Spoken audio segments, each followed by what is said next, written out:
citizens of the United Colonies to the best of your abilities, and to uphold the values of the Vanguard, honor, loyalty, self-reliance in all your actions as members of the United Colonies Navy? I do. Then I'm proud to welcome you to the Vanguard. Now, you all have your assignments. Get out there and show them what the UC's made of.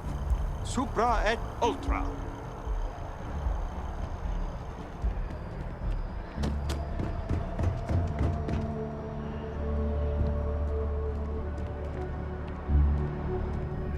Welcome to Mast. If you have an appointment, you may proceed inside. If you don't have official business, we ask you remain in the lobby. This is Mast, the beating heart of the United Colonies. Every decision made in the civilized galaxy takes place inside these walls. I'm one of Mast's resource officers. It's my job to ensure those here on official business get where they're going promptly, and that any rule breaking is dealt with swiftly. Most of Mast's employees have extensive training in their specific areas of expertise. But if you're interested in joining the UC, Commander Tuala of the Vanguard is just on the far side of the room. The Vanguard's open to anyone who can fly.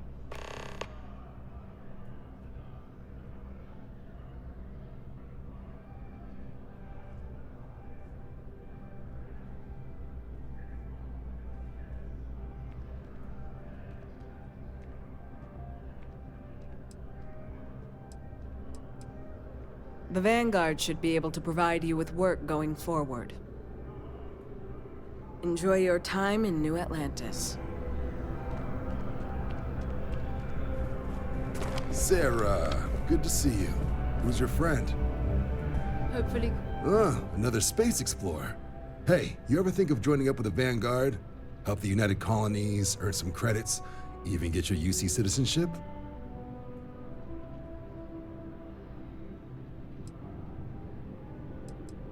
United Colonies volunteer fleet.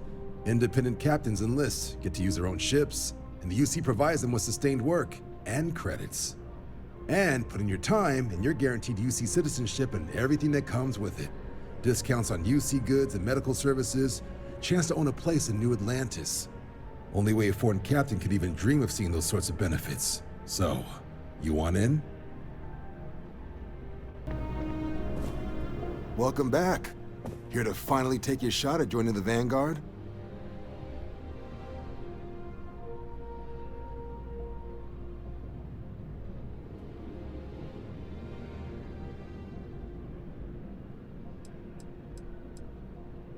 Well, other than becoming a member of the greatest faction in the galaxy, you'd get access to discounted services on any UC world, credits to help you get on your feet.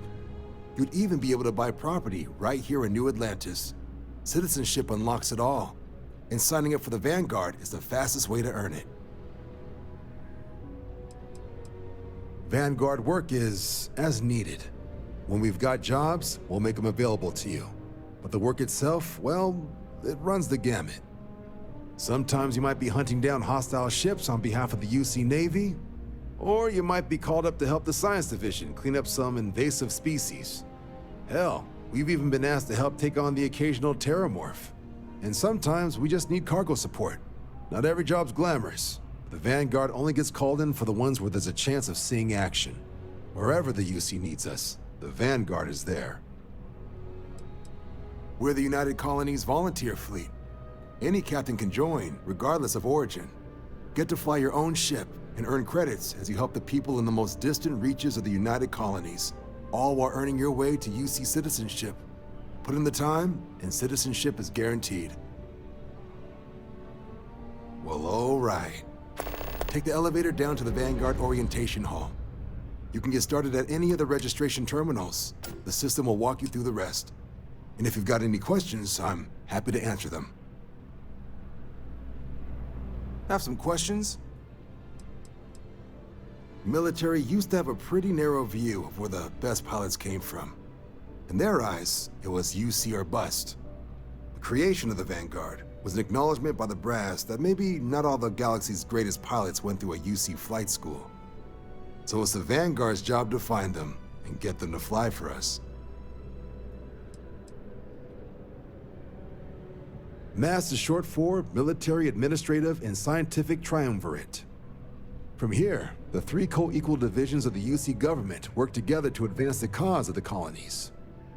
Be that through mutual defense, political and diplomatic strength, or scientific discovery. Now, serving any of the UC's divisions grants citizenship, but scientific and admin positions in the UC tend to be real competitive. Understandable, most people would prefer to earn their citizenship behind a desk rather than in combat. Not something I'd ever choose for myself, but understandable. Me? 6, 7 years now? Was a recon squad commander in a former life, so it wasn't too big a jump bossing around foreign pilots instead. But Vanguard's been a quality assignment. Meet new people, judge them on a series of diverse criteria, get them out there helping people who need it. Sure thing. What do you want to know? The exam's just a simulation. Only way you'll be hurt there is if you trip on your way inside. Now, for the probationary mission. We select those specifically to ease you into the type of work you'll be doing here. Make sure you're capable of handling things on your own. But I can't promise it'll be risk-free. The UC sends us on jobs because there could be combat. This mission would be no different. Now, if that's a deal breaker, I won't be offended if you walk away. But this is the military. The chance of conflict is kind of in the job description. For the exam, we'll be putting you through a combat flight simulation. Let us see your piloting skills, evaluate how you behave under pressure, all without any risk of you inadvertently getting blown out an airlock. For the probationary mission, though, we'll be sending you out on a job all on your own. The specifics of the mission vary by what's available at the time, but we're not about to ask you to storm a Crimson Fleet base or whatever. At least, not on Mission 1. More likely, you'll be making a drop-off to some UC citizens in an area that's outside normal naval patrols. There'll be a risk of hostile contacts, but that's far from guaranteed. Vanguard work is as needed. When we've got jobs, we'll make them available to you. But the work itself, well, it runs the gamut. Sometimes you might be hunting down hostile ships on behalf of the UC Navy, or you might be called up to help the Science Division clean up some invasive species. Hell, we've even been asked to help take on the occasional terramorph. And sometimes we just need cargo support. Not every job's glamorous. The Vanguard only gets called in for the ones where there's a chance of seeing action. Wherever the UC needs us, the Vanguard is there. Just hop into the elevator. You want the button for Vanguard Orientation Hall. Register yourself at the terminals in the lobby and the exam system will get you to where you need to go. I'll keep an eye out for your results.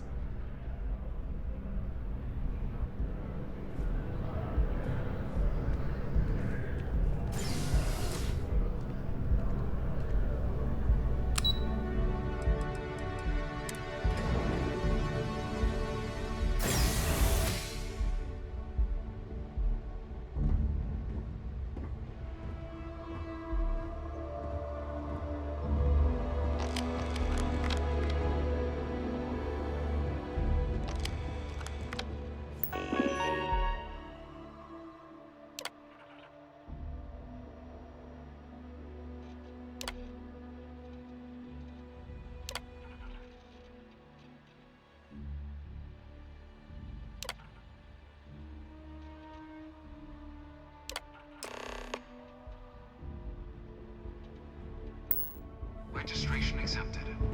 You may now proceed through the historical displays in the orientation hall, or continue on to the examination.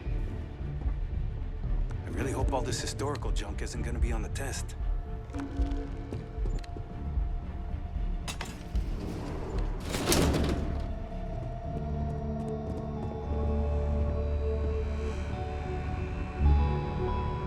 In 2150, humanity learned the Earth's magnetosphere would collapse sometime in the next half-century, eliminating all life on the planet. Decisive action was required, but the secure transport of an entire civilization would demand a new kind of cooperation, a new kind of courage, and a new kind of union. Thus, in 2159, the United Colonies were formed to make that journey possible. Just 1 year later, the Galileo, the first of many colony ships, touched down here on Jemison, beginning a new era of human history, the age of the United Colonies. Must have taken to evacuate literally the entire planet. Can you imagine? The logistics alone must have been mind-boggling.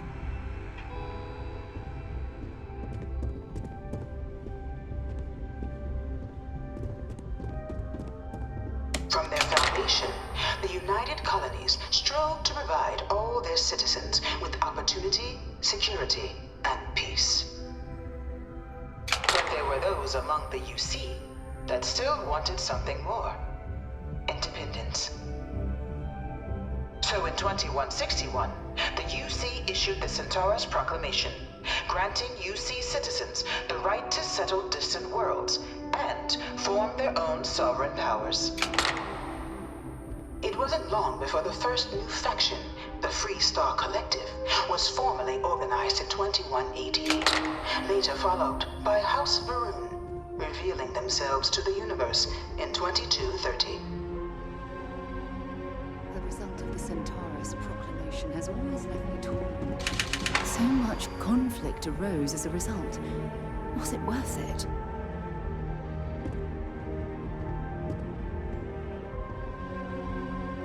It was only in 2230 that the faction known as House Varun first made contact with the rest of the settled systems.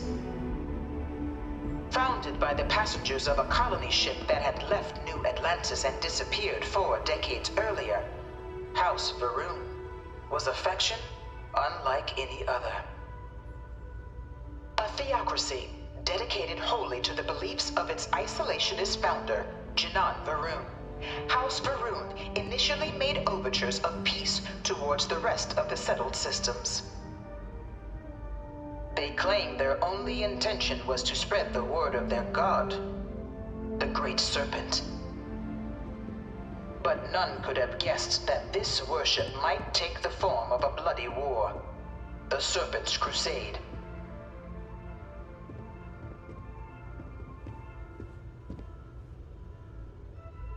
The Freestar Collective was initially founded in 2188, when the citizens of Aquila banded together with the pleasure city of Neon in mutual defense. But in 2194, after the deployment of a UC medical star station in orbit around their world, the citizens of Narion also requested to join the collective.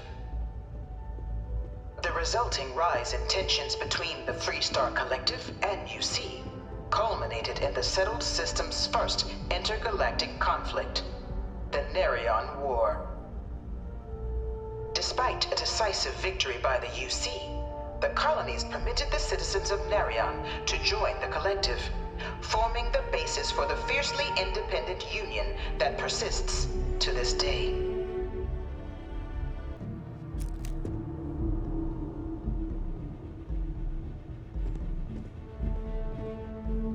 Beginning in 2240, House Varun forces declared all-out war on the rest of human civilization, initiating the Serpent's Crusade.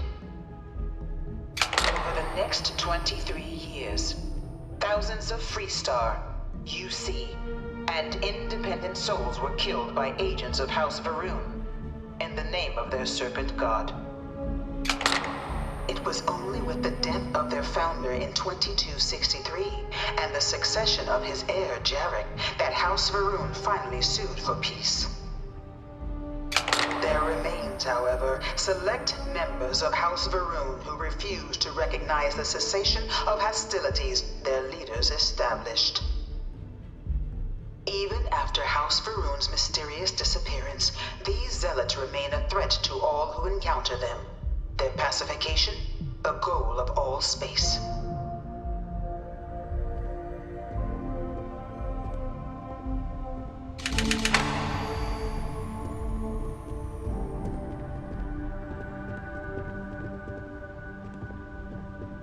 That pension doesn't go as far as it used to. But wandering around down here with a cup of coffee, there are worse ways to spend a couple hours.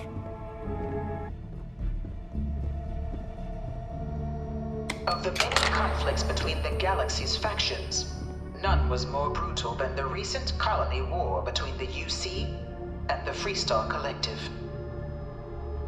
Set off by the unauthorized Freestar colonization of Vesta's Pride in 2308, a direct violation of the Nerion Treaty, the colony war spread quickly across the galaxy.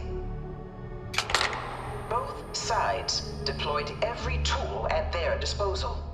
Armadas of warships, mechanized combat platforms, or mechs, even bioengineered alien creatures, the infamous UC xenoweapons. It was only in 2311 at the Battle of Cheyenne that the scales finally tipped. The Freestar Collective, utilizing their civilian fleet as a human shield, successfully crippled the superior United Colonies Navy. After their shocking victory against the galaxy's greatest navy, the Freestar Collective offered terms of peace, which the colonies, out of an interest in staving off any further human costs, accepted. The galaxy has been rebuilding ever since. The colony war was a horrible conflict that irreparably wounded the settled systems. There were times I felt that it would never end.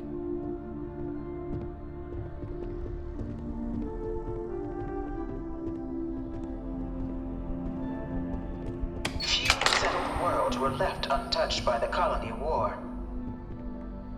But nowhere could the viciousness of modern warfare be seen more clearly than on the Freestar planet of Nera. Initially occupied by invading United Colonies forces as a forward operating position, repeated attempts to take and retake the planet by collective forces led only to devastation. Swaths of the world were transformed into scorched husks, a nightmarish testament to the depths of human ingenuity and human cruelty. And today, Nera remains a continuing reminder to the horrors of unfettered war.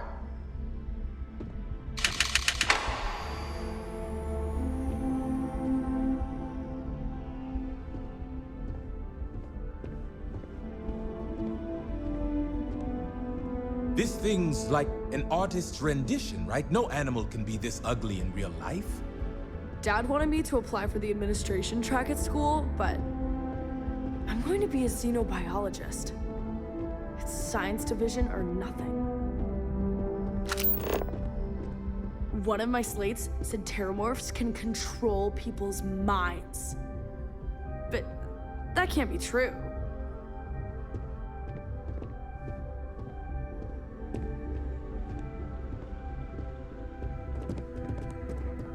After the devastation wrought by the colony war, the UC and the Freestar Collective came together to ratify a treaty that became known as the Armistice. Both sides agreed to a vast reduction in standing forces, and that xenoweapons and mech warfare would be outlawed. All related research was sealed away, accessible only in cases of dire emergency. But the Collective had another demand, that the active commanders of the UC military stand trial for their actions. The United Colonies, in the interest of peace and galactic security, agreed. In 2311, 3 United Colonies senior officers were found guilty. Commander Henry Durant, General Indira Rastogi, and Fleet Admiral Francois Sanon, known better as Ve Victus. All were sentenced to death for their actions, bringing the colony war to a close and returning peace to the galaxy at long last. I was a strong supporter of the Armistice. All of the terrible weapons that both sides used against one another. It had to end.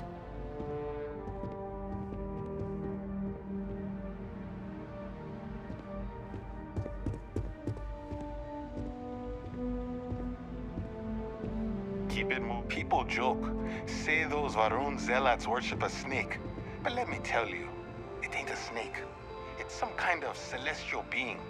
They call it the Great Serpent. Is it real? Hell if I know. But they think it is, and that makes them dangerous. It was into this new world that the Vanguard was born. An official branch of the UC Navy, the Vanguard is the United Colonies volunteer fleet, serving a myriad of security, logistical, and reconnaissance roles. And after a sufficient length of service, UC citizenship is guaranteed to every Vanguard member. Open to all captains, regardless of origin, the Vanguard is leading the charge to protect and support the citizens of the United Colonies, wherever in the galaxy they may be.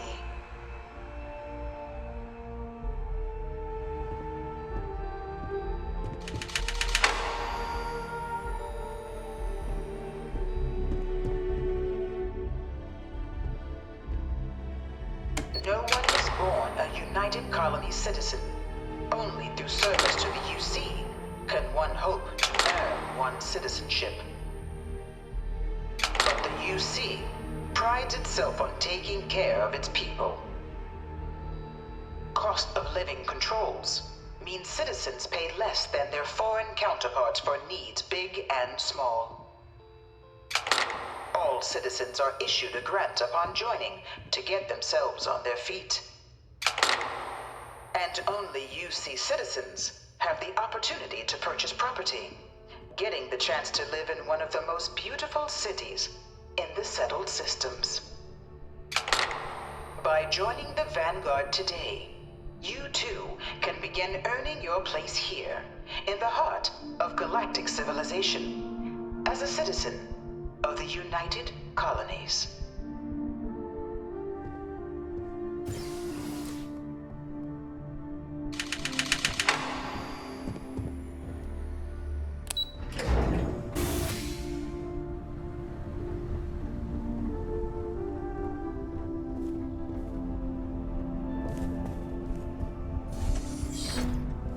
Welcome, applicant, to the piloting simulation chamber.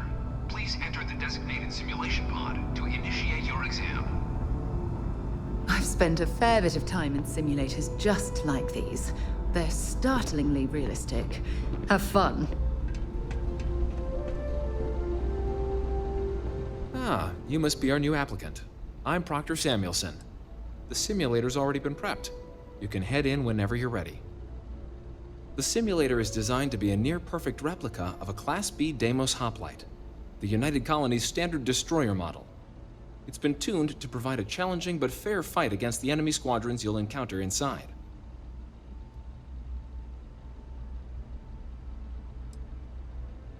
While I can't answer that question directly, I will say this. Due to the solitary nature of our work, resourcefulness is a critical tool in any Vanguard pilot's repertoire. You're permitted, even encouraged, to use whatever tool you're able to find in there. Of course, you'll be running through a high-realism combat flight simulation, engineered by members of the UC science staff, right here in Mast. Your task is to defeat at least 3 tiers of simulated opponents. Accomplish that and you pass the exam, and can then proceed on to your probationary mission. However, if you defeat more than 3 tiers of enemies, your required enlistment time for citizenship will be reduced, and your enlistment bonus increased. But you're welcome to try as many times as you like before returning to Commander Tuala to proceed on to the next step in your application process. We'll only keep the highest score you manage to achieve in there. Good hunting.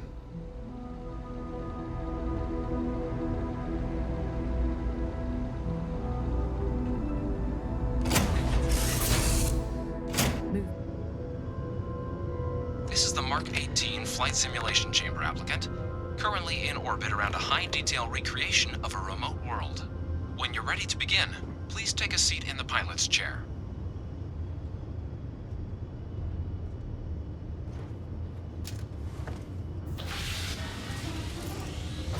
Your exam is simple. Defeat as many tiers of opponents as you can before your ship is disabled.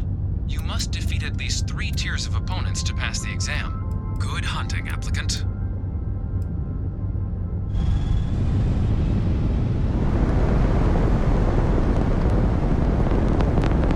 New targets active.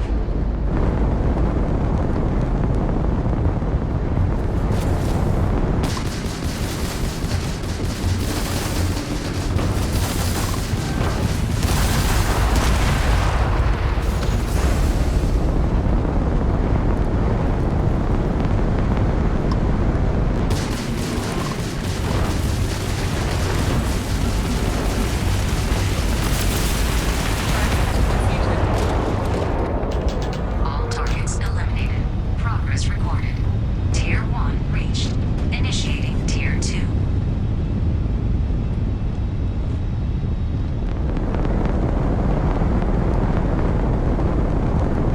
New targets active.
Congratulations, applicant. You've passed. You can head up to Commander Tuala to receive your final results and your probationary assignment. Or you're welcome to take another run at the simulation if you'd like to try and earn a better score. We'll only keep your best run. Good showing in there, applicant.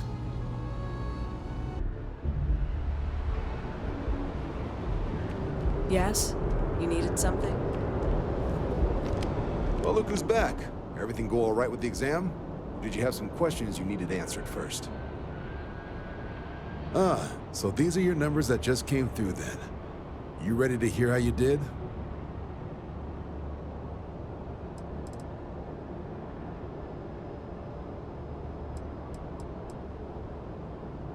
I'll let the techs know you think so highly of their work, and make a note you've got prior combat experience.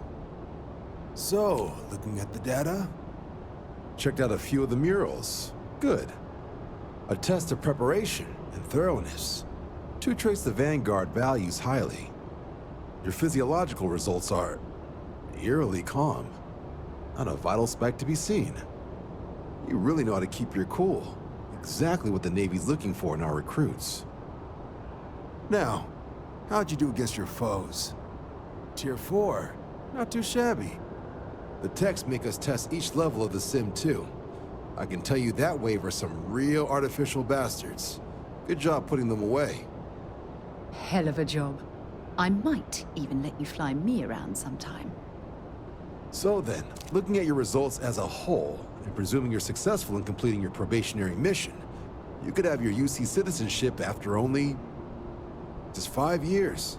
We've been hounding for some recruits with experience. Says here I can even offer you a bonus along with your signing advance. Citizenship in 5 years? That's quite impressive. Took me almost 9, thanks to some false starts. You should be proud. So, sounds to me like we've got Vanguard material on our hands. If you're interested, we could bring you on as a provisional member today.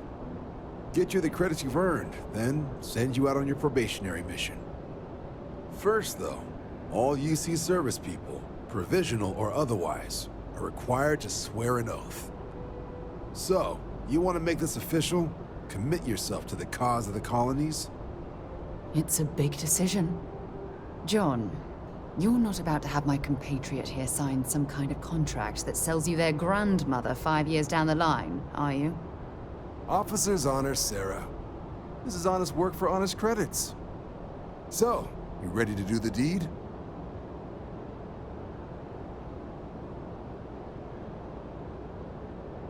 Fantastic. Then just follow me.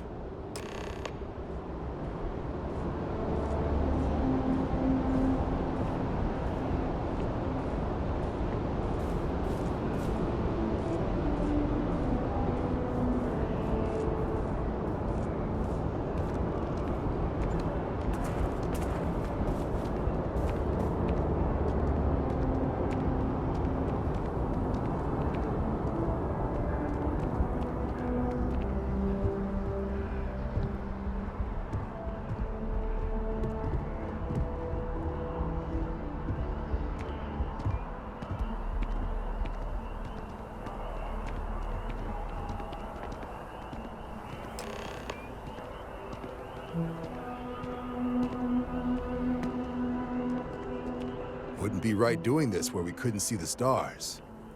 Now, raise your right hand.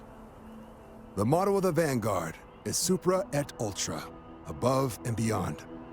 That is where we serve, beyond the furthest reaches of the United Colonies military, and with honor and duty above reproach. Do you swear to protect and defend the citizens of the United Colonies to the best of your abilities, and to uphold the values of the Vanguard? Honor, loyalty, self-reliance in all your actions as a member of the United Colonies Navy?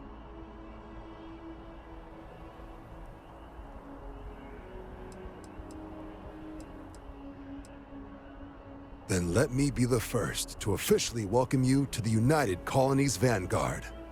Now, only thing left is getting you that probationary mission. And what I've got is comms repair. Group trying to refurb an old colony war processing plant on Tau Ceti 2. Sounds like they'd barely gotten set up when their communications died. Place is as isolated as they come, so Brass wants a Vanguard to deliver the repair suite and ensure anyone present is safe and secure. So, can the people of Tau Ceti 2 count on you? No major settlements on Tau Ceti. No real active industry either. Doesn't make for a big target. It's got the potential to be a pretty quiet trip. But there's a reason they wrote, "Here be dragons" on the map edge. So if it were me, I'd hope for the best and arm for the worst. And if for some reason you do run into trouble, don't forget, it's your job to protect those who need it. So, you ready to head out? That's the spirit. Head down to the spaceport and talk to Crew Chief Harath. He'll get you the repair suite plus your new recruit kit. Oh, and your advance. Give it your all out there. Supra Et Ultra.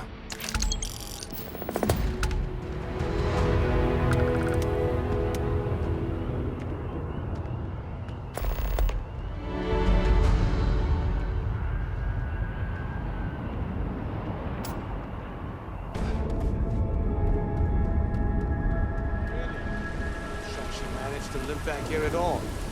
Bullet for leeches, get it fixed up, and let her know we'll have it ready as soon as we can. Yes, sir.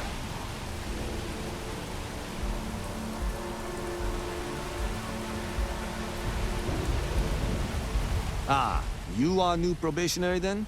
Crew Chief Herath, pleasure to be working with you. It's my job to make sure all you rocket jockeys are ready for anything that comes at you up there. Now, Manifest says we're fitting you out with one comms repair suite. In addition to the standard issue welcome kit all probationary pilots get for their first mission.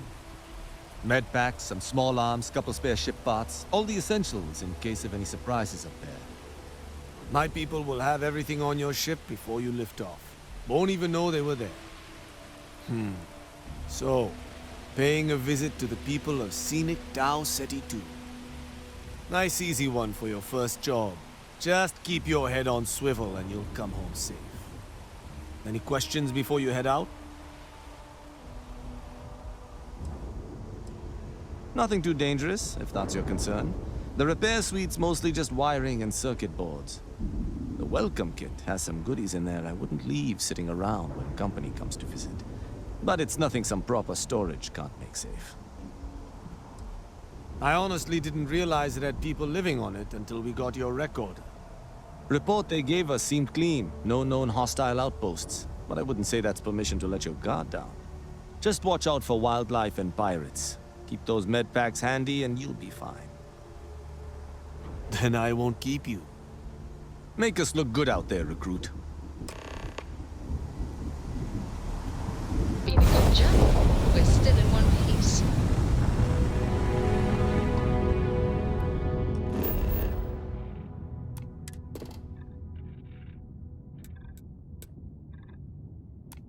Landing side looks... Let's set it down.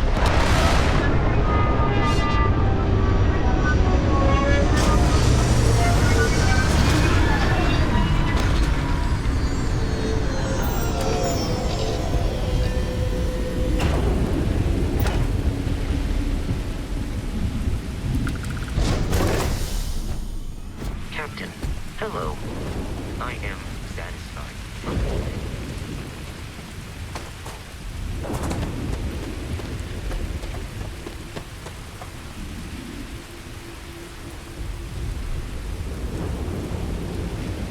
Find anything useful?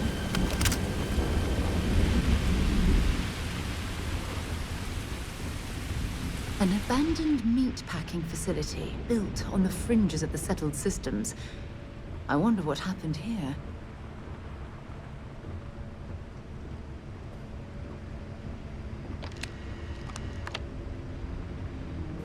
Something's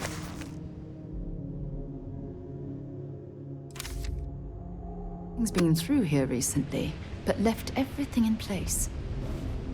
At least we know it wasn't the Crimson Fleet.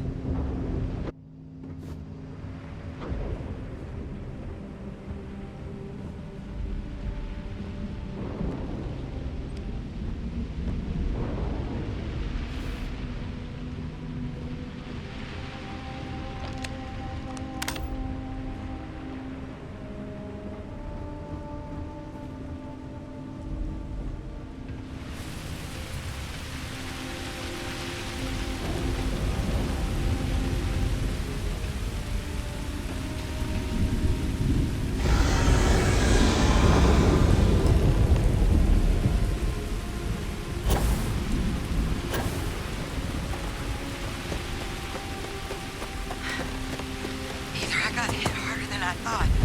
Or you've got some incredible timing. Regardless, I think it knows you're here. I'll unlock the door. Second floor, main building. Be quiet.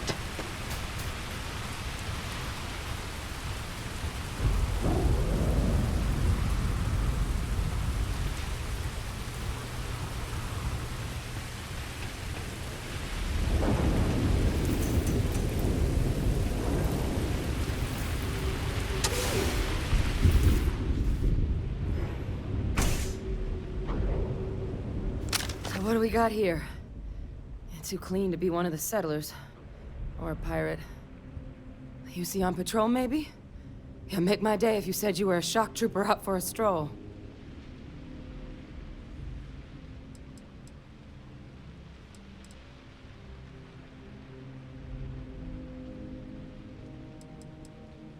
Oh, I've been better.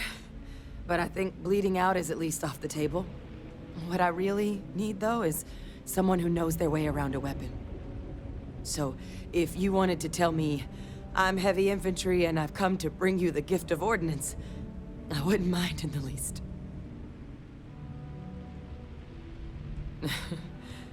Haven't brought the joke to your homeworld just yet, huh? But you see Vanguard's a hell of a lot better than what I've got. I'm Hadrian. I was a researcher with the UC. I came here on a rumor of a... Well, I expect you saw the results on your way in. What's left of the settlers? The work of Oxysio Machina. A terramorph. One of the nastiest aliens humanity's ever crossed paths with. And this one, well, it's something of an anomaly. Possibly a worrying one. I can't believe that a terramorph did all this damage. I mean, I've heard the stories, but to see the decimation firsthand...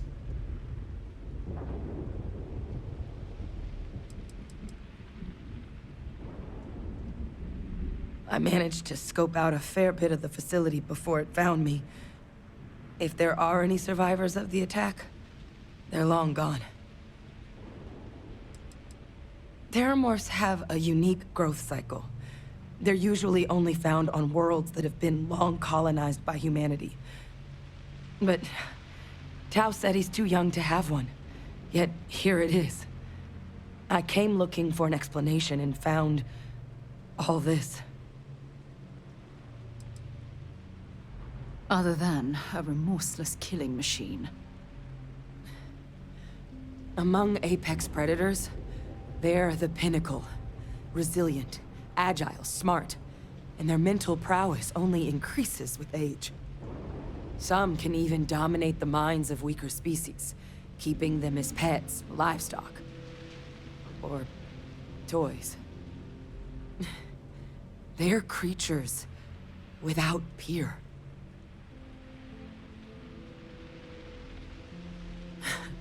I sure could. Because to confirm my suspicions about this creature, I'm gonna need a tissue sample from it. And to get that, I need its corpse. But there is a way we can give ourselves an edge against this thing. The plant's security system. The admin terminal's here in this building, but it needs its connection reset. And as I found out, that's not a one-person job. But if you can make it to the security outpost and restore the connection, I think I can get things back online. See if the settlers left us any other tools.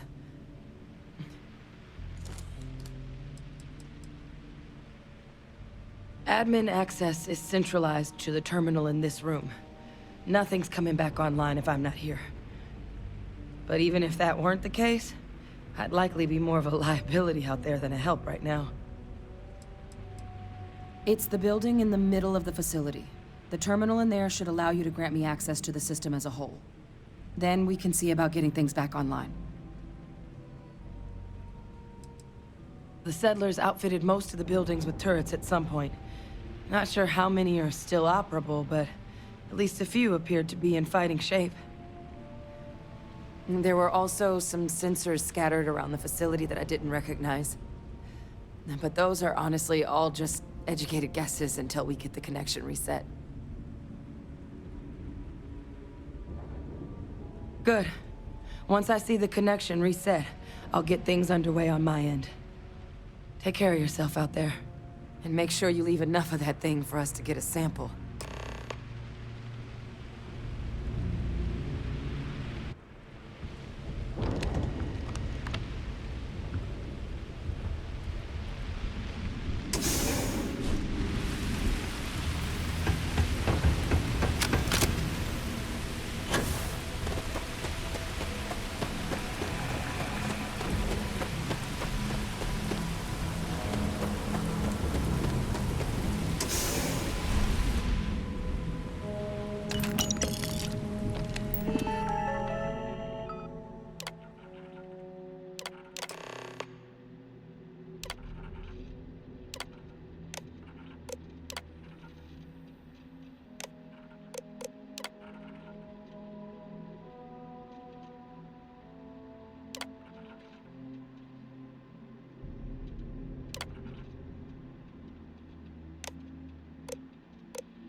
Connection restored. I'll make this quick. Plant's turrets took a beating, but I should be able to get you a couple of kill lanes. Just get the thing to chase you down the alleys between the buildings, and you'll lead it right into a crossfire. Hello. Wish I'd found this earlier. Those sensors around the facility? Part of a livestock tracking system. Should let you keep tabs on how close the terramorph is. Not connected to this network. There should be a terminal in the adjoining room. Tune it to 183.5.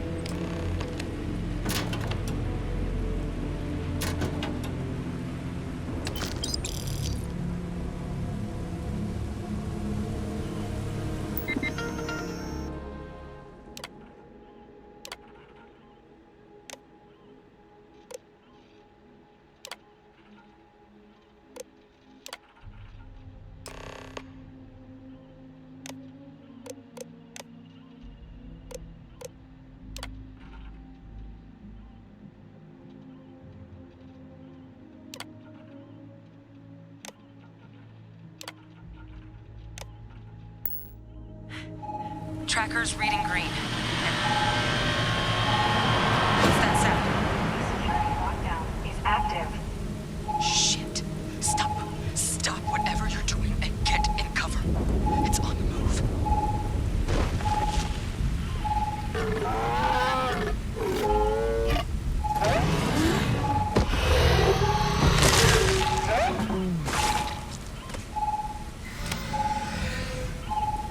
Look, I wouldn't engage directly if you could avoid it. The kill lanes. They're set up but need power. There's breakers on each of the buildings you can throw to get them live. Once they're online, lead the terramorph towards the lights and watch the fireworks. Give it hell, Vanguard.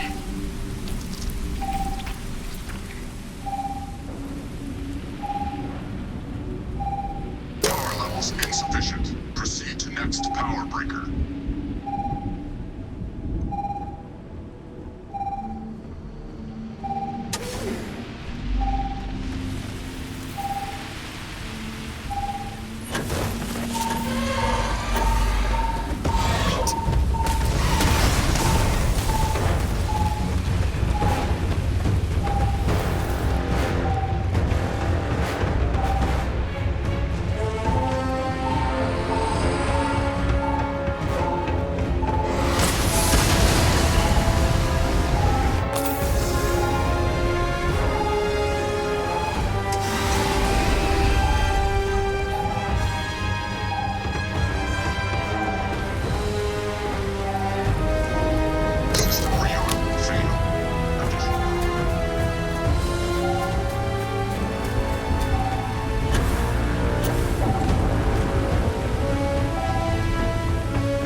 tracker's gone quiet.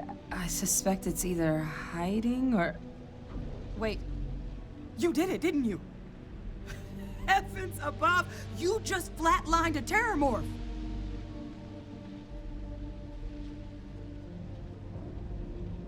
Oh yeah, taken care of. No big deal. You didn't happen to grab me a tissue sample, did you?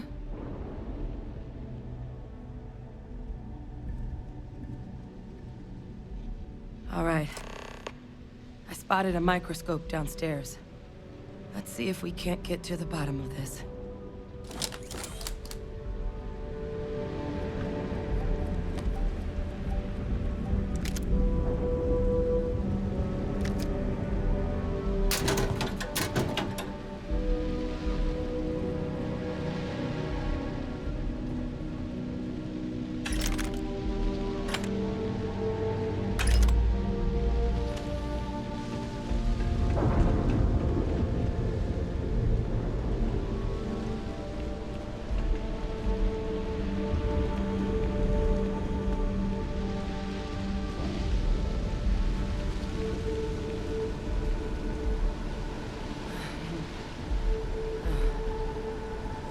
Model. Okay, let's see what you can do. Running basic diagnostics. Nothing. Maybe a flag scan? No. Spectrograph. Damn. This equipment, it's not set up to do a proper analysis of our sample. But this terramorph being here, of all places, it doesn't make sense. Humanity's spread plenty of creatures in our travels across the stars. Pets, livestock, pests. But terramorphs? They're different. To our knowledge, no one's ever spread them intentionally. Yet somehow, they follow us. So when humans settle a world, 70 to 100 years later, terramorphs tend to just appear. No one knows how or why. Dangerous, but at least predictable. Talseti, though, it's too young to have a native population. It's only been colonized 20 years? But then the other option, that someone captured one of the deadliest predators in the galaxy just to wipe out some settlers minding their own business? That seems awfully implausible. Which means we're either looking at a truly strange murder or a faster type of terramorph growth, the results of which could be catastrophic. Terramorph outbreaks have taken down far bigger colonies than this one.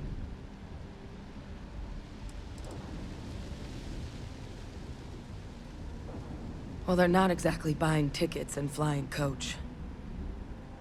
The theory is that they're spread by some kind of egg or seed that's able to evade our detection. But how the hell an undetectable egg turns into a terramorph without anyone noticing is a question no one's ever found an answer to. And it's why what's happened here could be real bad news for the rest of human civilization. They have. They even took down an entire city once.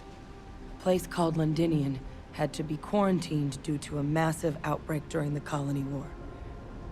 It's the only known loss of that scale, but it's the reason why any change in our relationship with these creatures needs to be taken very seriously.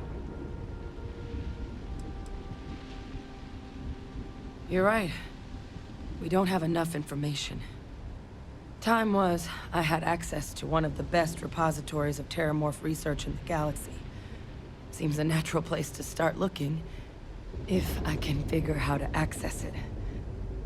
But we also need to get this sample properly analyzed, get confirmation on just how concerned we should be. Luckily, I think I know just the person to help with the sample. What would you say to delivering this to him for me? Yeah, I'd do it myself, but I need to call in some favors. See if I can't get access to that terramorph data.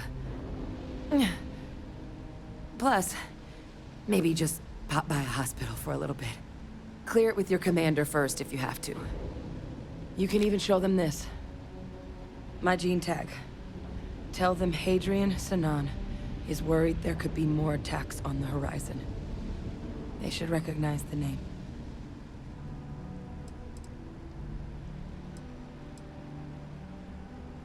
I was. Long time ago. Family tradition. But I know some of the folks from my old unit moved into the Vanguard. A couple even owe me favors. If I'm lucky, your commander is one of them.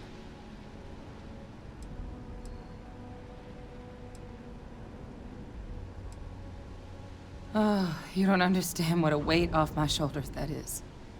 I need Dr. Percival Walker to put together a sample analysis for this thing. Full workup. He'll know what that means. I'm not sure exactly where to find him, but last I heard he was contracting with the Trade Authority on Mars. There's a place called the Sixth Circle in Sidonia. Bar run by some old friends. I'll meet you and Percival there. And here. It's not exactly a bounty, but you certainly deserve them. Should cover the cost to fuel to Mars, at least. Now please, go check in with your commander. We need to know what we're dealing with.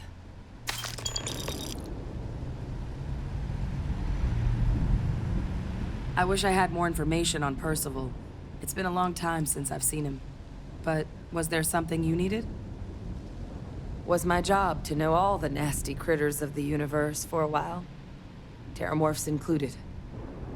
Don't do it professionally anymore, though. Courier handed me a slate. Guess someone had picked up a strange signal on a flyby. Thought I might want to check it out. Presumably the same person reported the disturbance to the Vanguard. Never did end up getting their name, though. Percival and I worked together for years. He was an alien researcher like me. A scintillating mind, but not what you'd call a people person. What he's doing working for an organization with other human beings, like the Authority, is anyone's guess. But if there's anyone who will be able to tell us definitively if that sample is trouble or not, it's him.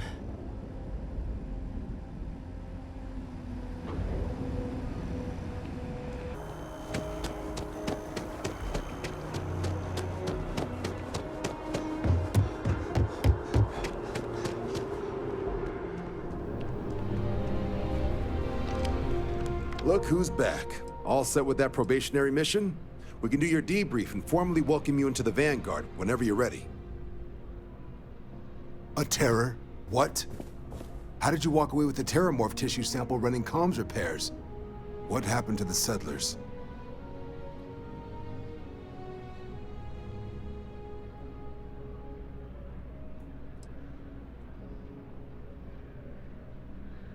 A gene tag? Let me see that. Sanan. I know that name. Let me check the database. Huh. A lot of this data's been classified. Here we go. Service record. Wow. That's a lot of commendations. Seems like she served with distinction as co-head of a UC Xenoweapons division. Faced tribunal at the end of the Colony War. And was dismissed from duty. Guess that's why I'd heard the name before. If she's former Xeno warfare, though, well, we can at least be sure she knows her aliens.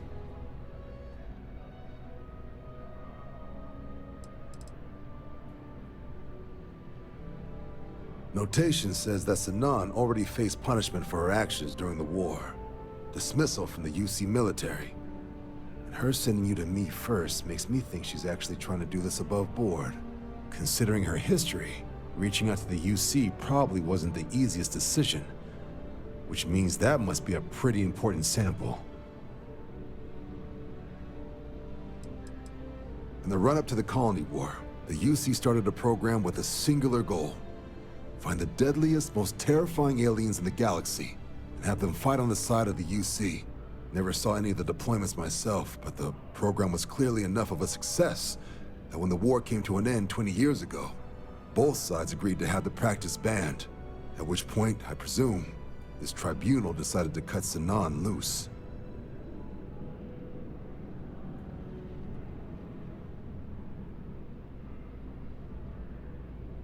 Certainly seems that way. Did your survivor, Hadrian, did she mention why she thinks this sample's so special?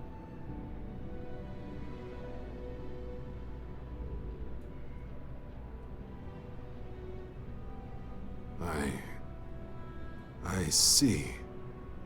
This has been one of the more surprising debriefs I've ever been a part of. I did actually have another mission lined up for you, supporting UC system defense against the Crimson Fleet. And now I guess you have two options on how to proceed. Head to the UC Vigilance and help out SysDef, or deliver that sample. I'll make sure you've got the proper clearances for either path. Consider these your first official orders. And here, so everyone knows you're working with the Vanguard. Welcome to the Navy, Captain. Vanguard's also got some custom ship modifications. You'll be cleared for access to them next time you're down at the spaceport. Talk to ship services. Now, if there wasn't anything else, I suggest you move out.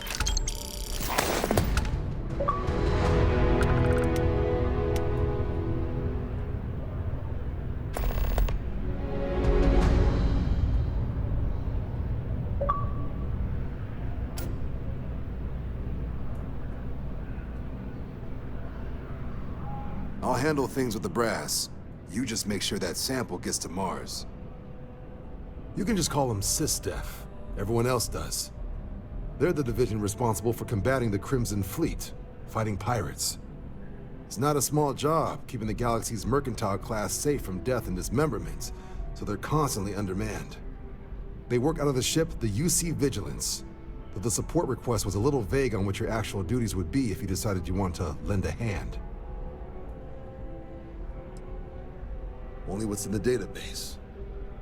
She ran the UC Xeno Warfare Group until she was dismissed at the end of the Colony War, and they banned the practice. The type of person who, if they hand you a strange sample of alien tissue, you do exactly what they ask, preferably with gloves on. There was also a pretty infamous Admiral Sinan, known as Victus, that was executed after the Colony War. Not sure if there's any relation, though. That section of the database is above my pay grade. It doesn't. But if that's who that sample is destined for, my bet he's former UC Xeno Warfare, just like Hadrian. If you don't mind, I'd like to speak to Admiral Logan sooner rather than later.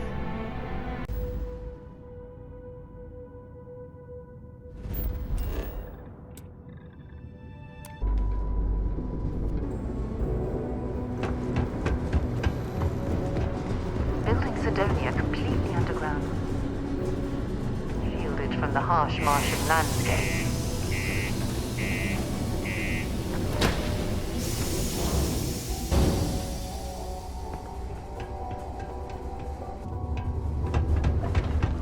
We found a clutches. Look at this place. I can't imagine being cramped down here, choking on the fumes and the dust.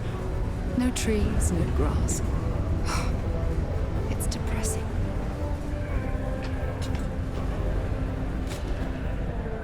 Take your time, and ask me if you need anything. I'm here to help.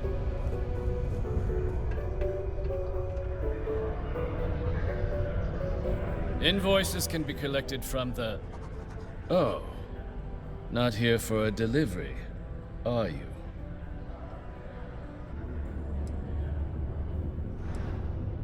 Worked. Past tense. Dr. Walker hasn't been employed here for some time now. A shame, too. We had such high hopes for Percival. I brought him on myself to do medical and biological consulting around the city. Not the sort of work the Trade Authority traditionally does. But we thought it had the potential to become a whole new type of revenue stream for our branch. I invested no small amount of personal capital into the endeavor. But then he decided to run off after a discipline issue. I presume the miners have him hidden somewhere. Plenty of cracks on this old rock. But at this point, it's probably for the best. They were all devils. Red devils. A UC Marine unit based here on Mars, though they were disbanded shortly after the Colony War. I presume a number of them served alongside Dr. Walker. Bonds forged in battle and all that. Dr. Walker decided to start brewing and selling his own pharmaceuticals to our customers below cost. Something his contract expressly forbade.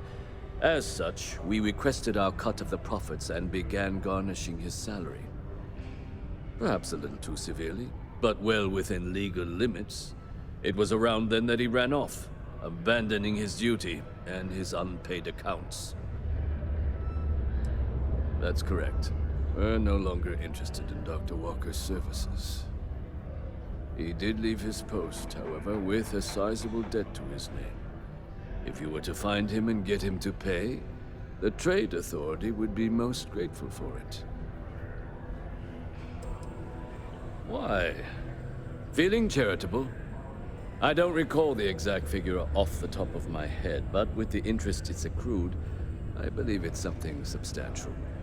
So if you were able to find him and convince him to clear his accounts, you would have our honest gratitude. Wonderful. I suggest paying a visit to the Sixth Circle, what I suppose is technically a bar on the lowest level of the city. If anyone knows where Percival is, the miscreants there would. But I would urge caution. They're not a group known for their hospitality.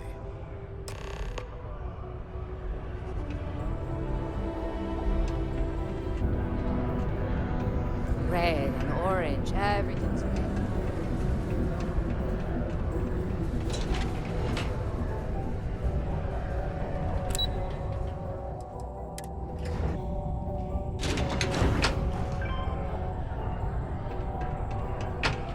Watch out for the robots. They're surprisingly sneaky. A sober Sidonia is a safe Sidonia. Broken Spear's upstairs. Go drown yourself there. This bar's for devil's vets and their kin.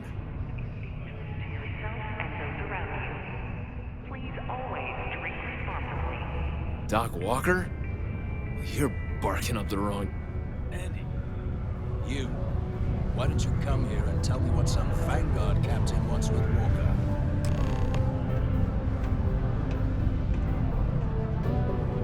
Stray topsider wanders into my bar asking after a man like Percival Walker. Raises questions. What do you want with him?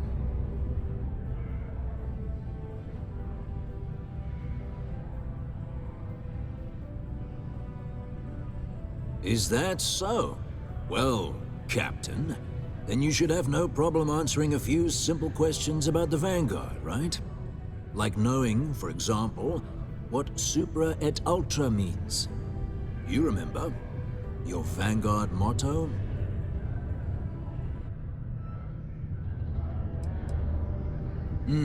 I see. And tell me, what grade was it you got on your entrance exam? A? C? D+?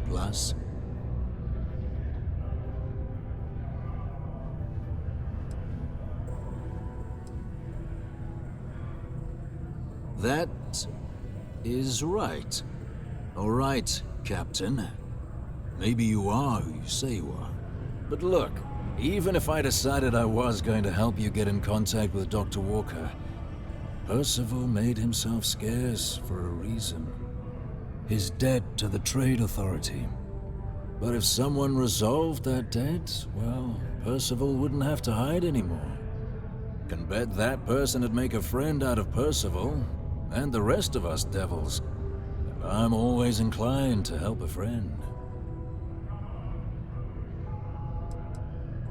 Red Devils were the meanest Marine unit the UC Navy ever had.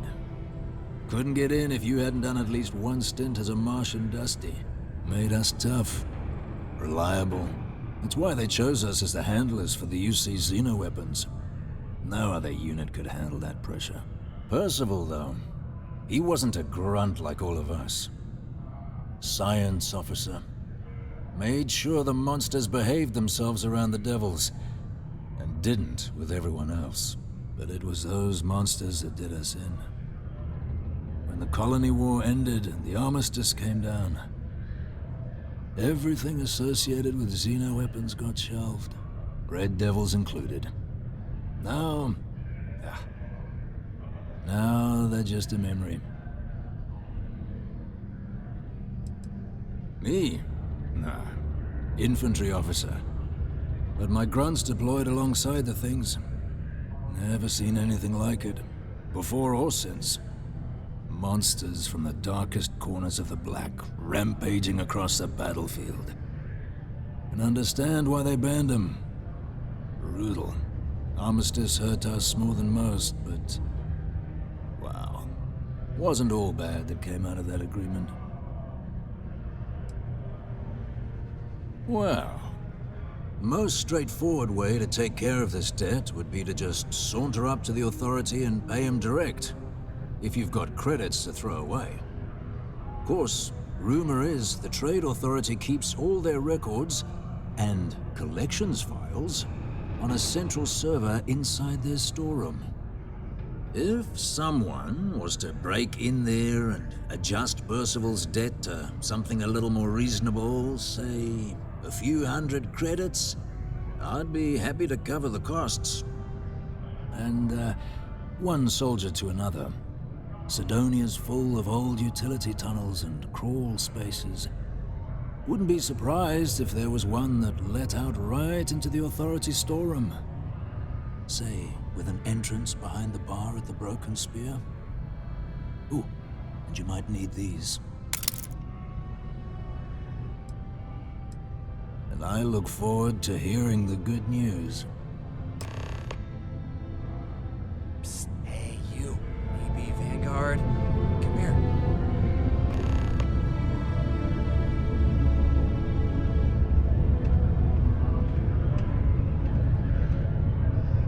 Heard you talking with Lou, so you're going to help Dr. Walker?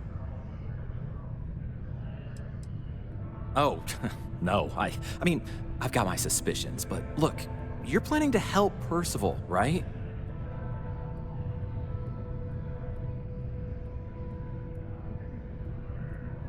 Oh, good. Percival's a good guy. Listen, I know how you can do it without having to resort to any B&E. Aqueous hematite. Mars is full of it. People think it's just garbage, but Percival and I, we've been working on some projects in the deep mines. At least when he wasn't slaving away at his Trade Authority contract. But we stumbled on a way to make it useful and profitable. If you give our research over to Octai at the Trade Authority, it should more than cover Percival's debt. That guy's always looking for an angle.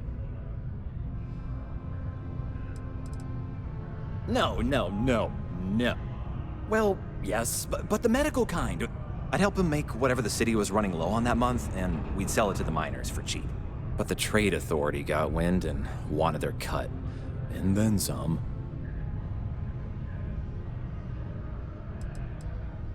It's mostly iron and about 3 centuries of human water runoff, though only Percival would be able to tell you all the trace elements and whatnot. But it builds up around human settlements, and something about the Martian soil changes it, makes it into something new. And we think we found a use for it. Oh, I'm Cambridge. I was Percival's assistant. Well, apprentice, really. Couldn't work in the mines anymore, so he gave me a job helping with some of his side projects. I'm a modern-day folk hero. Then I don't have to slated spacesuit anymore. Biggest employer on Mars has always been Demo Star Yards. After the Colony War, Armistice meant they needed a lot fewer warships. Fewer ships meant fewer minerals. That meant a lot of folks scrounging for work around here. A bunch of parasites and cutthroats. They're folks from the fringes of space, willing to put down anyone who tries to move in on what they've decided is theirs, even when it ain't. Strange this group would pick Mars as a new home. Sure, we're not downtown New Atlantis, but there are places where they'd be bothered less than here. My guess is the Authority tipped them off when they heard we were working down there. And cut off what they thought was the competition, you know?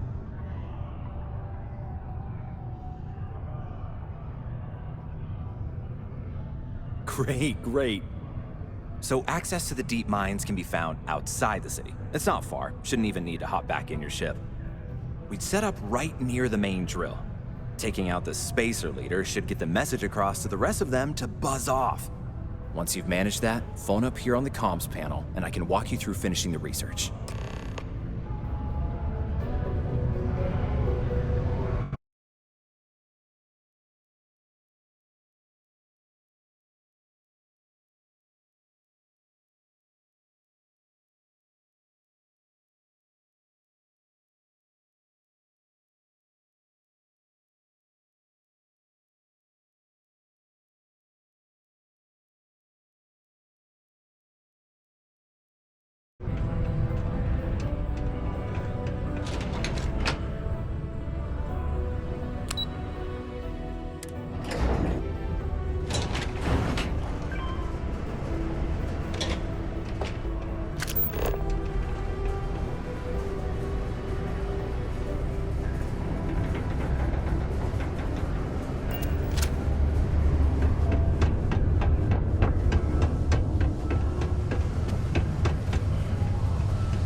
I sure hope this hearing loss isn't permanent. It's not easy. Coordinating corporate efforts between the Star Yard and here. So much to do. We have the tech to instantly jump across the universe. You'd think someone would have invented a way to do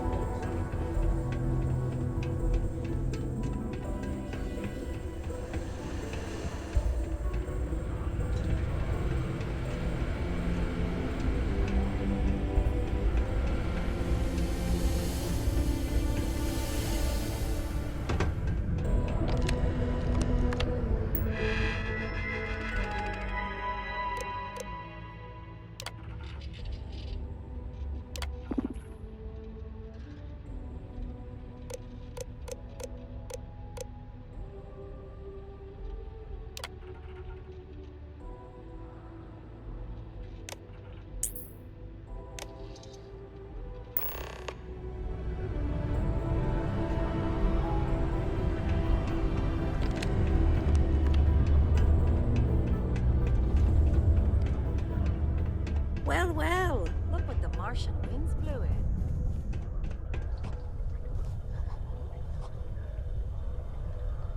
Was there something else? I don't recall the exact figure off the top of my head, but with the interest that's accrued, it's something substantial. If you're feeling charitable. Do you now? Very well. Let me take a look at his... that's not the number I remember. Headquarters must have felt sorry for the old man. Here, his current balance. I expect this won't be a great hardship for you.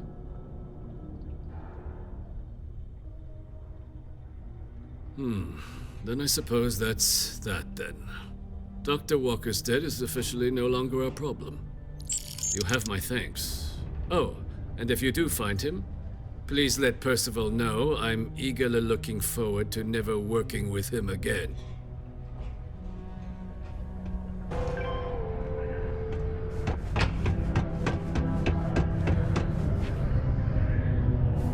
Yeah? Did you now? Fine work. My end of the bargain then, I suppose. He's holed up in the old Red Devil's HQ. Place was sealed up tight after the UC shuttered our unit, but we snuck him in the back entrance through the deep mines. Good you're going in there, actually. Bunch of spacers moved in, not long after we got Percival set up. Don't expect he'd run out before they got taken care of, but I'm sure he'll appreciate not having to find out if I left him with enough rations. Here, the passkey. And I'll let him know there's someone he owes one hell of a thank you on their way down.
time to die.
not say I don't appreciate it.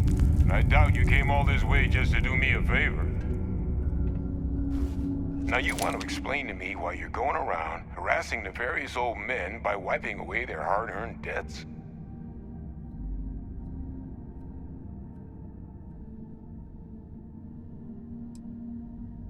Adrian sent you. Did she look okay?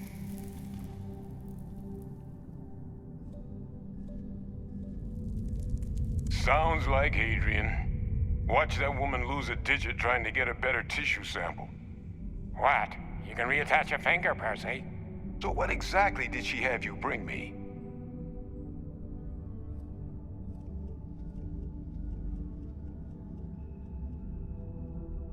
Adrian said that, huh?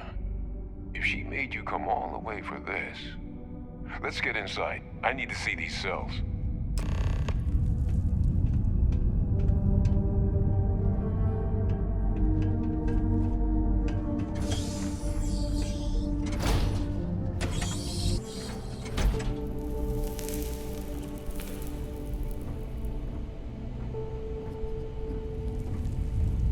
Gonna ask you to not touch anything. Got some projects in the works down here. I wasn't expecting guests. Oh, and Lou mentioned how you took care of the debt. Managed to negotiate it down to something more reasonable. Good to see someone give the Trade Authority a bit of their own medicine.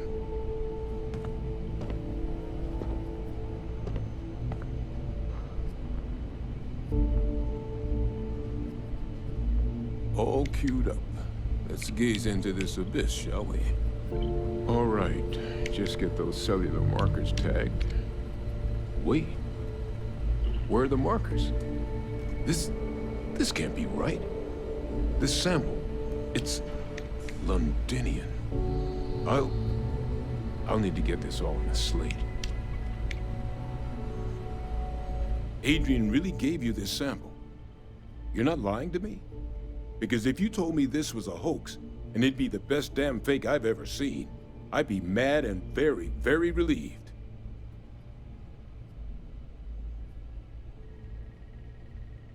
Can't just humor an old man, huh? This sample, it's got all the indicators of the worst terramorph attack in human history. I presume you've heard of Londinian.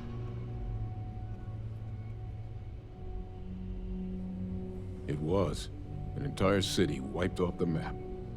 The swarms were so bad, they had to blow the spaceport and seal the place off from the galaxy at large.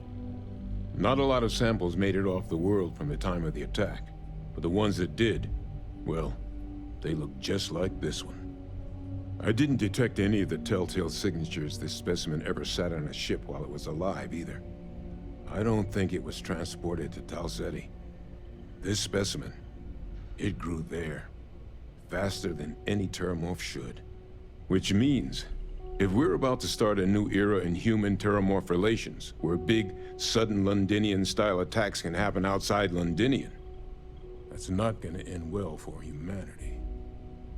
So, you lugged this bad omen all the way here. You wanna tell me what your plans are for it now?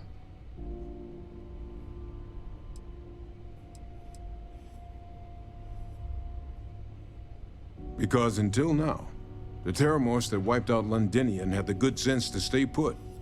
What happened there? It was a tragedy, but at least it was contained.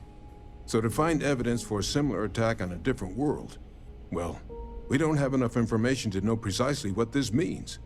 But I doubt it's good. So I'd love to know what it is you're planning from here.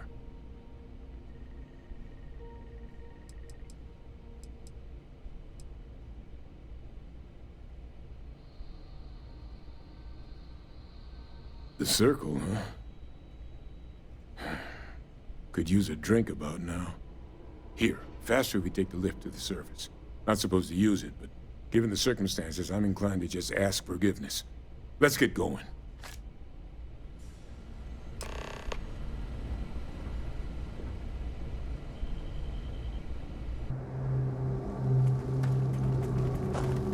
I'm following you, friend.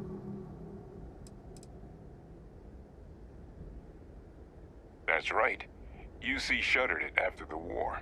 but I just happened to remember the access codes. Figured no one else was using it. Plus, I knew the security was good enough that the Trade Authority couldn't just come waltzing in the door even if they figured out where I was. So, I set up shop. Lou hooked me up with some supplies when I first came down. Damn good thing he did, too, since once those spacers moved in, I was on my own until you showed. The ultimate sin. I cut him out of a deal. Medicine can get tight on Mars. Mining's plenty dangerous. So I cooked up some meds on the side for an old friend who was running low. Well, that friend told her friends, and before I knew it, I'd become Mars' go-to black market pharmacist. Trade Authority eventually found out and wanted a piece of everything I sold, and then some. It was at that point I decided to take my leave of absence.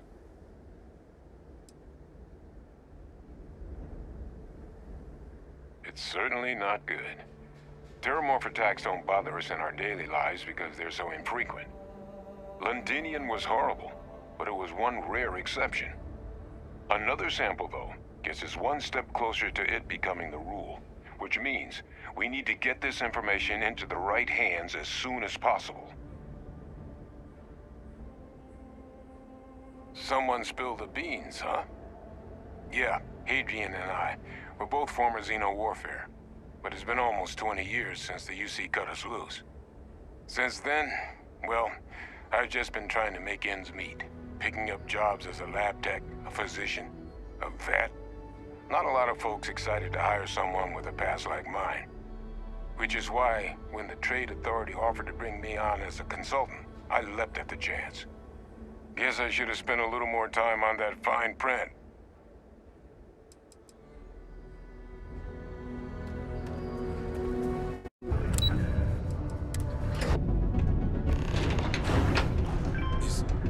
Is that really her? Hadrian. Percival. My God, look at you. You're an old man now. You're no hassling yourself anymore, Major. Our friend here showed me your sample. Suffice it to say... Not here. Let's talk somewhere more private. Lou said we could use the back.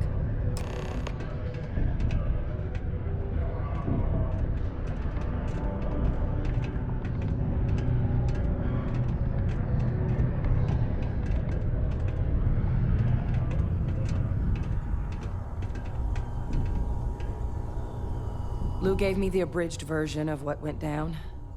I can't thank you enough for taking care of all that. Makes two of us.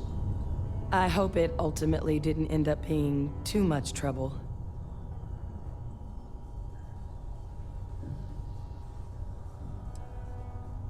And I'm sorry about that. I'm just glad you both came through it intact. So, were you two able to get that workup together? Got it right here. That sample? It's an exact match for the ones from Londinian. Londinian. That's exactly what I was afraid of.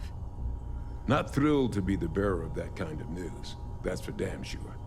So tell me you've got some kind of plan for that workup. Well, right now, we've got more questions than answers. So I've been trying to figure out what it's gonna take to access our old Terramorph data. Good place to start. What'd you find? It's in the archives. The Armistice Archives? Doesn't that mean we'd be dealing with the Cabinet? And the Freestar Collective? And House Varun somehow? Guess we can kiss that approach goodbye. I didn't think the Cabinet would be willing to hear us out either. But I called in some favors. They've agreed to hear us out on 2 conditions. 1, they want to see this analysis you two have procured. And 2, they want to discuss what happened on Tau Ceti. With both of us.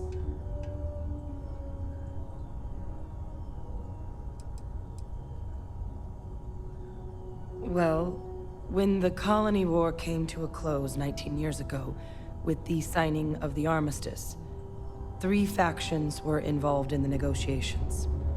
The UC, Freestar, and House Varun. They made a lot of decisions about what sort of tactics should and shouldn't be permitted in future conflicts. All information related to the things they decided should be band, was locked away in the archives. Now, it's possible to get things out of there, but only with the agreement of members from all three factions. And as to what our research is doing in there, well, I'll get to that. The Cabinet's the UC's highest governing body. The President, top military brass, scientific and diplomatic division heads.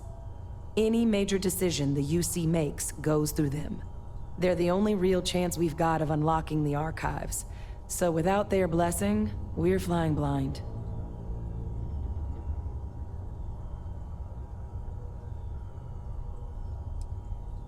Of course, you deserve the full story. Percival and I, we're not just researchers. We were military scientists, ran a division of the UC together that deployed aliens on the battlefield as weapons. Place I was hiding out. That was our unit's home base. After some early fits and starts at other facilities, the place eventually became the heart of UC xeno-warfare. A practice that's been banned ever since the armistice went into effect almost 20 years ago.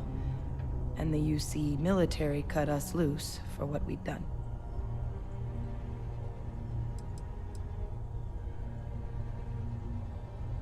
No. We were both dismissed after the war for what we did. These days, we're just concerned citizens with a very particular area of expertise. Our damage has been done for a long time.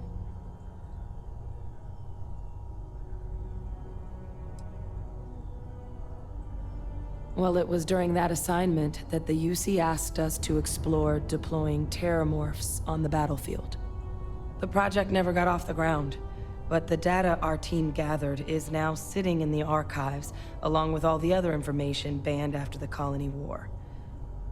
Under the watchful eye of monitors from all the galactic factions still participating in regular politics. But if we can convince the Cabinet to help us access that data, it'll give us the tools we need to decipher what exactly this sample might mean. And hopefully, how to prevent more attacks like the one that spawned it.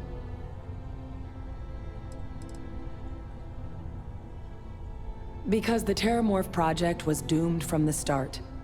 Terramorphs are too mean, too smart, too hungry to be used in combat. Trust us, we tried. The data that's in the archives, it's historical write-ups, anatomical notation, food chain analyses. I doubt they would have even classified it if it didn't have a Xeno-Warfare logo on it. You have my word. It's not a threat. I mean, I hope they will, given the evidence we've acquired. But getting the Freestar Collective and House Varun on our side, that won't be easy. Since neither group is exactly on great terms with the UC at the moment, for various reasons. Exactly. It's going to mean negotiations and deals and plenty of diplomatic legwork to see this through. But I don't see a better option to solving what's going on here. So it's gonna be up to us to get them on board.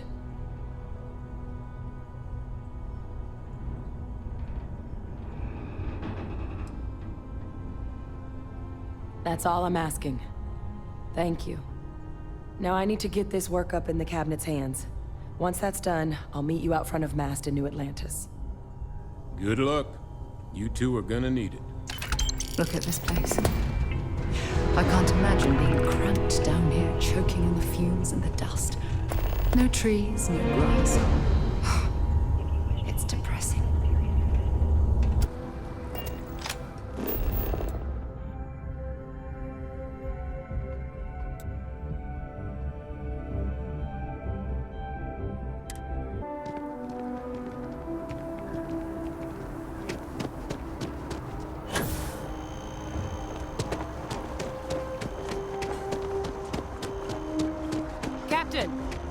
Over here. The workup's in the Cabinet's hands. They said they'll call for us once they've gotten to properly review it.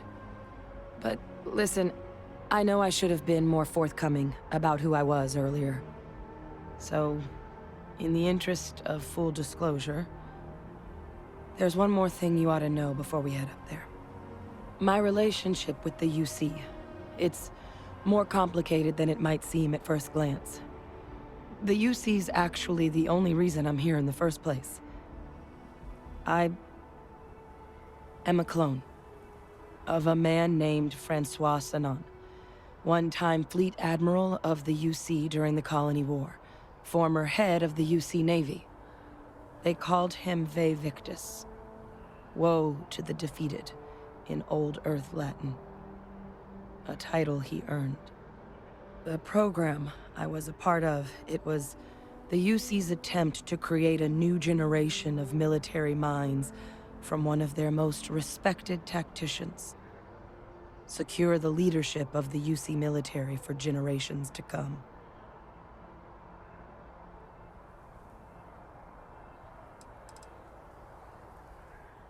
I'm the last. A few of my siblings, they passed when we were young. Training accidents and the like. But most of the rest were deployed to the front lines during the Colony War, and they never came back. Not a day goes by where I don't think about what the world would look like with them still in it.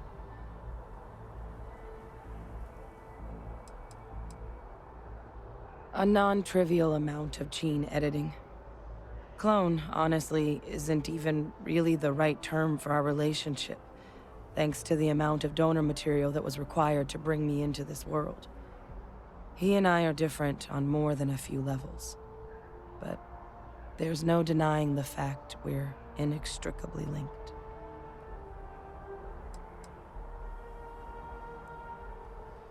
He would have happily told you he was one of the greats. Ultimately, though, it didn't matter. The man I was cloned from, my father, was executed for acts he committed during the war. The man caused a lot of death on both sides. Freestar Collective and UC. Military and civilians. And the things he did, well, they're a part of the reason the UC and Freestar Collective aren't really on great terms to this day. So my involvement, it could be another obstacle they throw at us up there. I just wanted you to be forewarned.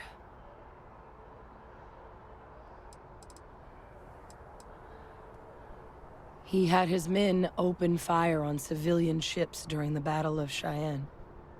A battle that he ultimately ended up losing anyway, devastating the UC fleet and bringing the Colony War to an ugly end for the UC. But he's also the one who ordered the bombing of the Londinian spaceport during their outbreak, condemning countless lives. Both sides agreed the settled systems would be better without him.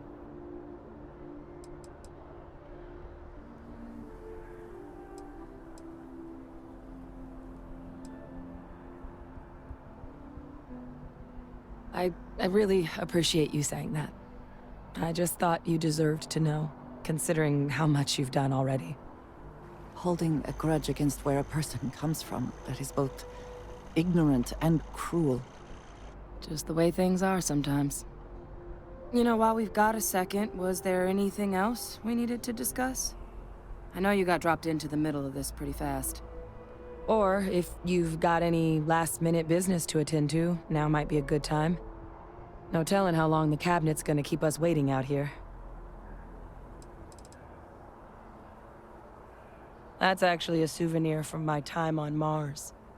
The Red Devils unit I was a part of, they were founded by recruits who'd worked some of Mars' deepest mines. Folks used to adversity.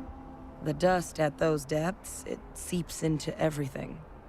The human eye included. Where the name Red Devils came from in the first place. It became an unwritten rite of passage that anyone wanting to enlist with the Devils had to do a stint in the mines before they could join up. The Devils were always talked about in such revered tones during my training, so as soon as I was old enough, I signed up. And the eyes were my parting gift.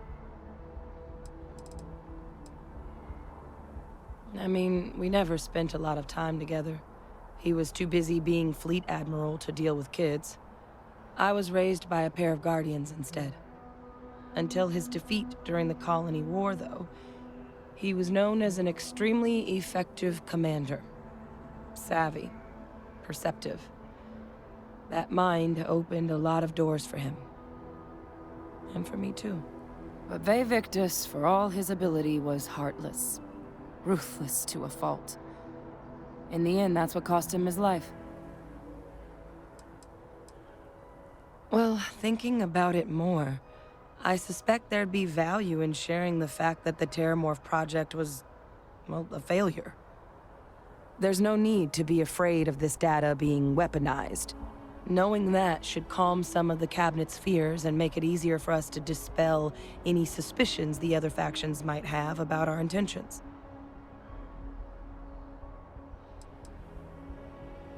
Eye strain from the amount of reading I've got on the horizon if we succeed.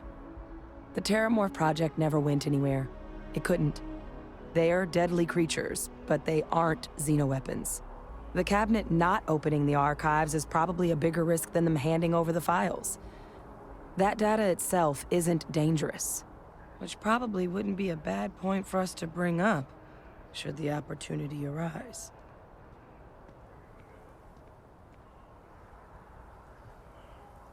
Then I guess it's just a matter of... The Cabinet meeting is about to begin. All parties, please proceed to the Cabinet chambers. Sounds like our cue.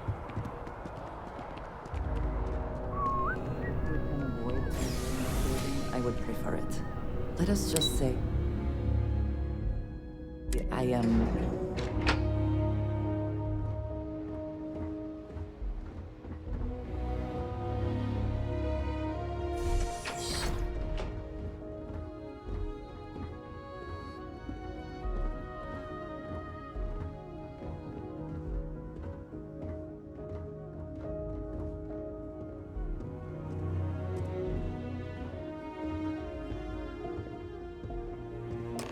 Ah, welcome. You must be the captain Hadrian mentioned in her report.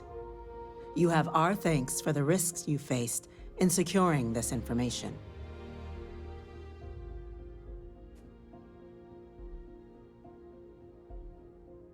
Oh, I'm sure she did.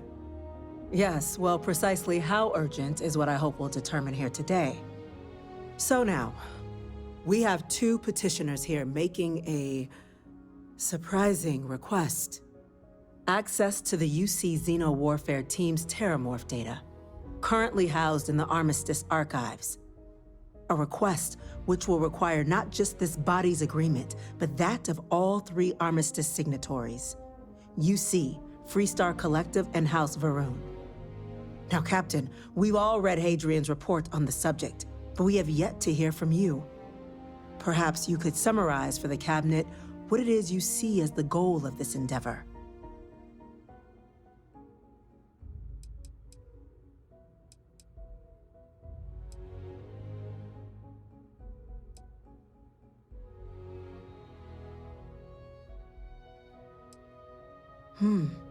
That is something to consider.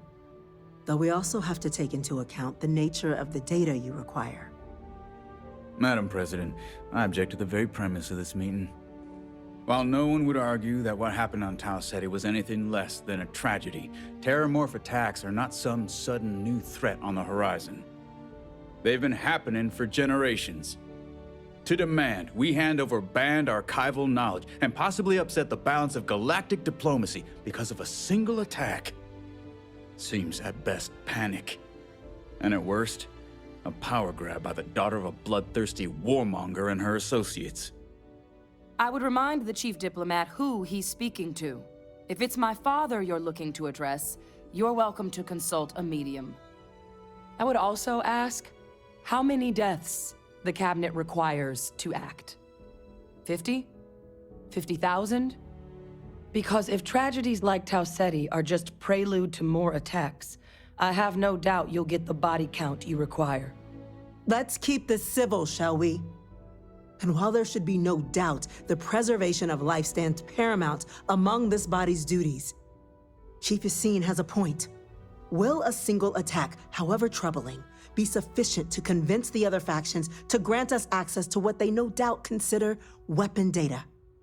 I don't think it's enough. Perhaps you can help, Captain. As the one who actually collected the sample in question, did this Terramorph seem at all alarming to you?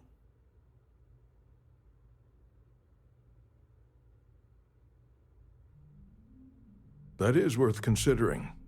This attack took place on an almost completely uninhabited world. The casualties were minimal as a result.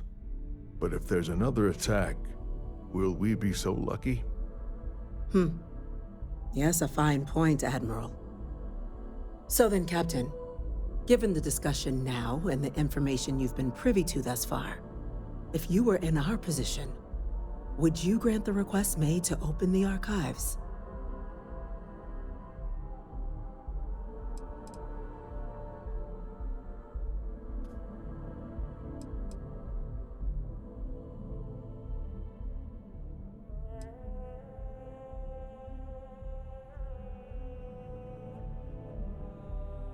Whatever risks exist, they are outweighed by this imminent threat. I agree. The request should be granted. I'm inclined to agree. As am I. I suppose that does get to the heart of the point, doesn't it? Very well. I consent. The galaxy was lucky you were here today, Captain. You and I are in agreement, Chief Diplomat. So, if there are no other objections, I believe we can agree to give our full backing to make the request to... What was that? Attention. Attention. An incident has occurred. Facility lockdown engaged. Incident? Chief Sarkin, what's happening? There's been an attack at the spaceport. Terramorphs. Terramorphs. More attacks. Just as predicted. Good God. Oh no. There must be another explanation. The creatures evaded our scanners somehow. There will be plenty of time for conjecture later. Chief Sarkin, order the evacuation of the spaceport and have your men contain the things, but do it discreetly. The last thing we need is a citywide panic. Yes, ma'am. Admiral Logan, the local barracks can provide support? I'll make the order myself. Nearest anti-Xeno squad, though, is off-world. Going to take a while to bring them in. Well then, we'll have to make do with the tools we've got. You two, we can't risk those things getting out of the spaceport. I want you both on the next train there. We'll let them know you're coming, and that you've dealt with these things before. Now go show them how it's done. Sometimes I feel a bit guilty. Sitting behind a desk, deciding the fate of others. You've got your orders, Captain. The city needs you.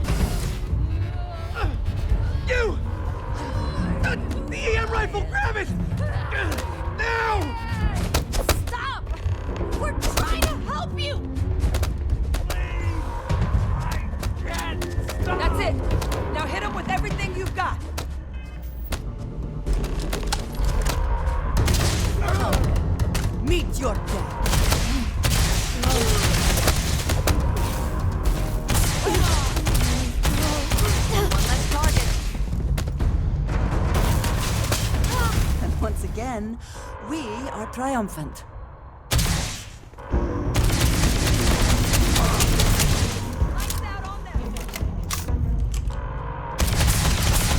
Why?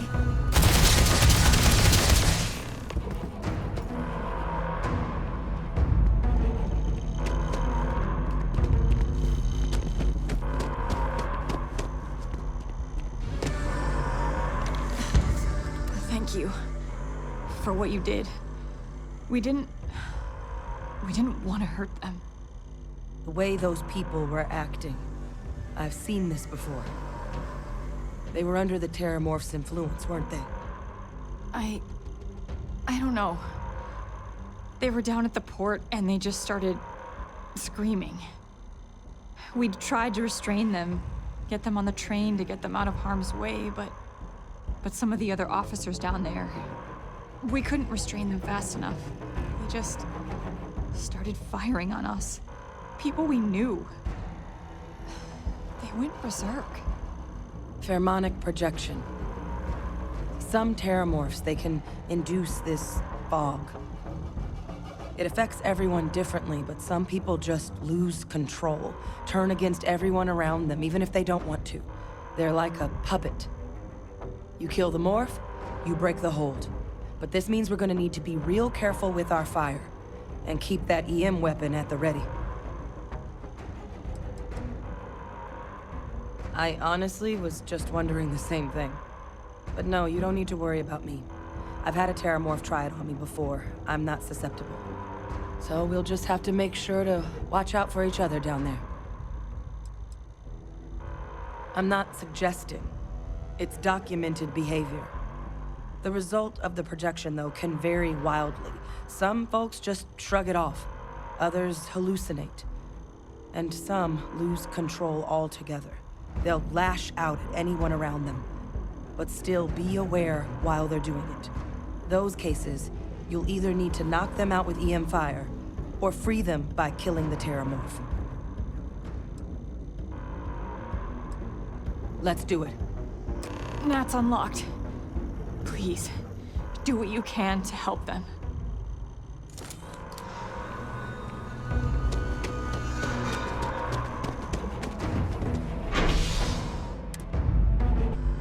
Did you hear something?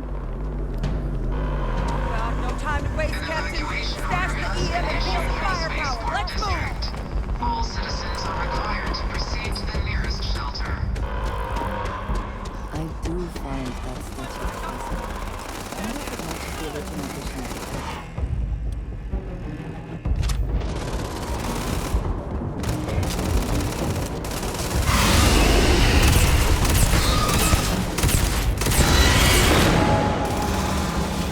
What is this? Oh, God. Captain! You're going to be okay. It's not real. Whatever you're experiencing, we have to put down that floor.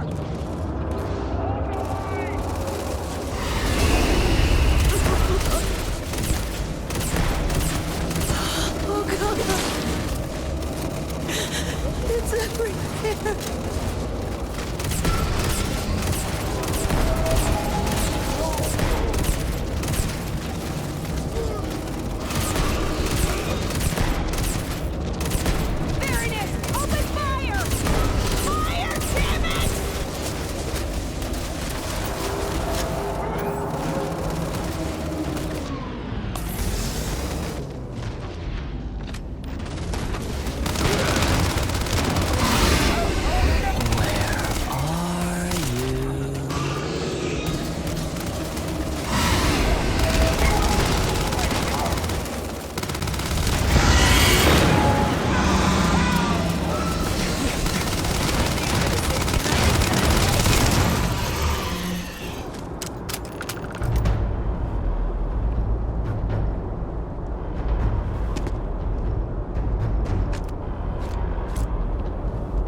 Wait, officer?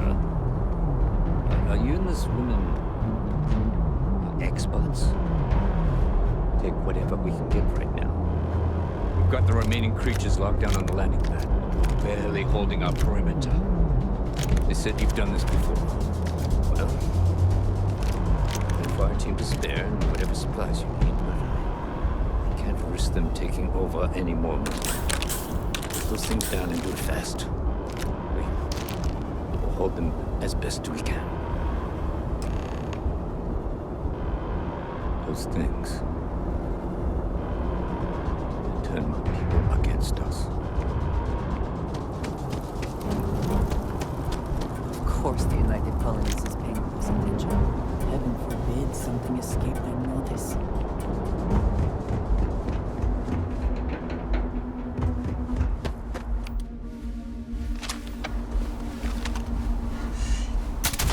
I'll handle this.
city is safe, thanks to us.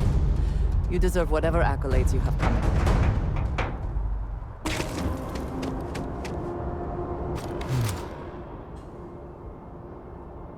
Guess they weren't kidding about you two. Universe put the right people in the right place.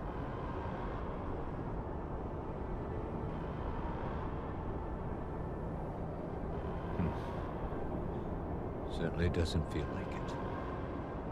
I don't want to think what would have happened if you two hadn't been here. Just glad we could rise to the occasion. Captain, we should report back to the President. Let her know the Terramorphs have been dealt with. Take care of yourself, Sergeant.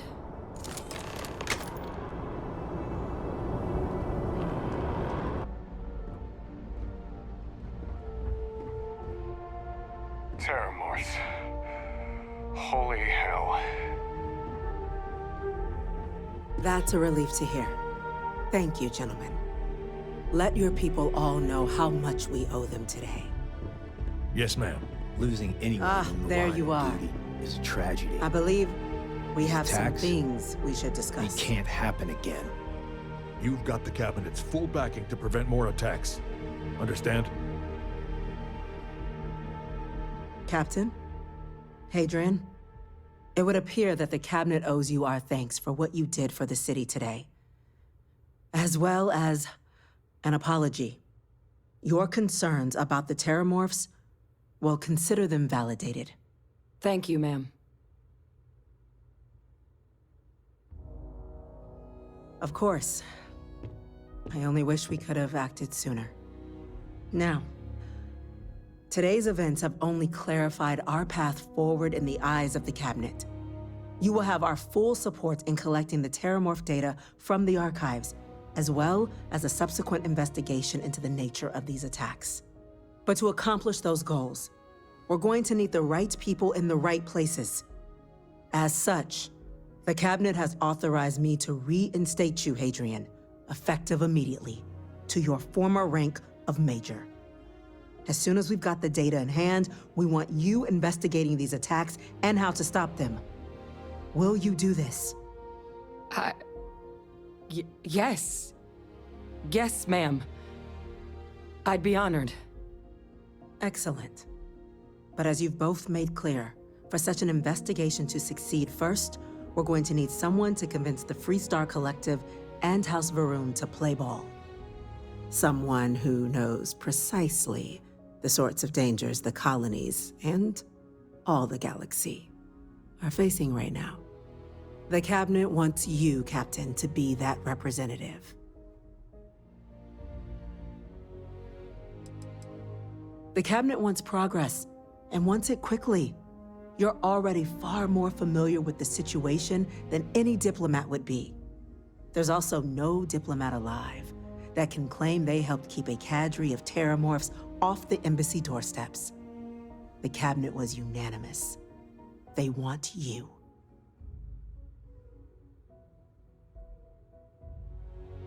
We do. In exchange, we're willing to fast-track your citizenship upon collection of the data. So, will you help us?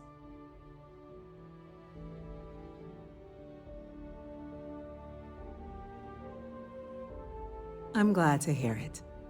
Now, we, of course, won't be sending you in without the proper support. Deputy McIntyre in the Office of Interstellar Affairs will be your guide on gaining access to the archives. You should be able to find her in her office across the hall. And on behalf of the whole of the United Colonies, you have our thanks. You're dismissed. Heroes will move down that Damage space to the spaceport. And the costs of this attack are greater than I think we realize. I'm gonna go check in with Chief Engineer Kulkarni. Start getting a plan together for that data.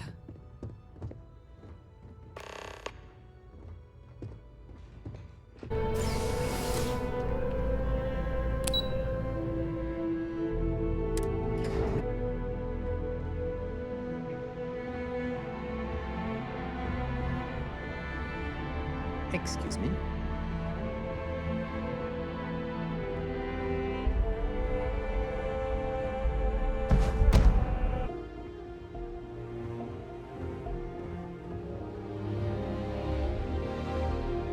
That must make you my Vanguard captain. Welcome to Interstellar Affairs. I'm Deputy Chief Diplomat McIntyre, Chief Yassine's second-in-command. I heard you were instrumental in protecting the city from the attack. You have my gratitude. I was also informed that you gave quite the presentation to the cabinet. Chief Yassine wants you to know the Interstellar Affairs Office is fully committed to this endeavor, accessing the Terramorph data and beyond. We're going to do everything in our power to make sure you have the tools you need. And that means first getting you into the archives. You do know what the archives are, correct? Someone paid attention in current events. So, then you also know that it was originally managed by the 3 major galactic players.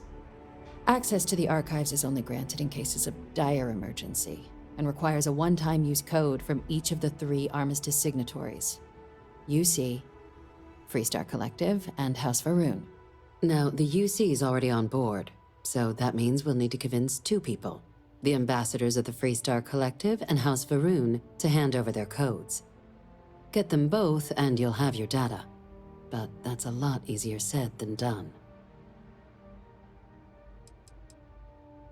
No. Each is a strip of several million random numbers generated on the fly based on biometric keys kept by each of the ambassadors on their person at all times.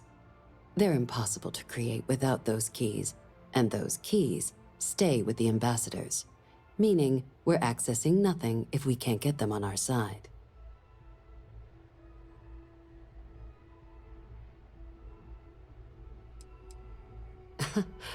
It won't be. Both ambassadors have reasons they won't, or can't, work with us. Now, I'll provide guidance on how we believe you can acquire each code, but ultimately, it'll be up to you to get them both to cooperate. And I do mean cooperate. Threats and violence are off the table here. Though that doesn't mean we can't get creative. But it does mean we need to get you up to speed on who you're dealing with. Who do you want to start with? Ambassador Radcliffe of Freestar, or Ambassador Balmore of House Varun?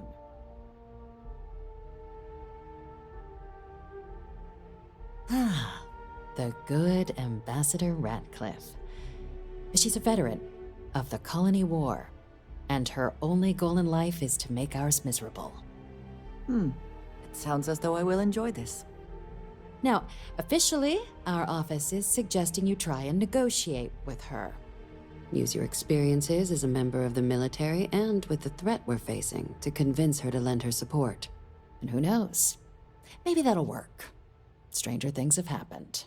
But my suspicion is we're going to have to rely on other tools to get her code.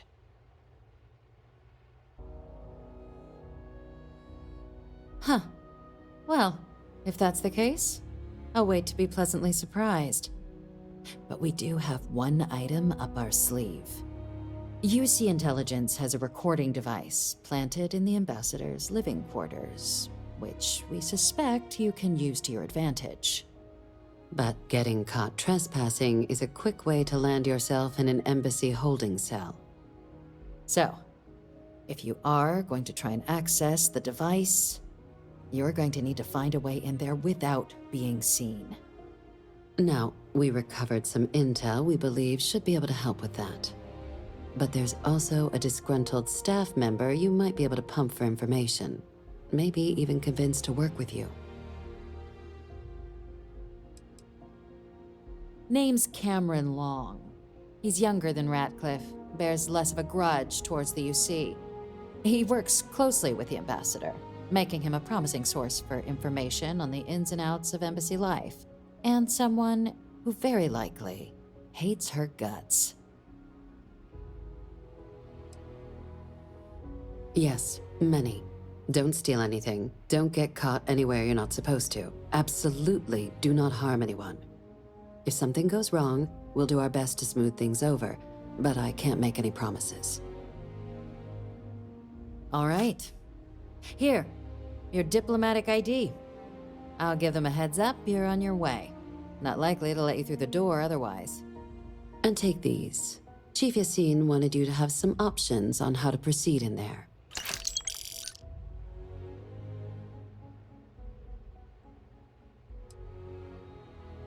Ambassador Balmore's a challenge. When the rest of House Varun retreated into seclusion shortly after the signing of the armistice, Balmore stayed here. He's since lent his support to a small number of archival requests, so there's real hope he might again. Though claiming to know how a member of House Varun thinks is a quick way to earn yourself a psych eval. Well, these days, they're primarily considered a security threat. House Varun Zealots, a fundamentalist outshoot of the group that stayed behind when the rest retreated into seclusion, want nothing more than to send everyone not dedicated to their cause to the great serpent in the sky. But that hasn't always been the case. After they ended the Serpent's Crusade about 70 years back, House Varun did take a real run at trying to normalize relations with the rest of the galaxy. It's why they have an embassy here in the first place, why they were included in the armistice negotiations. But then, without warning, they left, leaving behind, to our knowledge, just the ambassador and his duty under the armistice.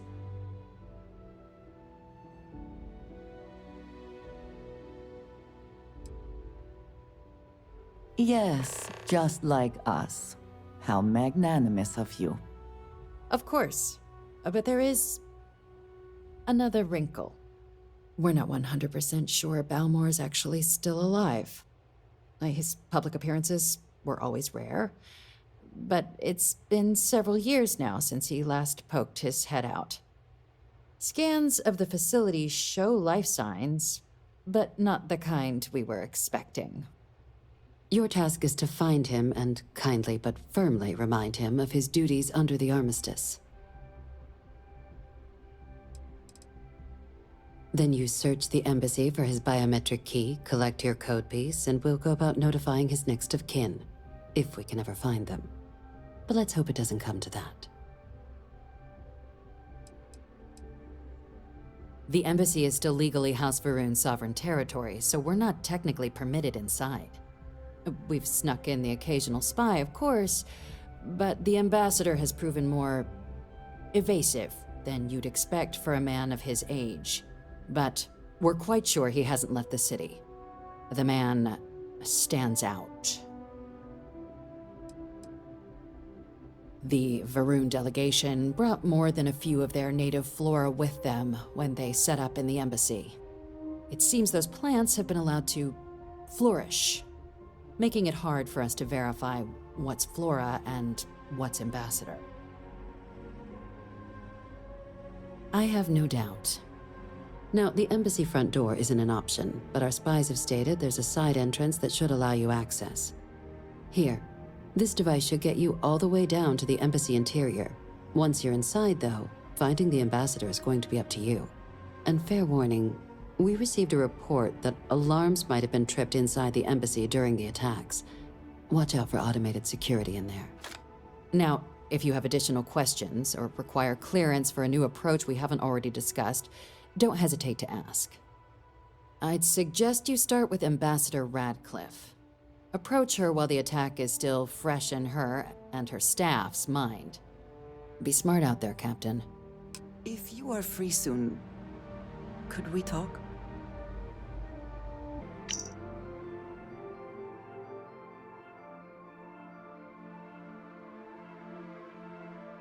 Sorry that I need sign-off from you. Ah, yes. They build a monument to the people they lost, but not the people they killed.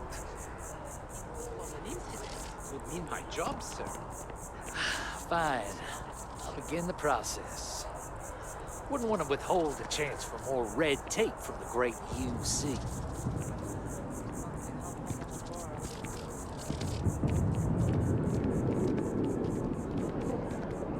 If you have an appointment, they'll check you at the door.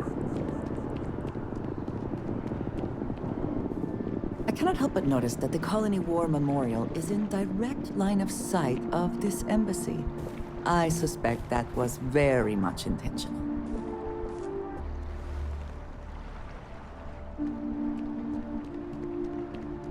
You our visitor? You'll find the ambassador at our office. Go on through.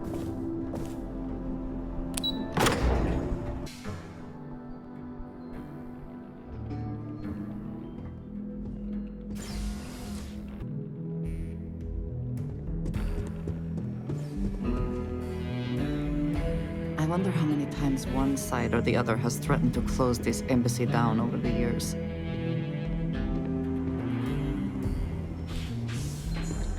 It's good to be back at the embassy. Most times, entry to New Atlantis is seamless. But on occasion, you have officers who want to settle old grievances. Terramorphs? As in more than one? All that security and they still can't protect their own spaceport. The UC never fails to disappoint. I just wish I hadn't received the news from an SSNN broadcast. We have a strategic advantage to maintain, Mr. Long. Of course, ma'am. I'll make sure it doesn't happen again. Excuse me. Are you supposed to be in here?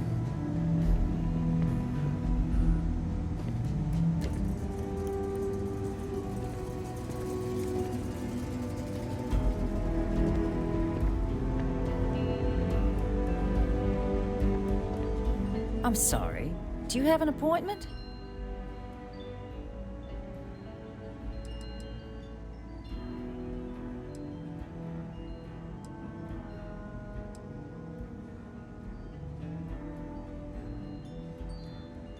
Ah, so you're the one they called about. Failed to mention you were collective-born. You have my thanks for what you did down there, truly. Saved many lives. Now, she also mentioned that, and maybe it was just a bad connection, that now the UC wants Terramorph data from the Armistice archives, some of the most highly guarded information in the galaxy, in order to protect us all.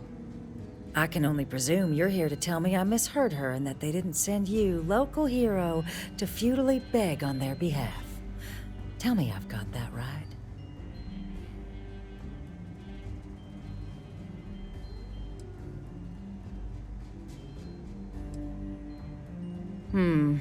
I was afraid of that. Let me be frank, Captain. The answer is no. That information is there because it is dangerous. I will not be the one responsible for its release. Now, why don't you quit wasting my time and yours, and go? You're really gonna push this? All right, I will give you one chance, one, to convince me. Understood. I'm listening.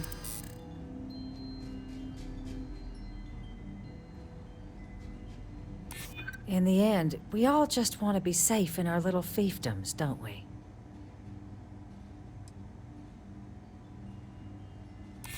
You know that for sure.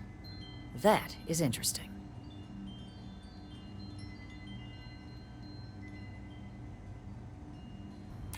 I suppose you're right. Our job and our responsibility.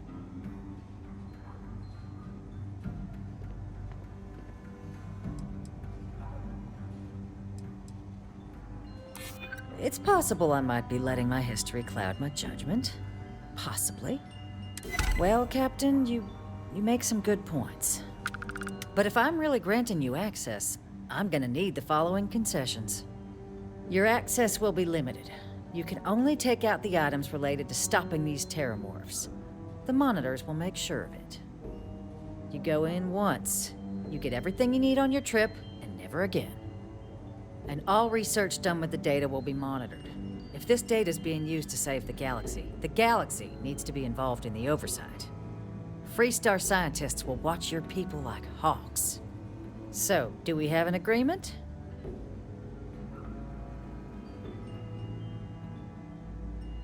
Excellent. Follow me.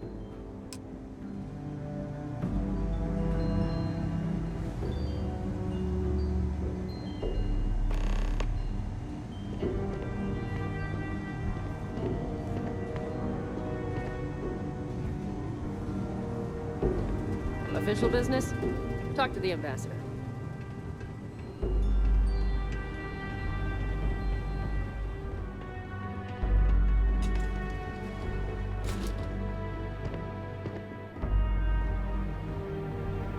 They tell me it should only take a moment.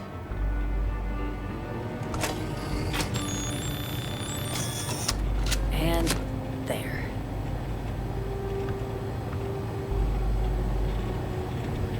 code generator's just this way.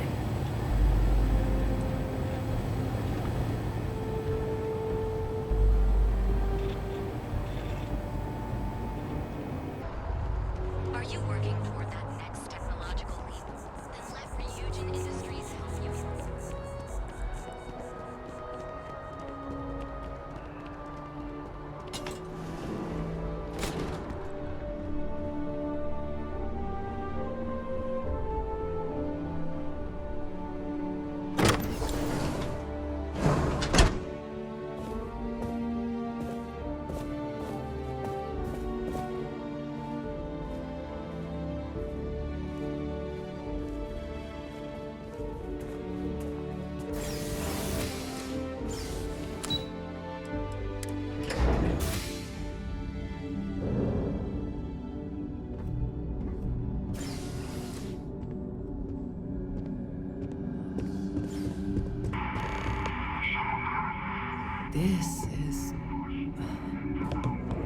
This is certainly different than anything else in New Atlantis.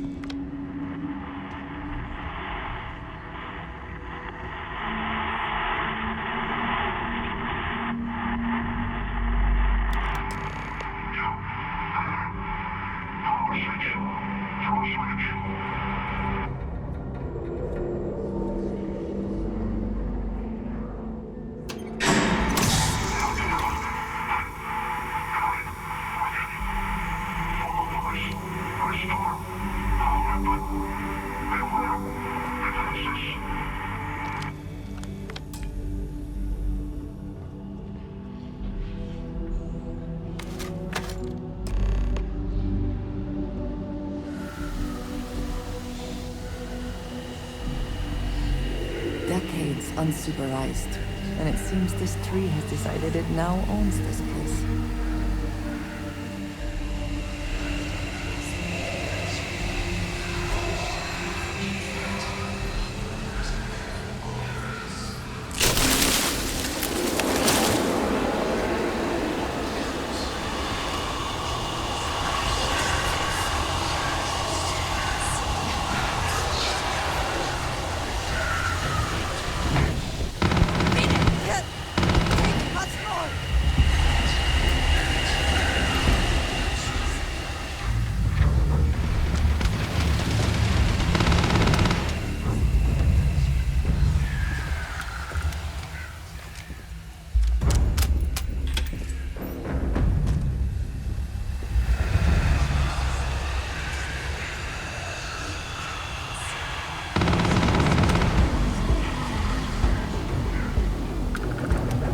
Best not to leave anything useful behind.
Train for it.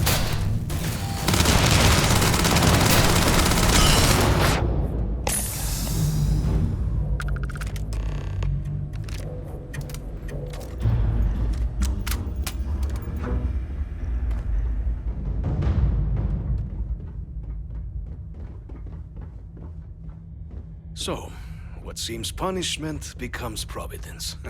A reminder we can never truly know the Great Serpent's designs for us. You have my thanks, and my apologies for the ordeal you just endured. Come, let us discuss.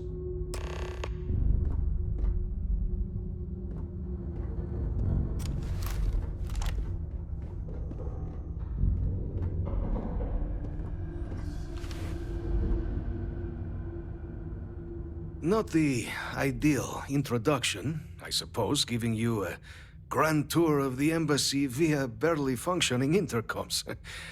I do greatly appreciate your persistence. I suspect the Venom tree upstairs has worked itself into more systems than I'd realized. But then again, who could cage such a beauty? Eh? Tell me though, what is it like outside? I heard the broadcast mentioning an attack. Then the embassy was struck with a power surge, and then silence. Has the rest of the city suffered quite so badly?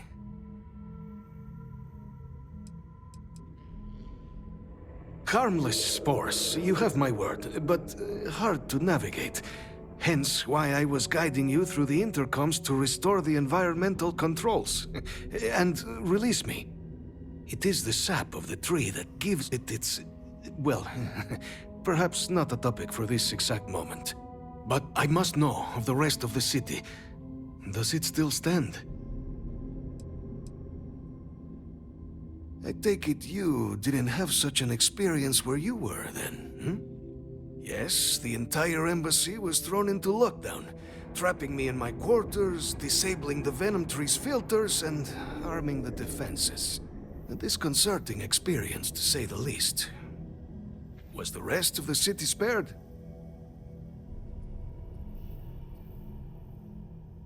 Is that right, huh? I shall need to have these repairs seen to sooner rather than later. Now, it cannot solely be the Serpent's grace that brought you here at such an opportune moment. You were sent by the UC. That much is obvious.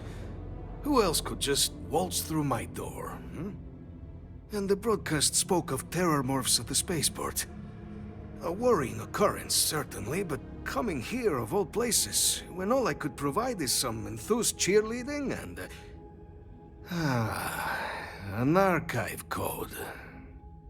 So the UC requires information, then. On terror morphs, presumably, hmm?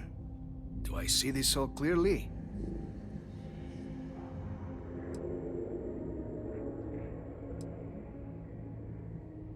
The preservation of life stands as the very purpose of the archives. Using its data to prevent more attacks, there is logic there. But if I am to grant you access, I have a requirement. For years, House Varun has been known only as an agent of slaughter.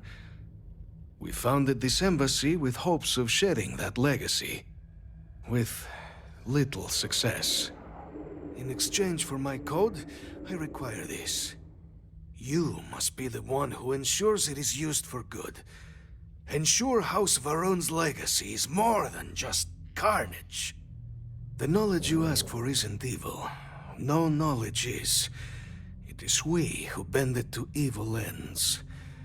Oh, you must assure me this will be used to save lives, not endanger them.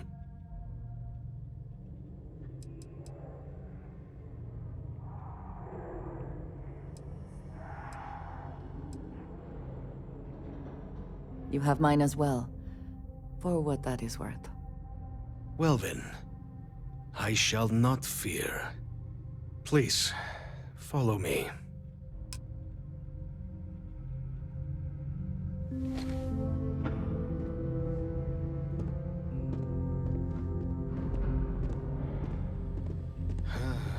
Let's hope it still works.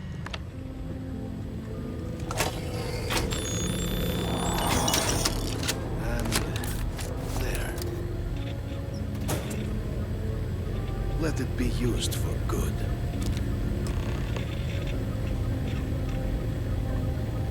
The Great Serpent guide your path.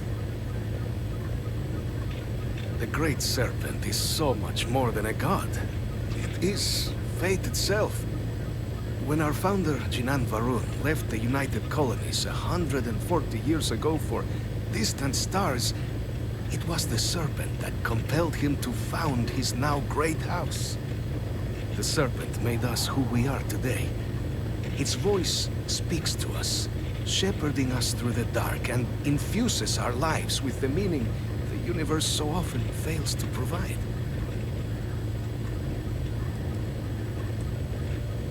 It was tolerable, even pleasant, when my brethren were here in the embassy with me.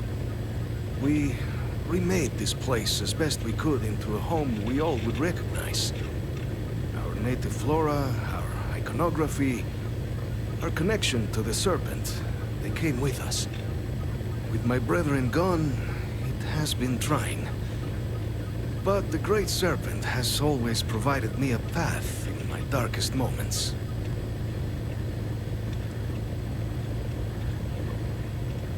House Varun committed itself to the armistice.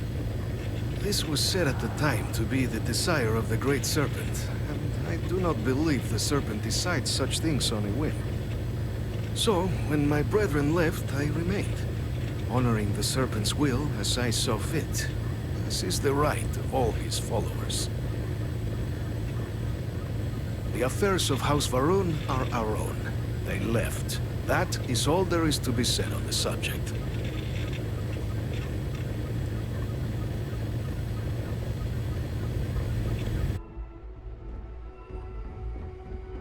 Yeah?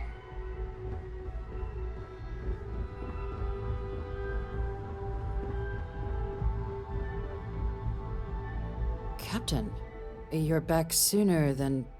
Oh, wait. Did you actually succeed? With Radcliffe? And Balmore? We're all in agreement.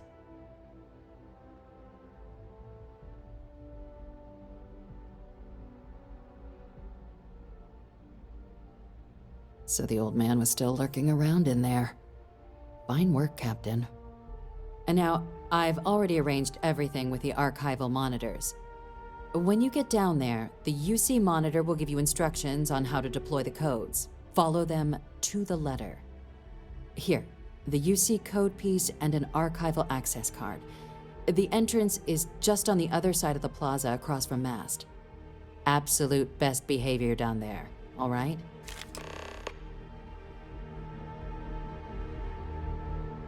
They'll walk you through everything, step by step. Here on Vanguard business?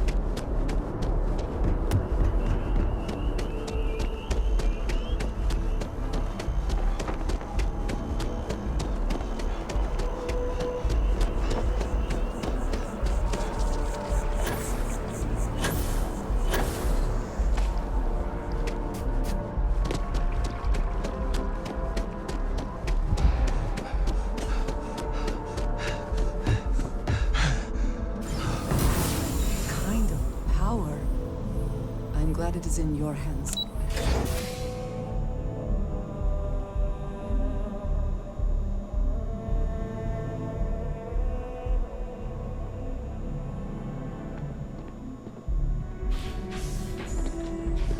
Captain, we've been expecting you. Please approach the monitoring station and we will go over the rules.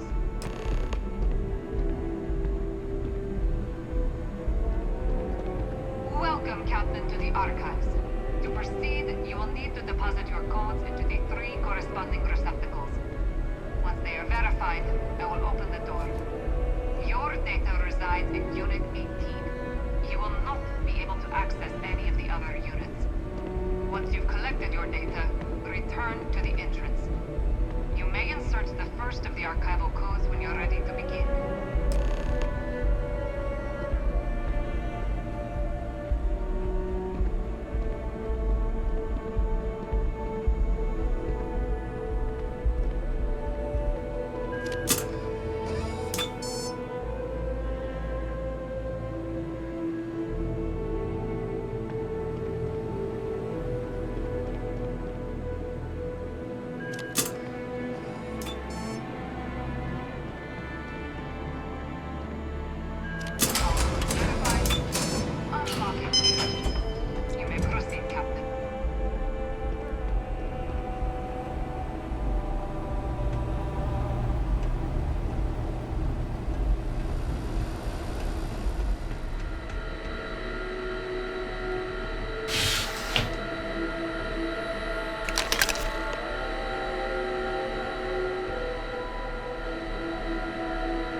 Yes?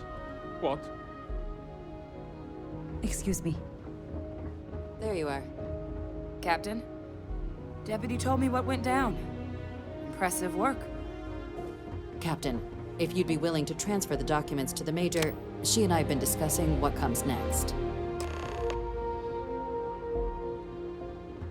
Time for us to start getting some real answers, and figure out if we've been asking the right questions. So whenever you're ready.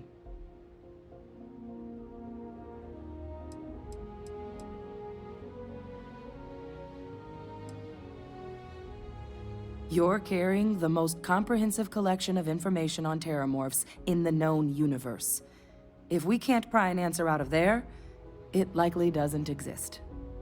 Certainly doesn't mean it's going to be easy, but we're not gonna know until Percival and I dig in, so whenever you're ready.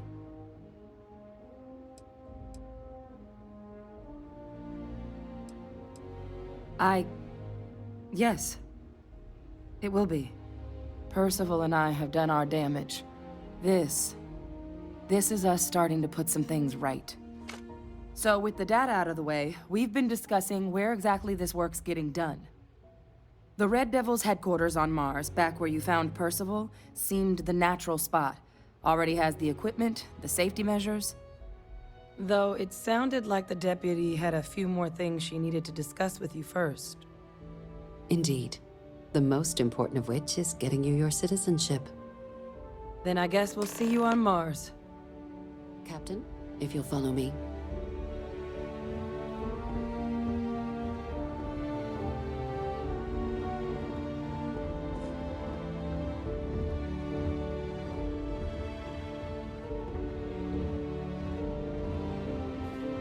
Okay. Hello.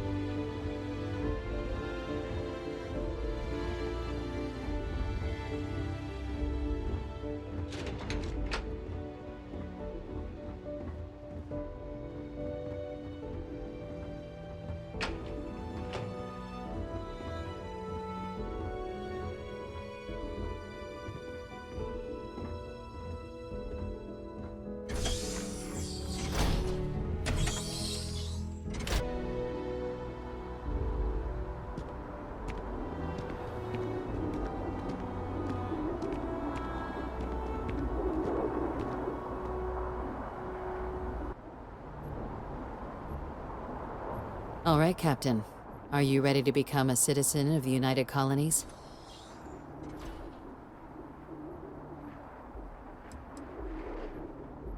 It doesn't. We don't really care where else you might have been or might become a citizen. Once you earn your place in the United Colonies, it's yours. Well, only citizens can own property in New Atlantis. We also pay a discounted rate at any United Colonies merchant. And all citizens receive an ample credit disbursement upon joining. Good. This isn't the only item we need to discuss, so I'll give you the short version. Please raise your hand. Captain, through your actions today and in days past, you have earned your place among the United Colonies. Through service, bravery, strength, and upholding of the mutual good. Will you carry and cultivate these values for as long as you remain a citizen? Then, Captain, I'm pleased to welcome you into the United Colonies as a full citizen. Here, your official ID and your citizenship dispensation. We've also let the Aphelion Realty office out in the plaza know you're approved to purchase property. Now, the other item we needed to discuss. There's a member of the UC who's asked to speak to you, but this person is in a sensitive position. Normally, we wouldn't even consider something like this, but we think this person has information that could prove useful in dealing with the terramorphs. And they've stated they'll only share it with you. They asked for you by name. So I need your agreement that everything you're about to see is kept in the strictest confidence. You can tell no one. Can you agree to these terms?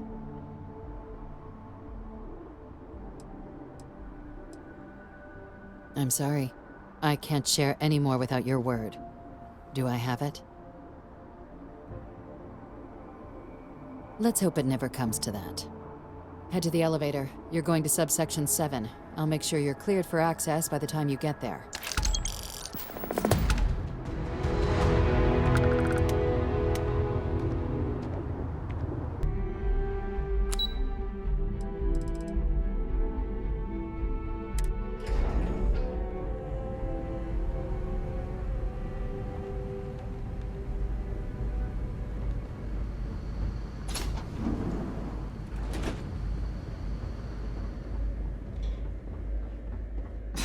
Are we at all surprised that the UC has such a massive space dedicated to secrets? Logging authorized entry. Unsealing access. You may proceed down the corridor. But there are no additional visitors permitted. My friend's gonna have to wait out here. Very well, I will wait. You go on.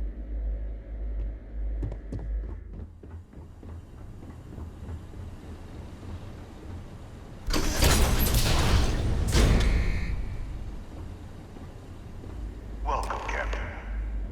Please, come down and approach the intercom. You and I should chat.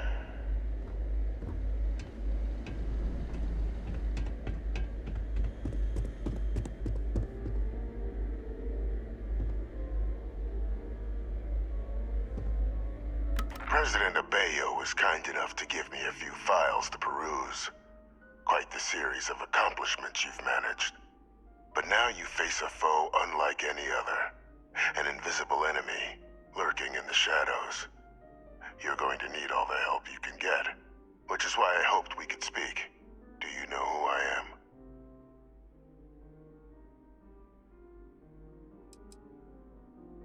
Perceptive. I like that.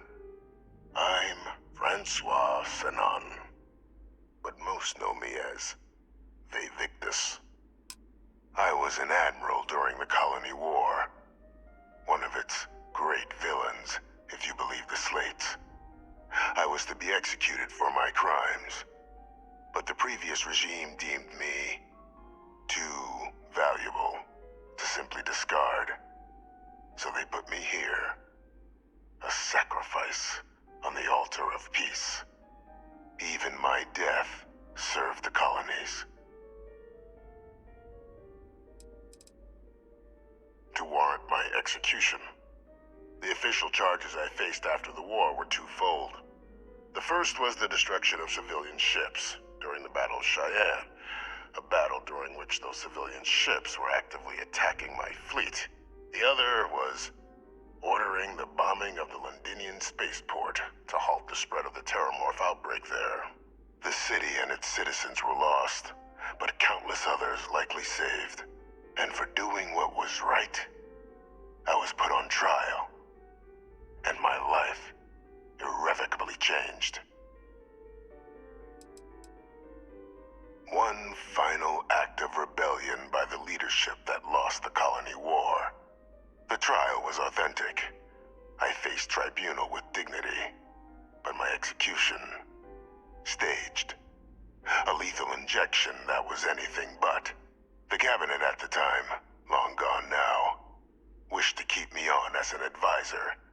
And considering the other option, I was in no place to refuse. So I elected to trade my freedom for my continued existence.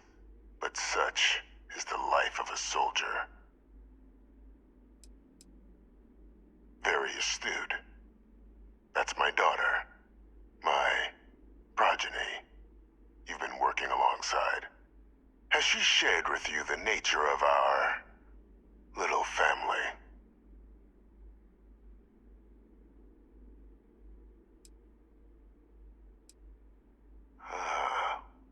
Did she? So willing to trust Hadrian. I never did succeed in driving that out of her.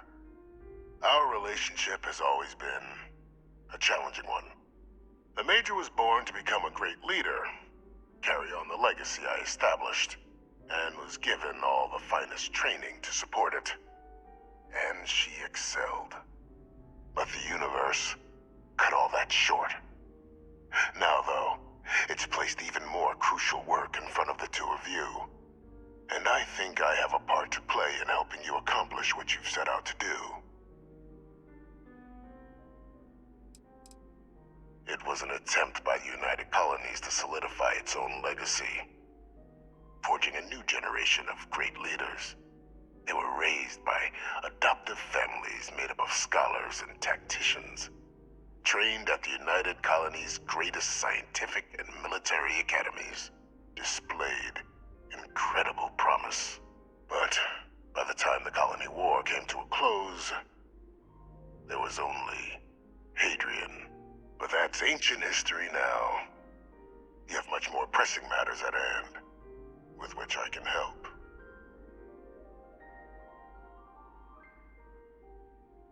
After some long years earning the trust of this current regime, the UC has been permitting me to work alongside one of their recovery teams, helping them gather intelligence on, locate, and organize scenarios to lure in some of the criminals that evaded justice after the Colony War.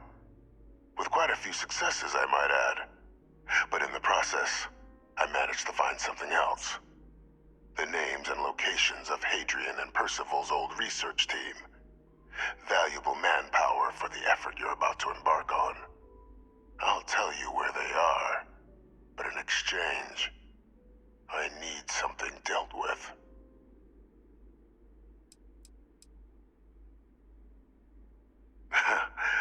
Well, who better to find them? But many of them I knew personally, and I've always had a mind for details. Where someone was born, next of kin.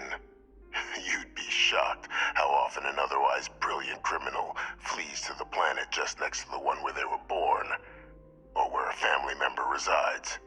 I simply use my own personal knowledge and the information our group collects for me to track them down and set things right.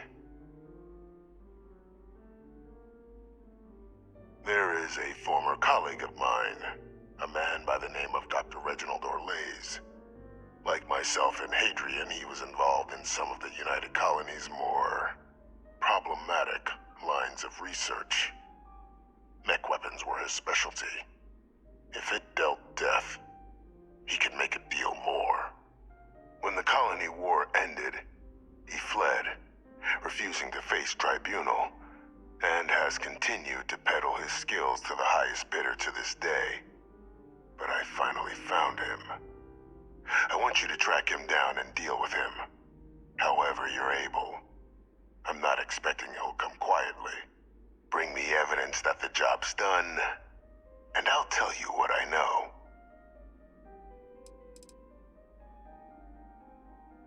Captain, your files indicate a track record of unlikely successes.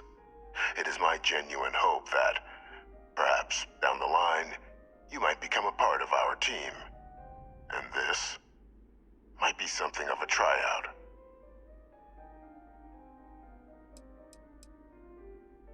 Speak to Deputy McIntyre. I'm sure she'd be happy to hear that someone might be tying up this loose end at long last. Though I would ask you, do not make the mistake of confusing me for a simple cutthroat.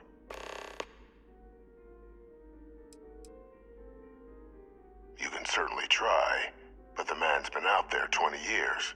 He's likely gone feral by now. Easier for all if you simply blow up his ship and be done with it.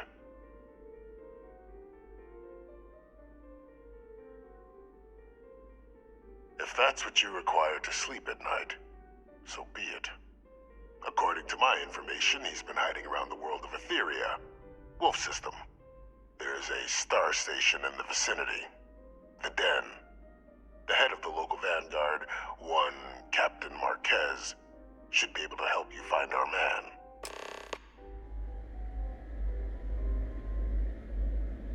Bring me something authentic. I need to know the doctor has been dealt with. It's a phrase, actually, in one of Earth's dead tongues. Woe to the defeated. I acquired it during my school years, after defeating an older cadet so badly that it led to his dismissal from the program. Since then, it's been hurled at me by critics who didn't like the methods by which I achieved victory. But I can't say I don't like it. Stood as a reminder I wasn't a man to be trifled with.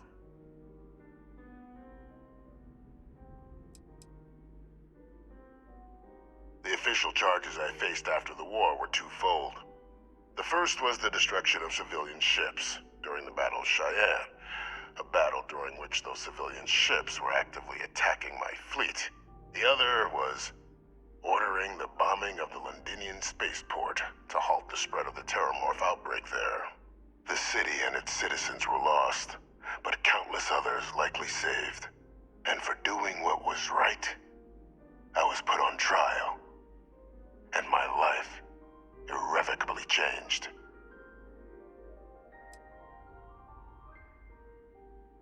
I was told the process was decidedly complex.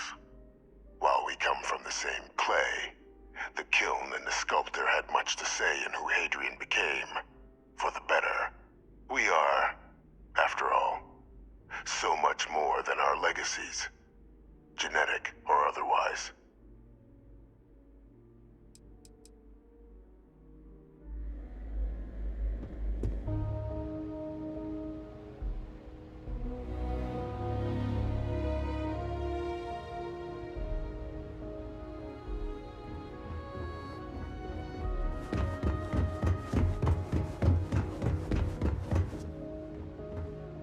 Captain, did your meeting go well? I hope it's clear now why we needed you to agree to all the secrecy.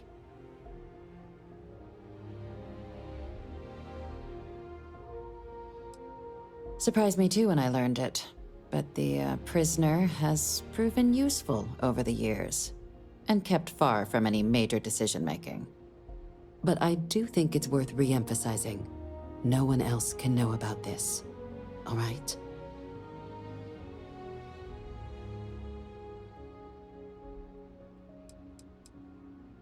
The Major doesn't have clearance for this sort of information, and she certainly doesn't need a distraction from her current, very important work.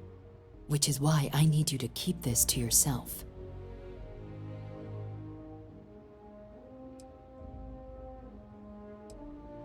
Good.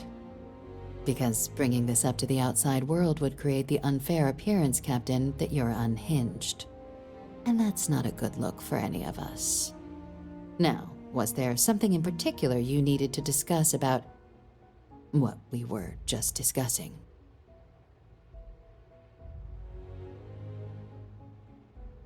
Dr. Reginald Orlaise? He's finally found him. Of course, killing Orlaise is completely out of the question. But bringing him to justice, he's been on the lam for years.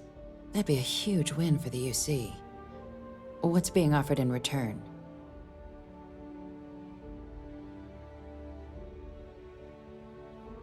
Really? He found the members of the research team.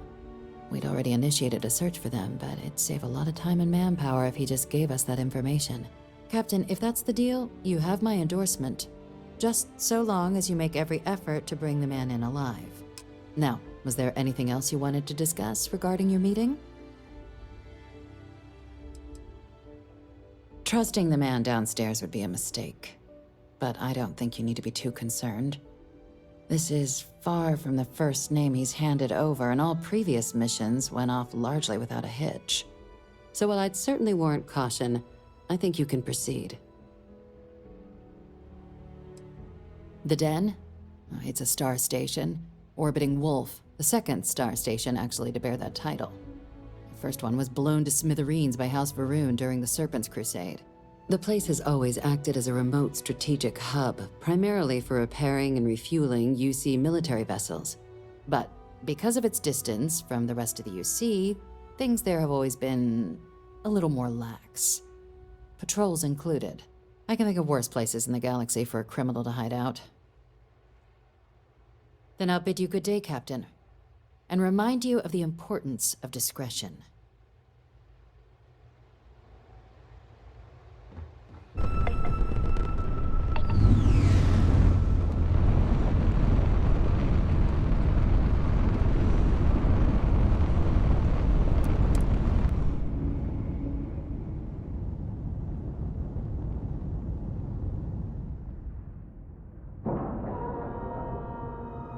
And you didn't even scratch the paint.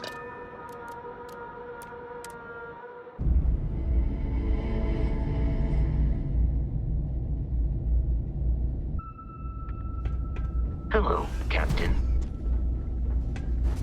I understand this station was once quite the luxurious place for UC military commanders. Based on what I see, I find that very hard to believe. Looking to lodge a complaint? Then you want UC security, not the Vanguard.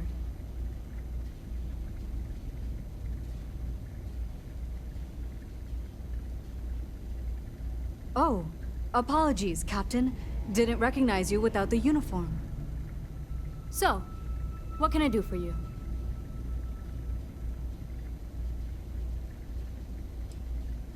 Think you got some bad information. If there was a wanted man in our skies, he wouldn't still be out there. Unless... Are you talking about the Warlock? There's been rumor of a ship out there for years now. Doesn't respond to hails, never docks. More than a few amateur investigators have tried to find it, and at least 2 never came back. Aetheria's debris fields are plenty dangerous if you're not used to flying in them. But if you're suggesting it might not have been the fields that got them, well, I can give you the coordinates of the Warlock's last sighting. Things you should know? The den's not really that kind of place. This is a quiet assignment. Keep an eye out for pirates, make sure smuggling's kept to a minimum, occasional rescue job out in the debris fields. Otherwise, it's mostly long haulers and staying ready for the day the Collective wants another round, or House Varun comes back in force. I mean, I honestly thought it was just a story bored haulers told to amuse each other.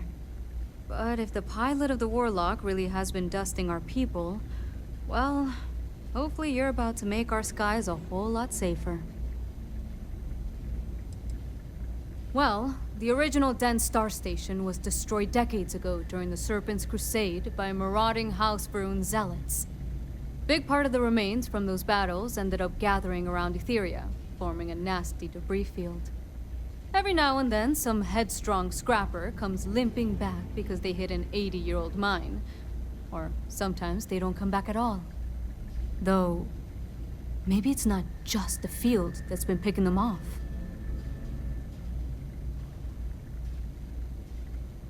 Sure thing. Here, this should get you pointed in the right direction. Good hunting, and stay safe.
is pleasant to see you.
Back, Captain.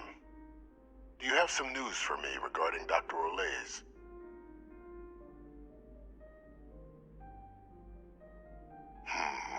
I'm not surprised. The man fled every consequence he ever faced. Of course, you don't expect me to just take you at your word, do you?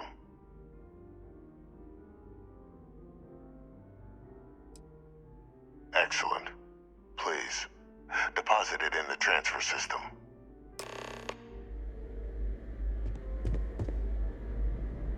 Transfer accepted.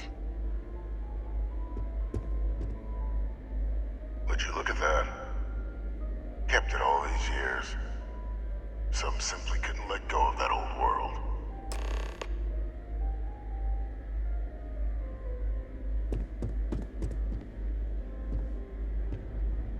This is fine work, Captain. I can ensure the remaining team members find their way to the Red Devil's headquarters. Except for one. That one you'll need to collect yourself. His name is Kaiser. You can find him on the Freestar world of Nira, wandering the battlefield there. The area was ground zero for xeno-weapon deployments during the war, so I would arm yourself appropriately.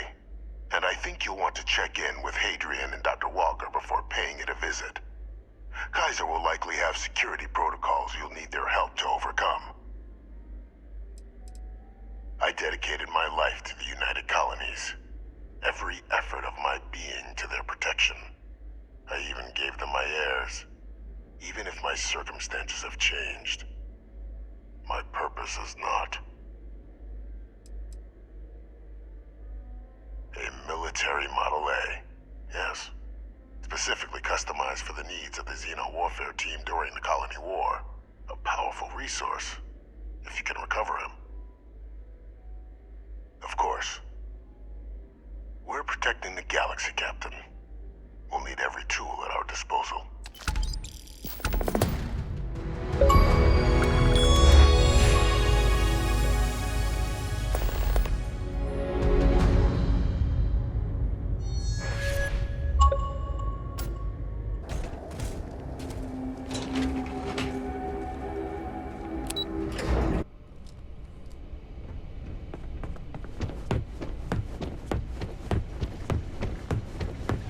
Yes?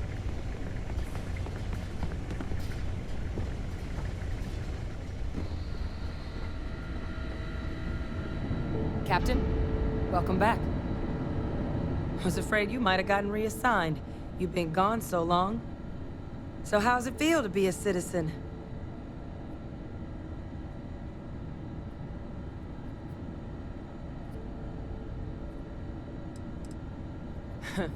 Must have changed up how the ceremony works. I just raised my hand and said, sure, I'm in. But it is real good to have you here again. We've been going through the Terramorph data and, well, we're gonna need all the help we can get. These logs, they're even more thorough than I remembered. Genetic workups, population statistics, hell, even their food chain. I'd completely forgotten, for example, that there was a creature that actually ate terramorphs. At this point, the data's given us more options to explore than we have people to work on them.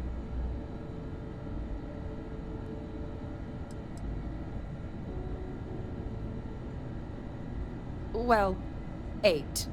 They went extinct a few decades back. A big lumbering thing called an Aceles. Something I'd love to learn more about, if we had the people to look into it. That'd be something, wouldn't... I'm sorry, are you... You're serious? You found our research team? That's incredible. That accelerates everything. With them back, it'll let us... Wait. Kaiser. Did you find Kaiser?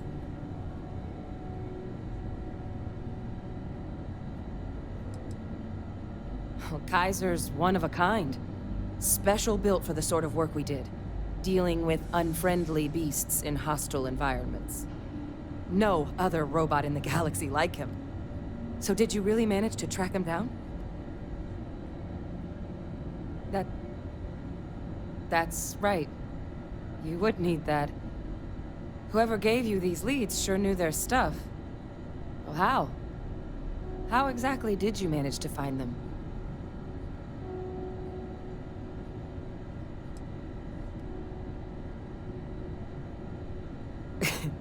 You can't be... Oh, you are serious. Okay. No more questions. But still, getting Kaiser back, that gives us more than a few new paths forward on dealing with the terramorphs. But if he's been out there on his own all this time, you're gonna need something. Come on. We've already made a lot of progress getting this place back online.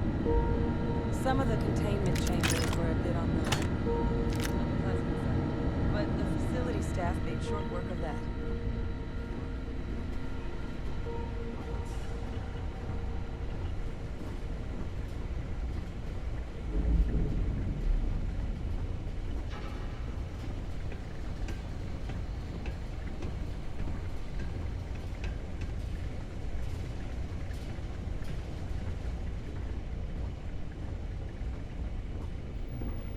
I know it's here somewhere. Uh-huh.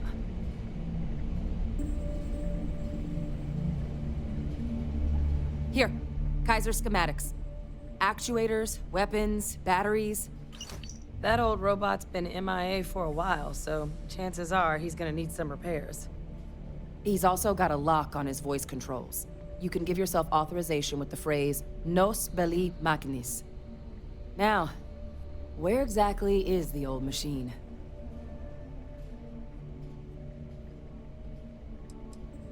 Well, it's really not that daunting. So long as he's on a planet with some modicum of civilization, you should be able to cobble together most of what he might need. He is on a planet like that. Right? A battlefield. On Nira? Ugh, sheesh. No wonder no one's found him. That sector of Nira was destination #1 for xenoweapons during the war. Add to that general environmental devastation and the kind of lawlessness that comes with any Freestar world, and that planet's got more than enough ways to make a visit your last. But I think there's a place where you can start your search. Yep. One-of-a-kind salvage. Licensed to an Angelo Alonso. Goes by Gel. As good a place to start as any. The Colony War saw a lot of hard fighting, but Nira got it the worst. Everything the Freestar Collective and UC could muster, ground troops, xenoweapons, mechs, was hurled into the fray. Both sides hoped something would decisively turn the tide, but it never did. When the war finally ended, swaths of that world were so devastated they were effectively abandoned. So what Kaiser's doing there of all places? I can only guess at. Kaiser lets us do field work with a level of precision that there's really no other way to accomplish. More than a few of the options we're looking into. Detectors to uncover the Terramorph transmission method, or crafting a targeted biological agent. They require highly specific materials to test against. And asking a group of Marines to accompany us for that kind of work, well, it usually ended up with ruined samples and wounded teammates. And I'll make sure we're ready to put them to use as soon as you've got them.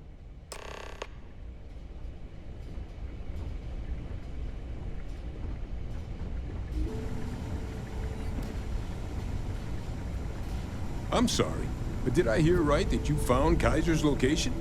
Then what are you doing here? Go get that old war machine. Adrian and I are still pouring through the Terramorph data. Don't think I realized just how much I forgot.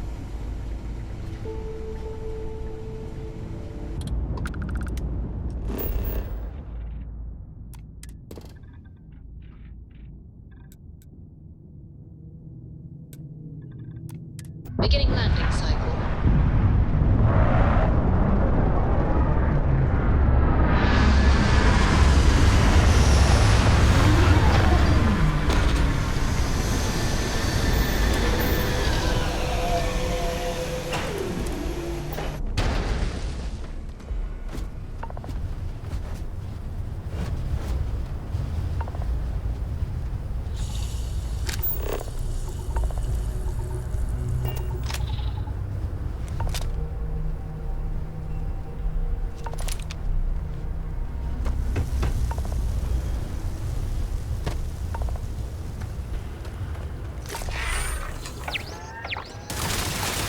Customers? You looking for advice on heading out into the fields? Jell's happy to oblige.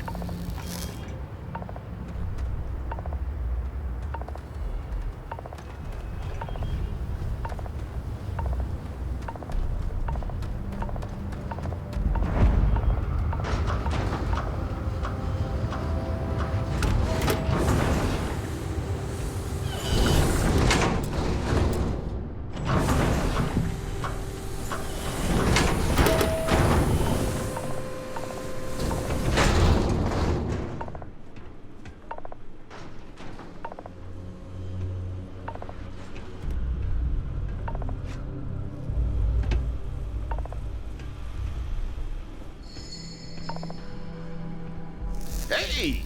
New model on the floor. Welcome to the one-of-a-kind.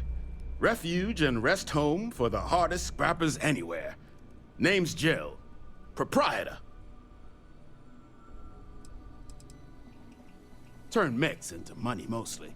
Plus selling equipment, information, and supplies to any short-term scrappers that want to take a shot at striking it rich out in the fields.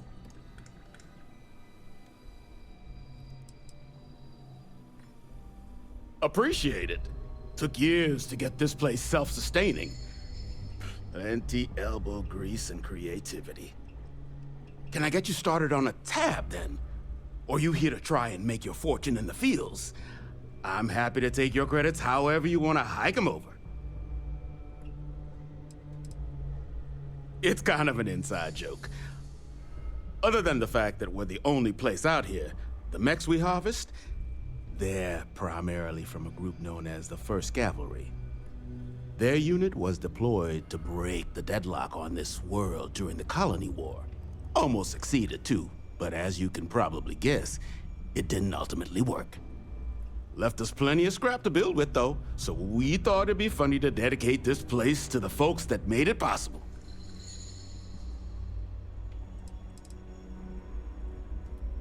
So they were pretty widely considered the best damn mech unit in the Freestar Militia. Maybe the galaxy. Their leader? Major Paxton Hull. They say he was some kind of tactical genius. Whole damn war, he always seemed to be just one step ahead of the UC. But all that changed here on Nera. The fighting was brutal, apparently. Between the aliens and the UC defenses, most of the 1st Cav was wiped out. They say Hull snapped, that he couldn't handle the loss of so many good soldiers. When the ceasefire order finally came, he ignored it. Said he was too close to victory and didn't want his people's lives to be sacrificed for nothing. So they court-martialed Hull and the other survivors of the First, locked them all up, and that was that.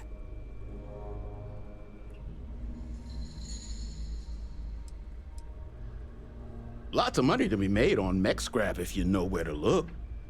And I just happen to sell a guide that'll show you the best spots to get started. Couple of words of warning, though. As you may have put together, Nira's more dangerous than a cellophane airlock. And it's not just the environment that'll kill you. UC brought xeno-weapons here during the Colony War, and more than a few decided to put down roots. Sirens are the ones you really need to watch out for. You've also got the unauthorized scrappers, Ecliptic being the worst of the bunch. Kill you for looking at them wrong. Luckily, we sell a wide array of problem solvers in various colors and calibers. Any Nira scrapping expedition starts by checking my stock.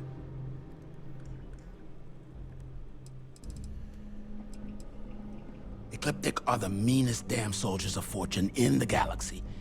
Make the Crimson Fleet seem polite by comparison.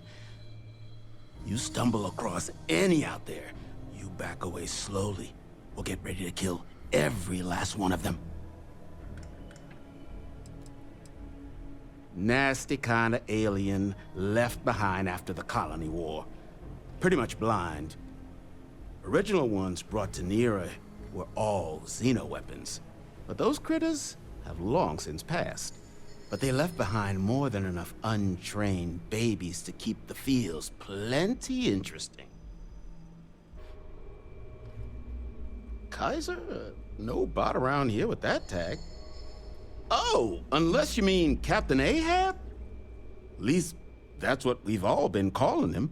No clue what his actual designation is, since he's got some sort of security protocol that prevents inquiries and general chit-chat.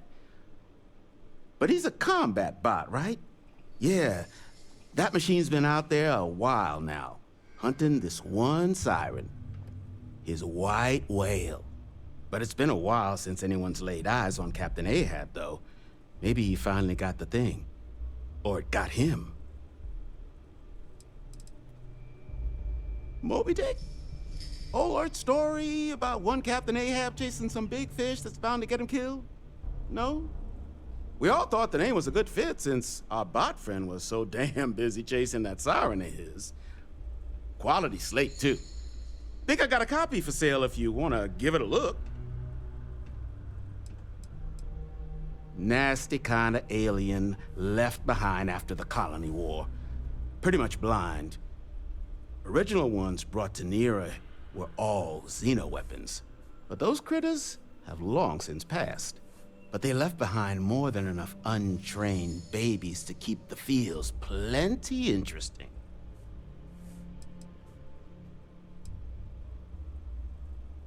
That's where I recognize that insignia. Red Devils. Yeah, Ahab's definitely your bot. So, sounds like you've got two options. You can wander around out there, hunting your bot, little old white whale of your very own. Maybe you find him, maybe you get yourself killed. But knowing this rock is part of what we do here. So if you want to find him a whole lot faster, I'll sell you what I know about this. Kaiser's location. Going rate's a little steep, but I'm willing to negotiate.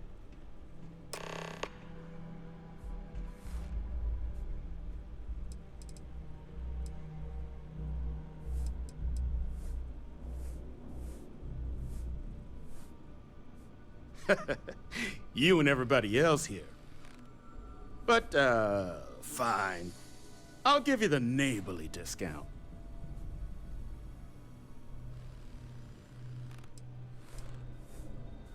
I mean, great for him, but that won't keep acetylene in our tanks.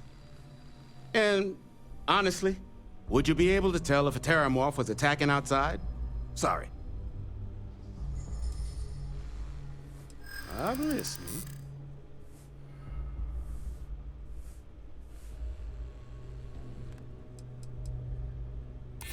I do understand. I'm trying to figure out a way to help you, okay? I'm glad you understand the position I'm in here. That's what I'm hoping. Okay. You made your point. I'll give you a discount. Pleasure doing business with you. So, last anyone heard of him, he was out near the Syracuse, shipwreck about a quarter-click down the main strip. One of my roughnecks said he heard some kind of beacon. Just keep your ears open. You should find your machine. Eyes open, too. Sirens and Ecliptic out there, and neither takes prisoners. Oh, and corpse retrieval is not included in this transaction, so now you know. Give Ahab Kaiser our best.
Not here to be your friend.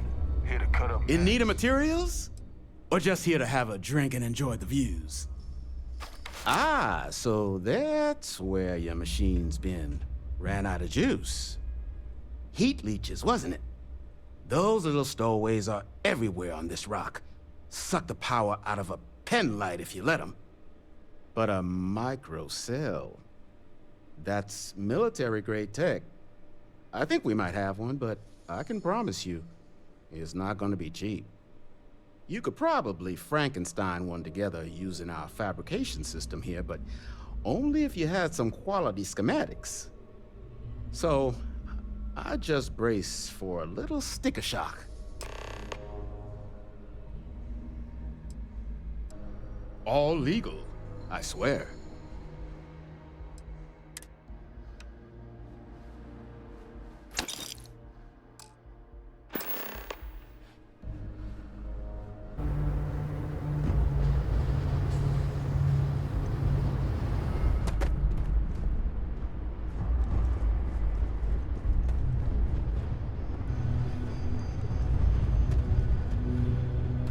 Battery accepted.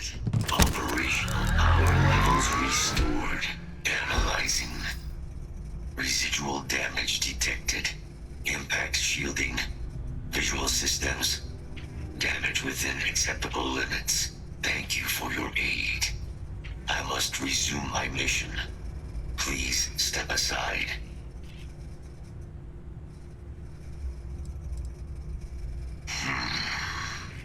Heat leeches. Energy siphoning pests. Nested as I reset from my last altercation. Good to have them gone at long last. Weapon disarmament. High risk. So I will ask you to stand aside.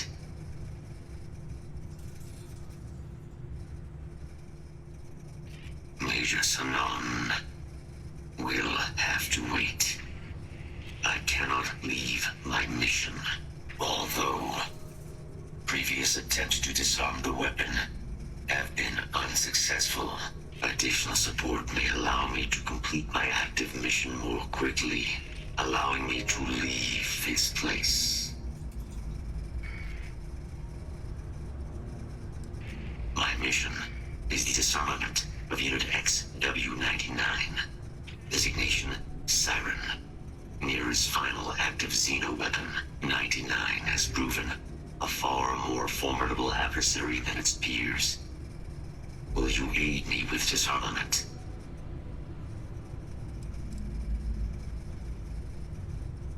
During the Colony War, handling of Unit 99 and its peers were among my personal duties. Deploy Unit 99. Defend Unit 99 against hostile forces. But above all, ensure Unit 99 was never used against non-combatants.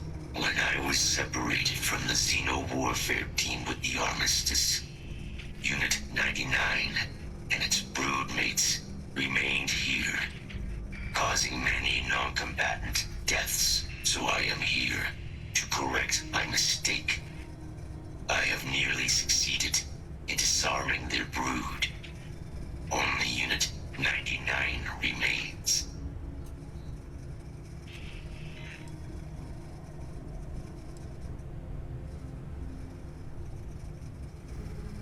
Correct. Unit 99 is a Siren, a deadly biological specimen deployed to Nera during the Colony War. Engineered for combat efficiency, execution of said specimens is the standard method of Xeno weapon disarmament. Species designation, Secusa lantanus. Top speed, 78 kilometers per hour. Confirmed kills, 107.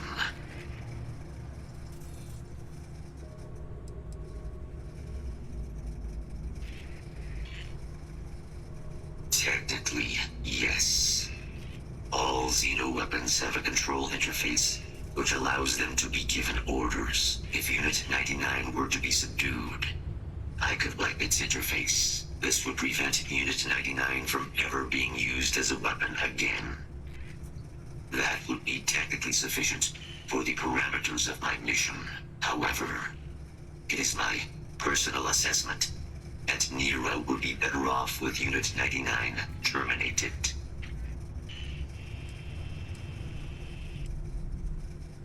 Follow me.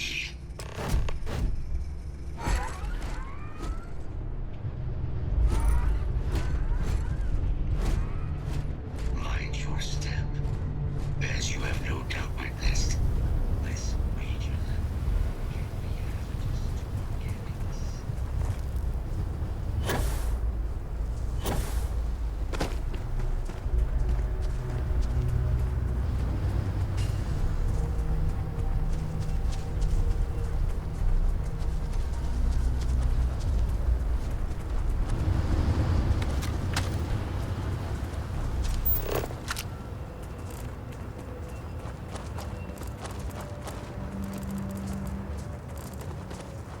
Probably best not to think too long about what Ecliptic will be doing with anything they salvage.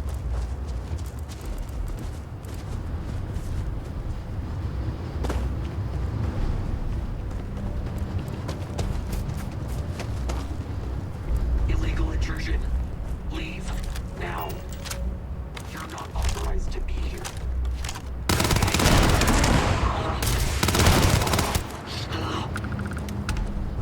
Always worth checking. Never know what you might find in their pockets.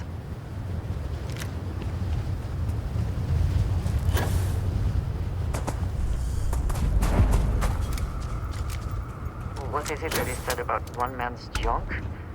There is so much junk. It is difficult to recall how that goes.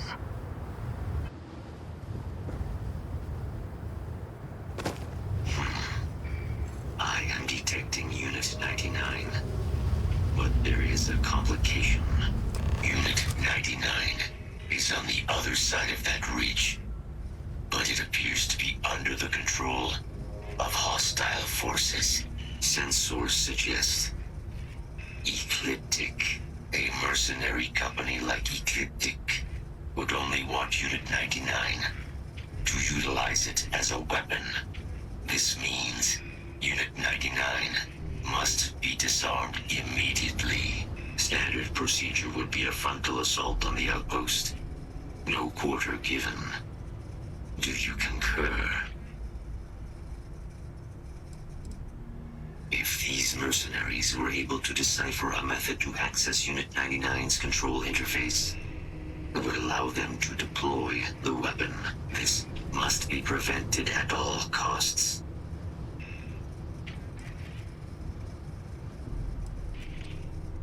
Simple and straightforward. A good choice. Moving out.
anything behind.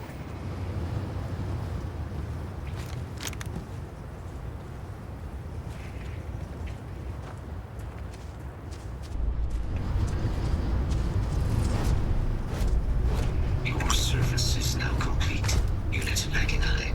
Mine, however, continues.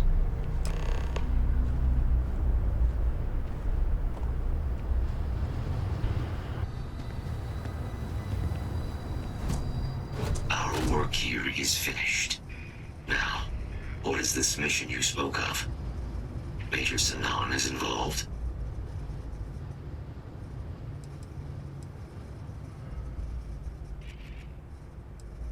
A plague of terramorph attacks. That is disconcerting. You are docked at one of a kind. I will meet you there.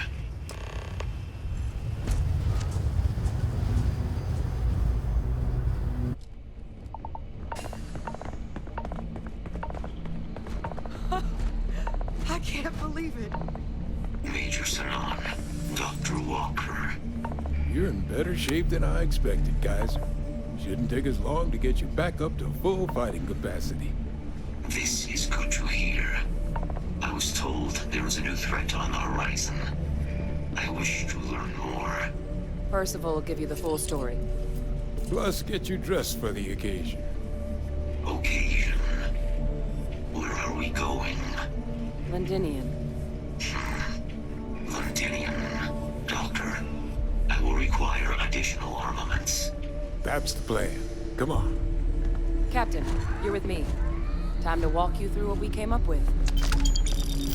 So the problem we're up against is vast. Terramorphs, they can be anywhere. Meaning us finding and disposing of them ourselves isn't an option. Okay. Hello. But what if we could let something else do the work for us? Come on. I'll walk you through what we're thinking. What? Hey.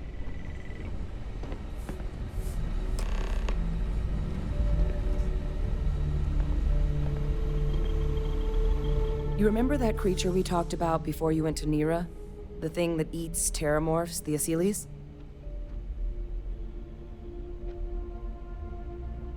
Apparently, they were bloodhounds for terramorphs. But when the UC ran low on synthetic foods during the Colony War, the Asylees were chosen to fill in the gaps. We thought they were harvested to extinction. But in the data, the research team found the location of a few remaining specimens. As you can see, what we're proposing is bringing them back. We'd breed populations of them, distribute them to human worlds, and then let nature take its course, using a method that thousands of years of adaptation have already perfected. We could speed up their breeding process using some of the same technologies that were used to create me.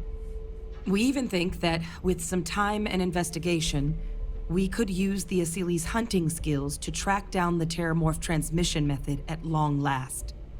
Find out how humanity spread them and put an end to the terramorph problem definitively.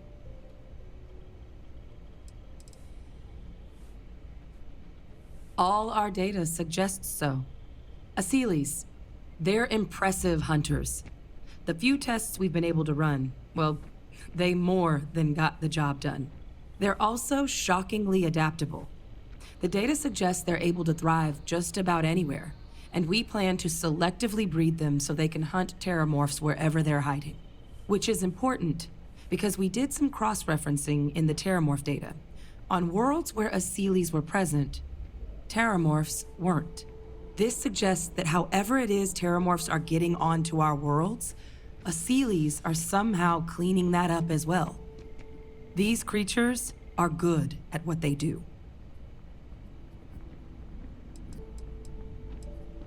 If you pick a fight with one, or you're a terramorph, sure. But Asylees were already spread across the galaxy once before during the Colony War. As livestock, they're far less of a danger than the one we're proposing to clean up.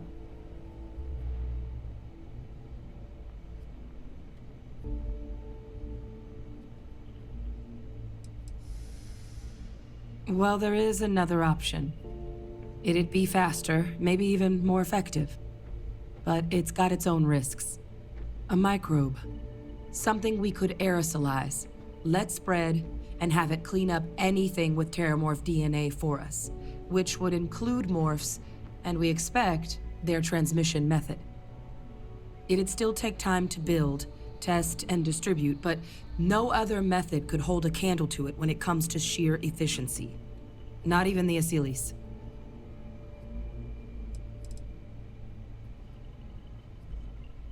Well, that's still not 100%. But it sounds like the Vanguard will actually be picking up a fair bit of it. But there's no sense in hammering down those sorts of details before we've made a decision on which route we're taking. Percival assures me that they're minimal. He'll be able to encode safeguards against mutation in the agent's genetics, so that they stick to the task of cleaning up terramorphs. But the microscopic world has a tendency to behave in ways you can't always predict. So to say there's zero risk would be a lie.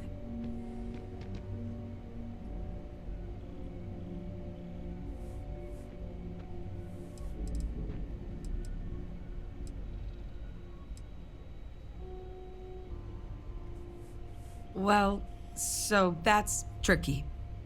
Both plans are going to take major investments in time and resources. We're talking years of work, not to mention some highly specialized materials. Terramorph cell lines we can breed quickly and consistently to test on. Asylees' gene samples we can use to rebuild their bloodlines. Or sharpen our microbes' tracking skills. Not the sort of things any labs just got lying around. But we think we found a lead.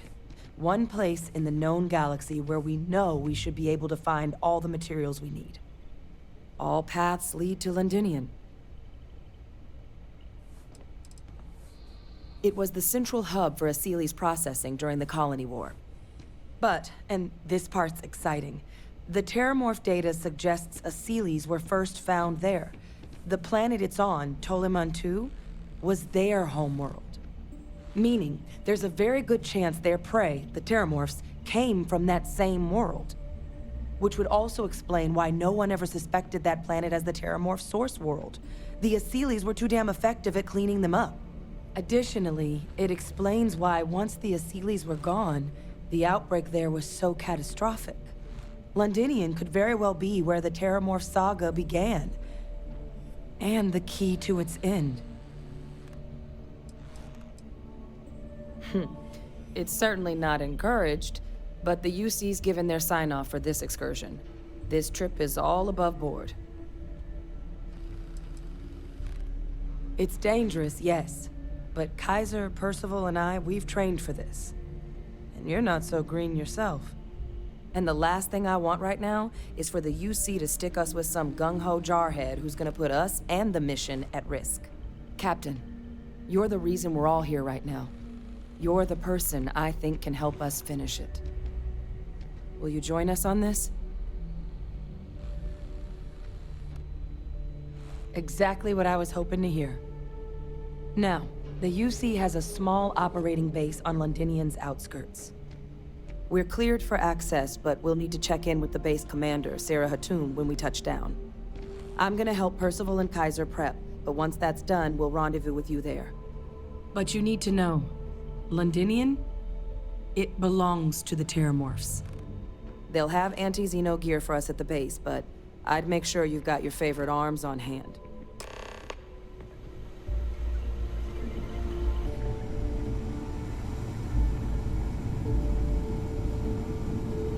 Oh, this goddamn planet. You romanticize a place when you're away from it for long enough, but I forgot what a dust-crusted pit Mars can be. Now you, what do you need? Oh, nothing. I love having to take a toothbrush to every crate they drag in here. Now you gonna tell me what you need, or can I get back to my work? It's come up on my performance evals. But I know the needs of this facility inside and out, so everyone has to deal with it. Not that it should matter to you. I'm sorry. Who are you again?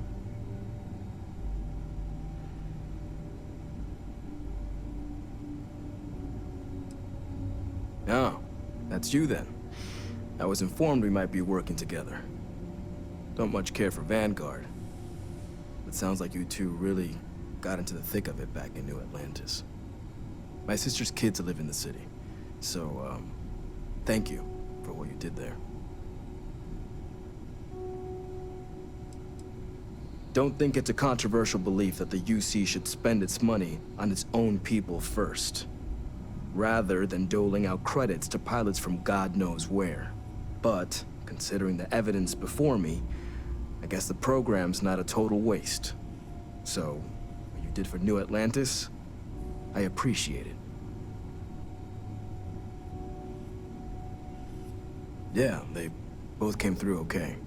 One science division, other's an artist. Effectively useless human beings that would have had no reason to be anywhere near the fighting. Still, would hate to see anything happen to them.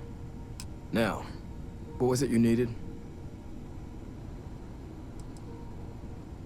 If anyone can pull off something as downright lunatic as that, it's these people.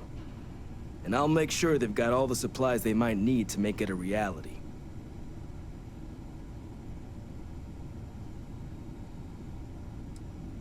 That's correct. Ran logistics for the Devils for years before getting the assignment here. Military logistics isn't usually thrilling work, but as bone-crushingly exhausting as this job could be, it sure as hell was never dull. Coordinating habitats for nightmares from the far side of Lantana 8B and their favorite breathing snack foods? Sure, why not? Stocking the UC for a rancher who's got 2,000 grade A kilos of biomass he can ship to Mars per week? They call days like that Tuesday. So when I heard things might be opening up again, I put in for my transfer immediately. Don't worry, I'll handle the paperwork.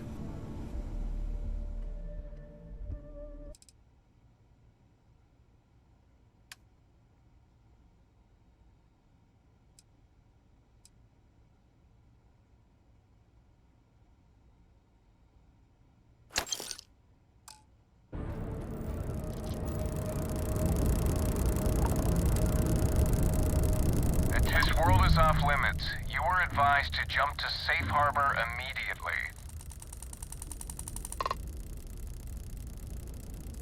Tolomon 2 is a biological exclusion zone. Nothing down there but terramorphs and UC soldiers keeping an eye on them. Best course of action is to leave while you're still able.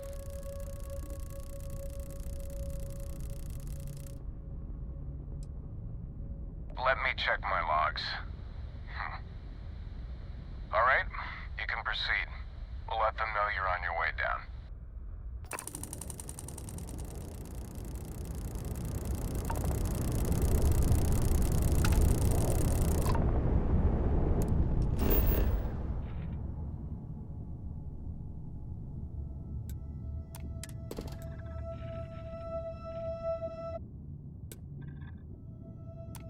Landing struts primed. Retros firing.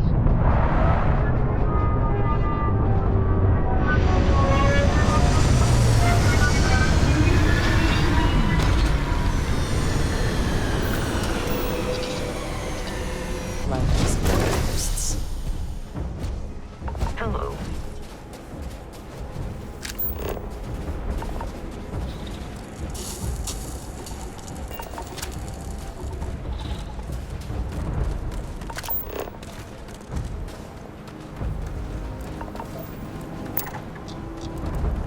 You!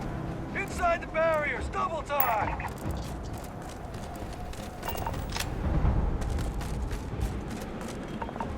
I'll send the rest of your team along once they arrive.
I pride myself on knowing everyone on this world, and I don't know you.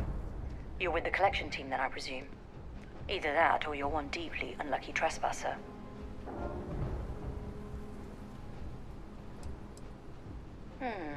Deflection. Lovely. Nervous then? I certainly wouldn't blame you. Well, perhaps I'll just get my answer from them instead. Commander Hatum, No need for introductions, Major Sinon. Dr. Walker, your reputations precede you. Can I also presume he's with you? Oh, the captain? Yes, ma'am. Couldn't do this without him. Then let's not waste any more time. Now, Londinian is one of the most dangerous places in the Milky Way. It's with good reason my soldiers and I do everything we can to avoid entering the city. Terramorphs are omnipresent, and the structural damage left behind when Major Sinon's father bombed its spaceport has turned large swathes of the metropolis into a decaying labyrinth. As such, we'll be providing you all with gear, information, and uploading municipal unlock codes to your robot. Every tool you could need to succeed out there. Except one. Once you're on the other side of those barriers, you will be on your own. If you get into trouble, my people will not be coming. Do we understand each other?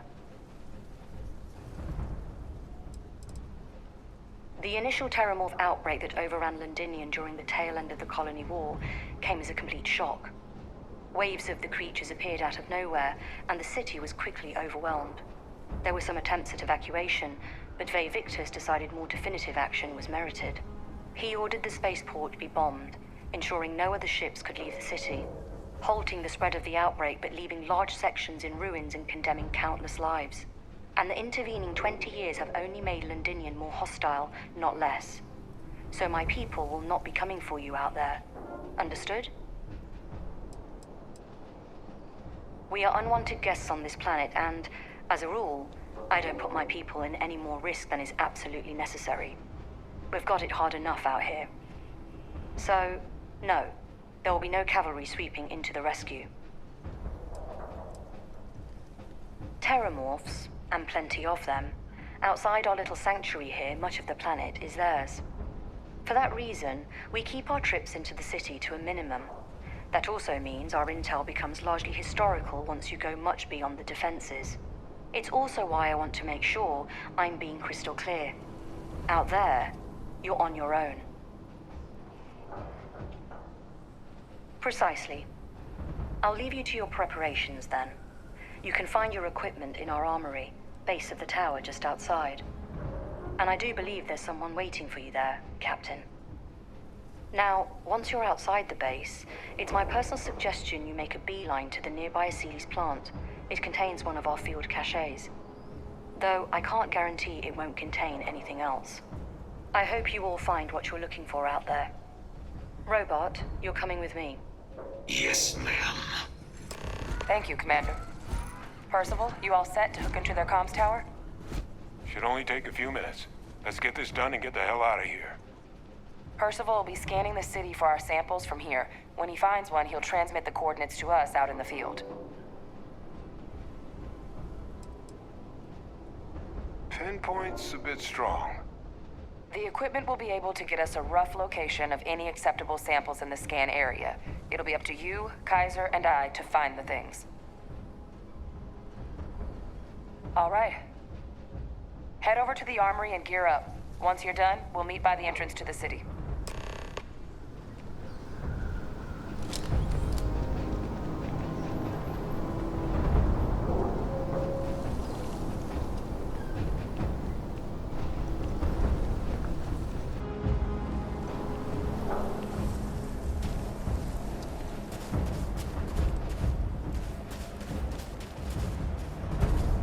Transfers complete. Those codes will allow you to temporarily restore power to most facilities in the city. Systems should shut themselves back down automatically. Duly noted, Commander.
match our description. The Vanguard captain? The cabinet wanted you to have something. Make sure you had the best tools for the task at hand. Now, if you'll excuse me.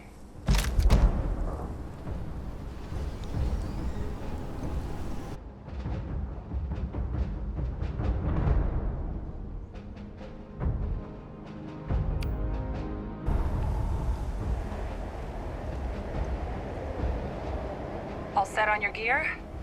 Are you ready to do this? Yeah, just pre-mission jitters. You hear about a place for so long, it maybe gets bigger in your head than it should be. But you don't need to worry about me. I'll be all right. Now, are we doing this or not? That's damn right we are. Come on, let's get out there. Kaiser? Percival, everything green on your ends? I am ready. Personal comm should be routed through Kaiser now. You copy that? Roger, loud and clear. Perhaps too loud. Oh, you're a riot robot. Kaiser, kick it off. Unlock code transmitted. You may open the gate when ready.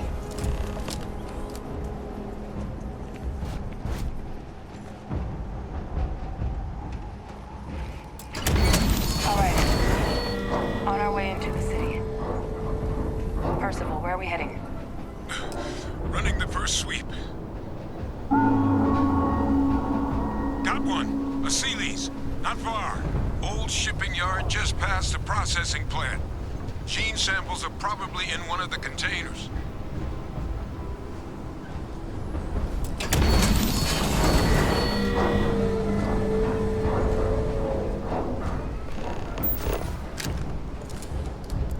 Hostile detected.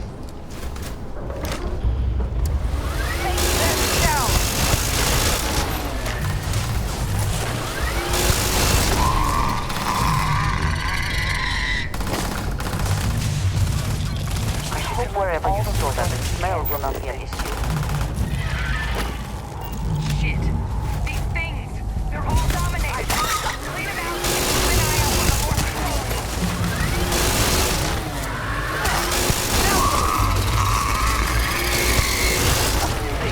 Try.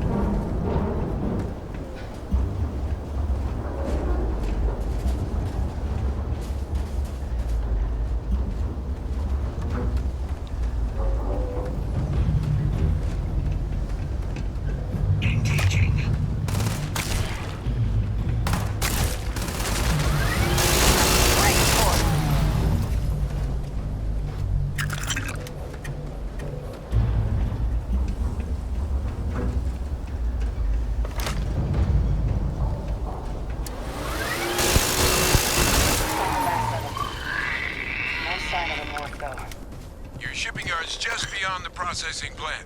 Cache with some goodies is towards the rear of the facility.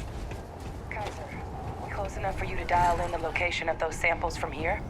Yes, they're faint, but I'm detecting multiple valid signatures. I have restored power to the containers. Jackpot. Get down there and collect as many as you can.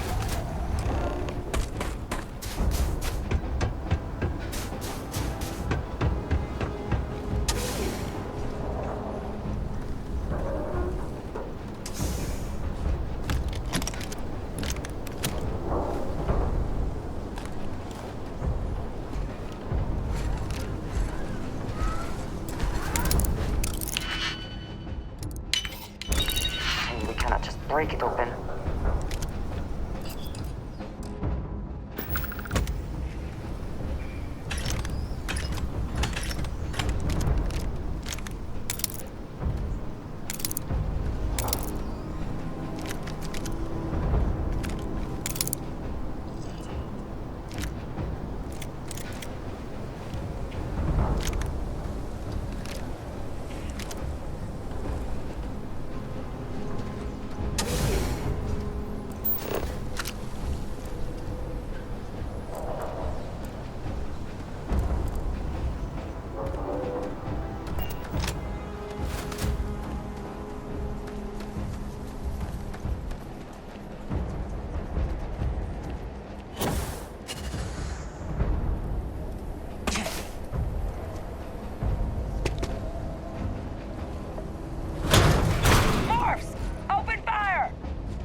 Kaiser, and let's get out of here. Samples secure. Nice work. No. Earlier scan picked up a valid terminal signal, but, well, it's in the spaceport. And the quick route there looks like it got blasted when the port did. There are steam tunnels under the city, which will allow us to access the spaceport. What are you... That's right. Kaiser, how did you know that? I'm not sure. Percival, you see any better option? Not from where I'm standing. You got our answer. Access unlocked. We may proceed.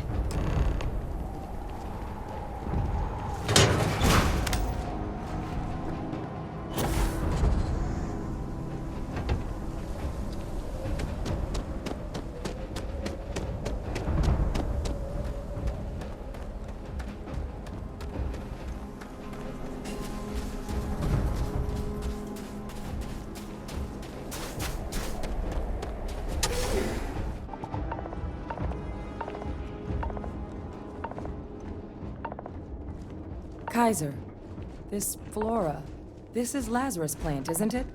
Confirmed. You know, no one even realized it was a living thing until someone got it under a microscope and saw it had cells. Can't be cultivated anywhere but Londinian. A real marvel.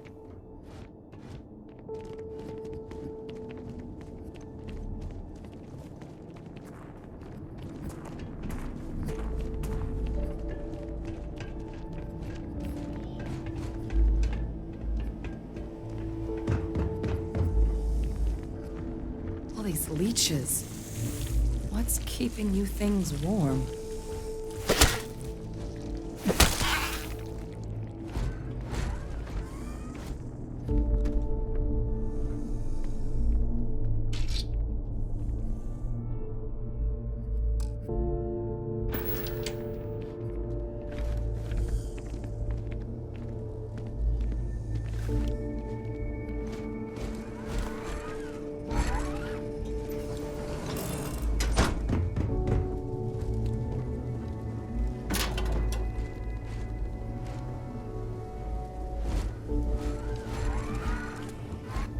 What's that? My God, look at it. A Lazarus in bloom. You know, we might be some of the only... What's happening? Captain, have you seen this?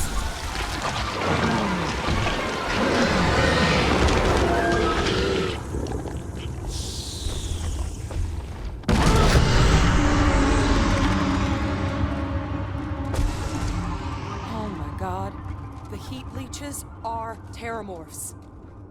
But heat leeches infest every settlement, every corner of the settled systems.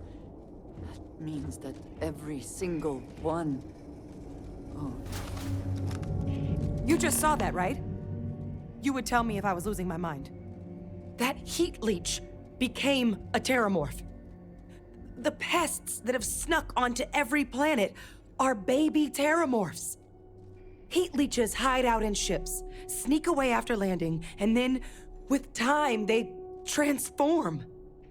We just found out how terramorphs move between planets. That I don't have an answer for right now.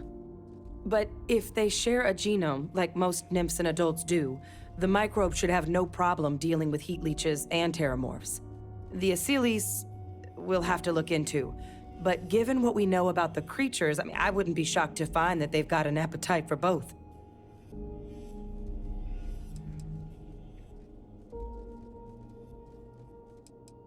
Pretty major is right. But if what we just saw, if that's possible, the Lazarus plant, it's clearly an accelerant for the terramorph, a heat leech transformation process. Make one into the other in an instant. But that means if anyone knew about this, they could trigger a terramorph spawning. You could sneak a leech into a city, or even multiple leeches, into a place like New Atlantis. Good God. The attack on New Atlantis, does this... Could someone have set that up?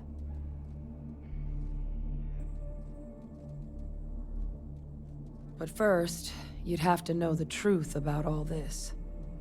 Well, we're never gonna know if you don't catch that thing. Get after it! We may proceed.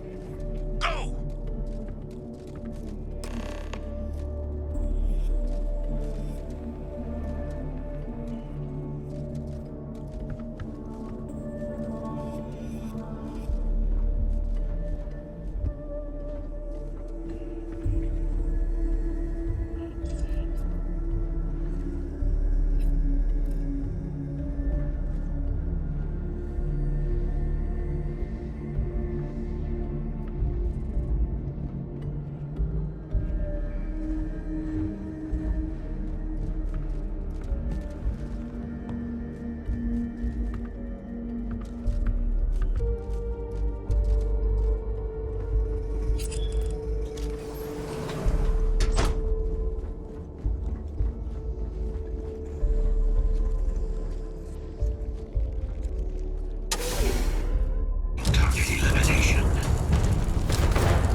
There's no way a plant this rare, this fragile, just shows up here, New Atlantis, and Tau Ceti.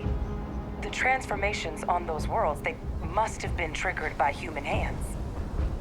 Captain, do you understand what it is we just stumbled on here?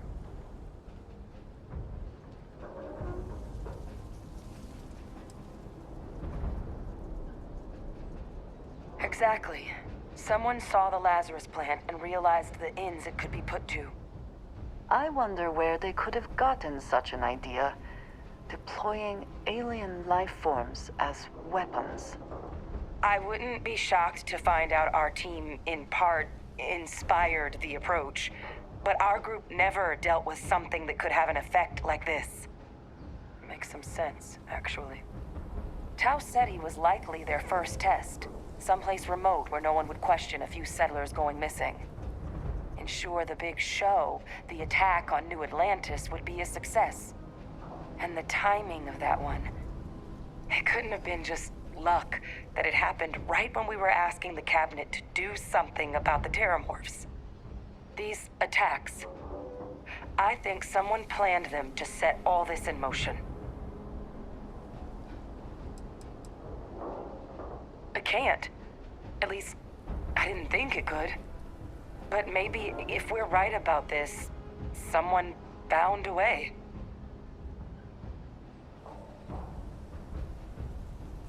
They certainly were. But having this answer, well, it raises a couple big questions. Who could pull something like this off? And why?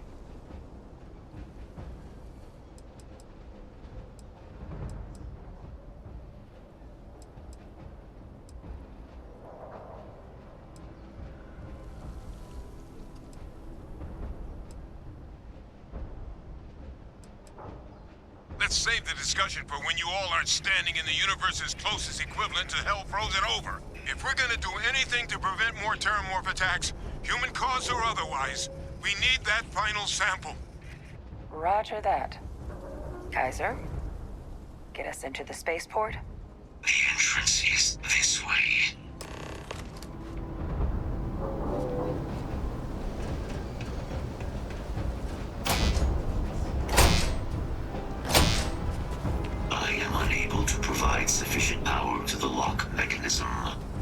Anyone got ideas where we could get some extra juice? Local power looks like it was controlled in the security office. Upper floor. Captain and I can scout it out. Kaiser, see if you can't find another way to get it open. Roger that. I have restored power to the office entrance. You may proceed.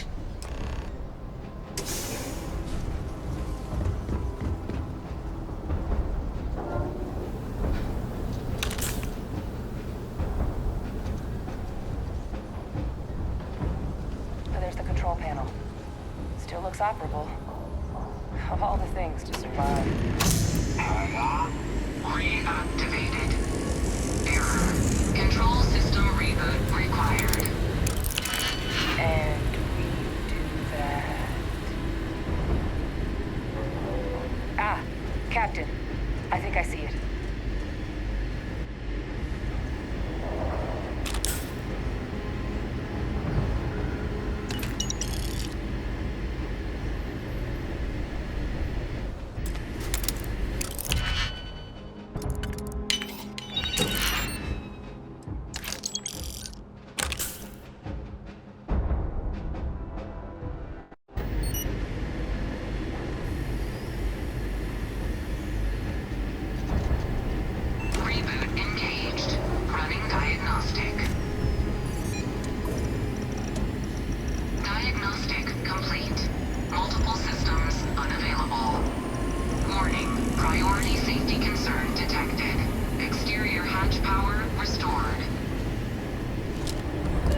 Back in business. Warning. Emergency recorder message detected. Transcription process engaged. Playback initiated. Admiral Sanon, we need to make the evacuation request. That's my father he's addressing. He was here? Didn't think he'd have the guts to look those soldiers in the eye before blowing this place to pieces. Admiral! It just transformed. An invisible weapon. No planet would be safe. Colonel, the troops that closed off the sewers after my evaluation, they're all in this facility. Other than our casualties? Yes, sir. Good. Get them into defensive positions around the spaceport. No one leaves. I'll send ships as soon as possible. Thank God. None of us wanted to go down swarmed by those things. That won't be your fate, Colonel. You have my word. Transcription complete. Physical copy available. An invisible weapon. He knew about the Lazarus plant. Grab that recording. We should talk.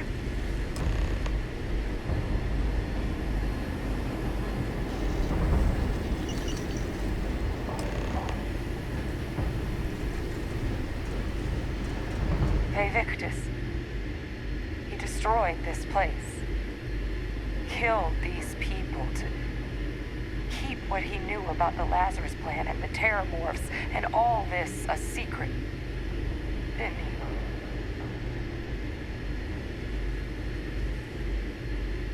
he? He saw the potential of the plant as a weapon and hid it away. He killed those people. Condemned this city to keep them from sharing what they might have seen. He was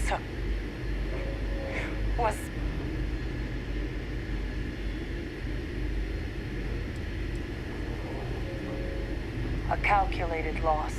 These soldiers for the rest of the galaxy. That sounds exactly like what my father would do. But it can't justify slaughter. But I guess that's just another part of his sick legacy now. He thought he was protecting us all, taking the secret to his grave. Only he didn't succeed. Now someone else knows about the Lazarus plant and is using it exactly how he feared.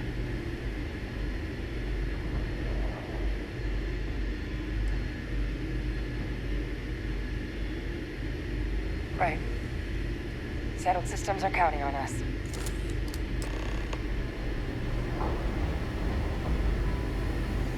Guys, your sample, it moved. I'd be real careful out there if I were you. Sounds Eyes peeled.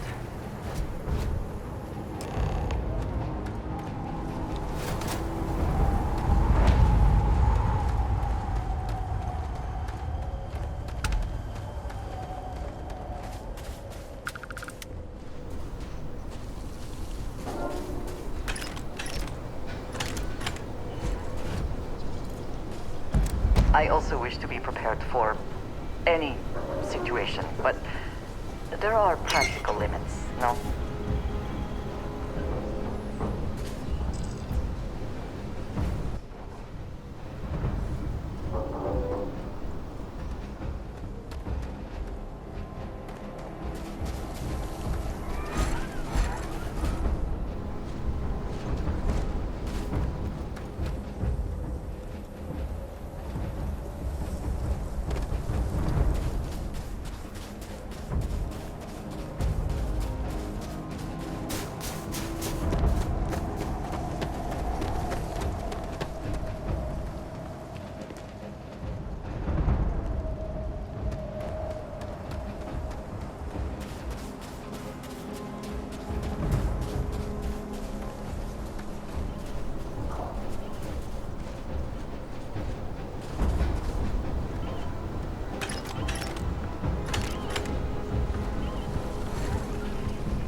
Now just stash that sample with Kaiser and we're done.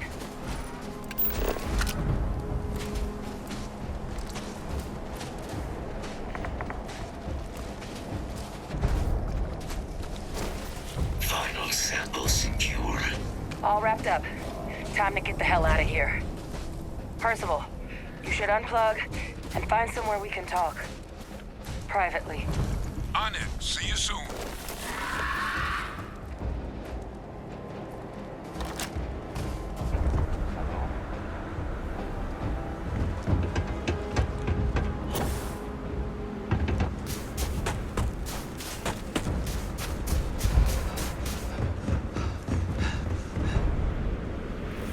Look at all of you.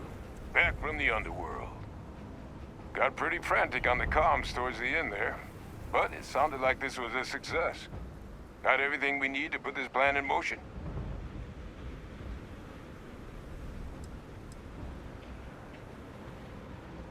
Can't be positive until we run some tests.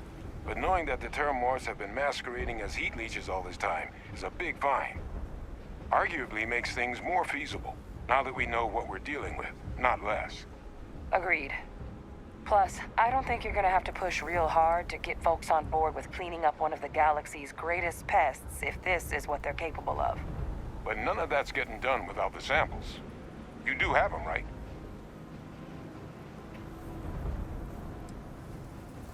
Hey, was worried about that myself, though I know I wasn't nearly as much at risk of limb loss as you all were.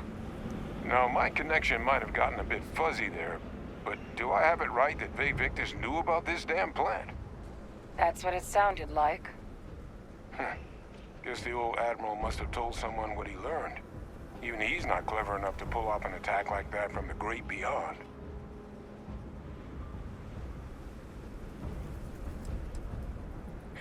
That's putting it lightly.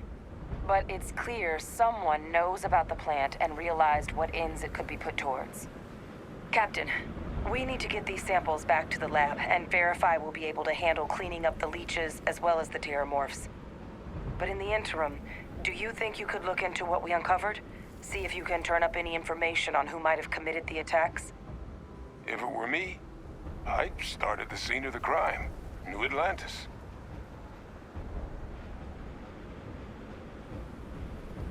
Thank you, Captain. Once you've finished your investigation, we'll meet you outside the cabinet chambers.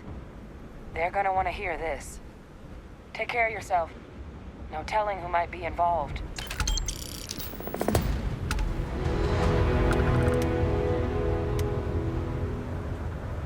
Best of luck on your fact-finding mission. Visiting Londinium has left me with a longing for Nira. I did not think this was possible.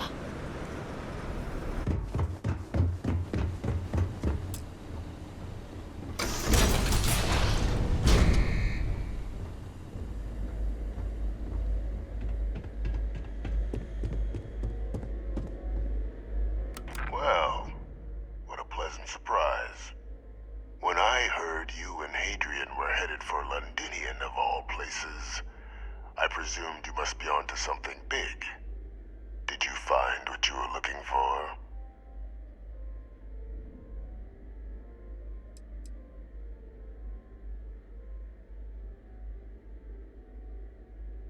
I haven't been to Londinium in many years.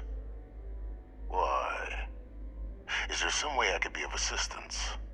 Were you able to recover what you were looking for?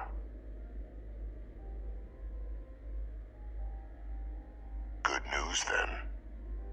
So, what exactly are you doing here? Plenty still to be done in defeating the Terramorphs, no?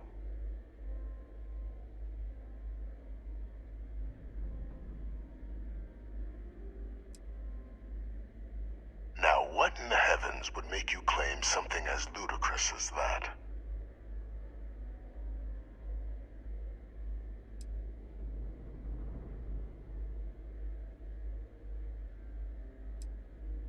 Did you? Well, I don't know what you think you heard on this recording, but I sincerely hope you didn't come to the wrong conclusions. After all, given the Cabinet's current state of anxiety, they might misinterpret such a discovery to mean I could have been involved with the attacks. Perhaps I can convince you to keep this among us.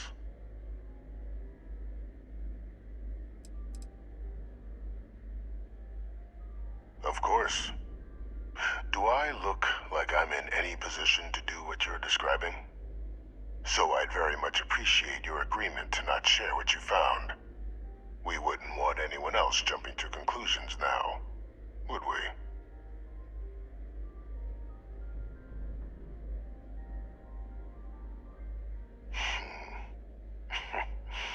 You know, you're far more clever than I expected. You want to hear the words, then? I did it. The Terramorph attacks on Tau Ceti, New Atlantis, my doing. Years of coordination between my associate and I. Figuring out how to deploy the Lazarus plant's pollen outside of Londinian. Learning to synthesize it. Use it as a weapon. Now, being as clever as you are, I'm sure you have thoughts on why I might do such a thing.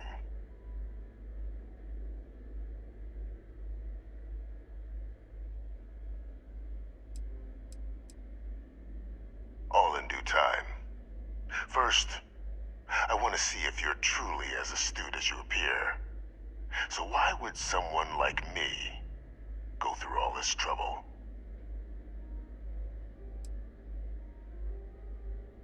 You couldn't be more right. The attacks were a correction. When I discovered the plant, I did consider handing over what I'd found, but we were at war. And I couldn't risk information that dangerous falling into the wrong hands. So I ordered the bombing of the Londinian spaceport, fixing two problems at once. Halting the spread of the city's terramorph outbreak, and sealing away knowledge of the plant's potential.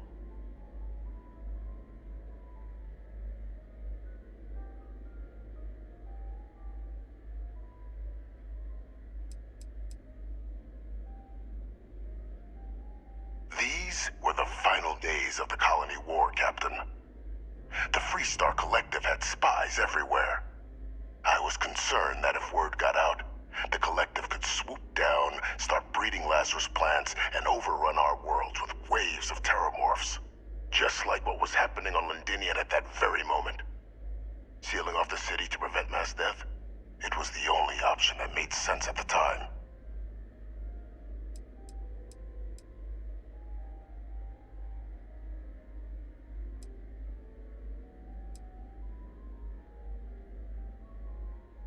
Easy to say now, but in that moment, I wasn't about to add another dangerous variable to an already catastrophic war.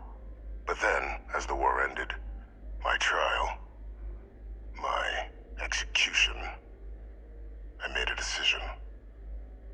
After all, I'd given everything for the colonies. My life as I knew it included. And what did I get in return? Was there any effort by the UC to protect my legacy? My daughter's legacy? No. We were sacrificed when all we did was serve. So I kept what I'd learned and arranged the attacks to set things right again. My daughter, she becomes a hero. I become a trusted advisor, having found Kaiser, the research team, and cement my new position of influence when I hand them the name of the person responsible for the attack on New Atlantis. The dear departed Dr. Reginald Orlays, the associate who aided me all these years, and whom I always slated to take the fall. What luck he was stopped dead before he could hurt anyone else. His decades on the run brought to an end by another unlikely hero. You.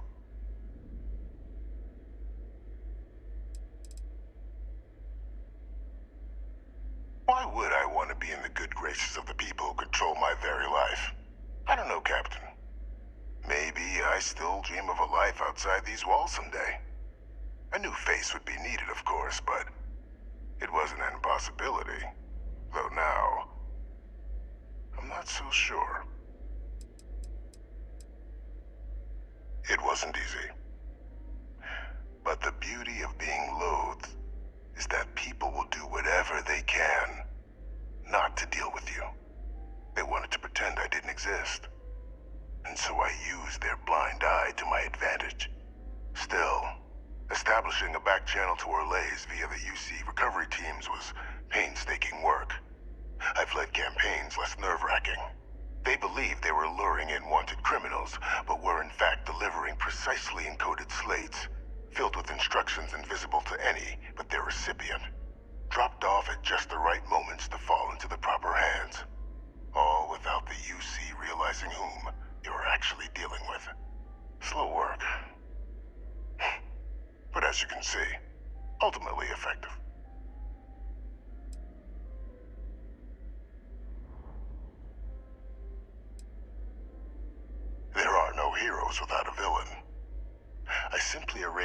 opportunity for us to overcome one and become the other. And we all benefited. It's why I had Orlays reprogram Kaiser. Had that old machine guide you to where I found the plant all those years ago. I went to great lengths to ensure your and Hadrian's success. And look at the results. I know for a fact the Cabinet's planning to honor both you and Hadrian once this is all done.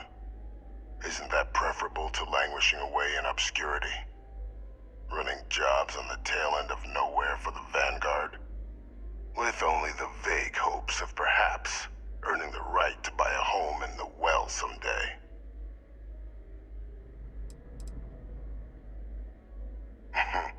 Something befitting the dedication to the colonies you two have shown.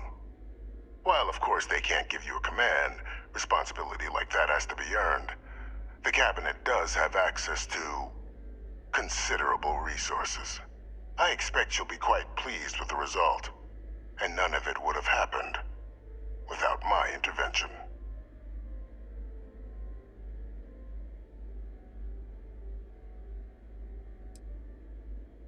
I'm simply looking for you to acknowledge the truth. And let's not forget the importance of our actual endgame. Eliminating the Terramorphs. Securing knowledge of the Lazarus plant. What we've set in motion is going to protect thousands, maybe millions of lives. I'm simply requesting one more life be protected. Mine. I've already sent along the evidence of Orlays' role in the attacks to the Cabinet, leaving out my own involvement. All I ask is that you confirm as much to the Cabinet. Tell them that it was Orlays and Orlays alone. After all, I do still have a long list of threats to the UC.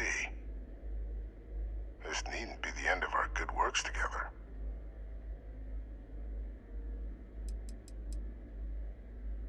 Hunting down criminals and other threats to the United Colonies. I expect they'll give me a bit more free range once this is all over. You would help me, like you did with Orlays. Track them down and keep them from doing harm to the United Colonies. Impossible, though, if the Cabinet learns I'm the one responsible for the attacks.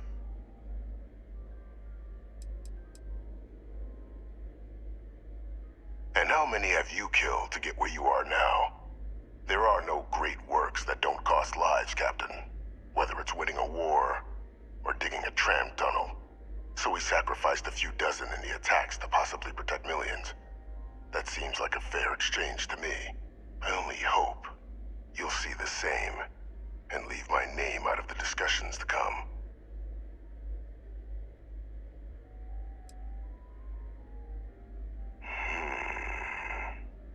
Well, I do hope you'll keep the larger perspective in mind, Captain.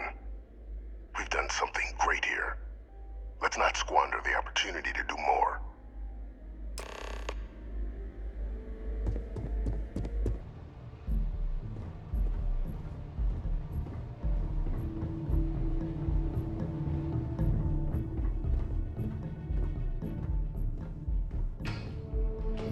Perfect timing.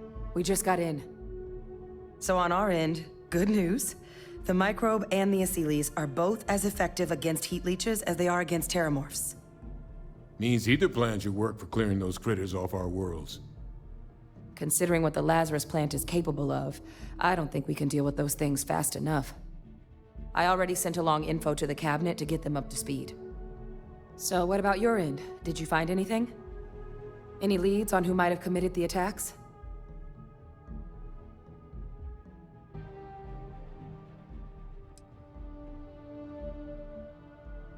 Orlays? Reginald Orlays? He did this? I didn't think he was still alive. You're sure it was him? Oh yeah. Both worked for UC Defense Research way back when. Different departments, but everyone knew Orlays. Had a mean eye for weapons tech. And a meaner temper. Wasn't exactly a surprise when he fled instead of standing trial after the colony war. But finding out he's taken up mass murder in the years since, that is a shock. You're sure about this? If he is responsible, let us hope the cabinet deals with it swiftly and harshly.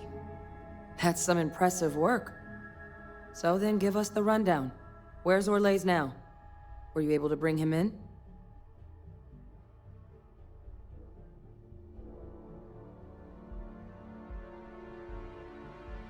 I'm sorry to hear that.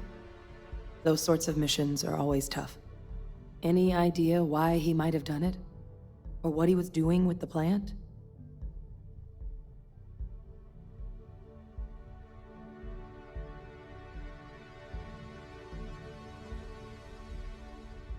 I can't imagine the amount of work it took to deploy the Lazarus plant off-world.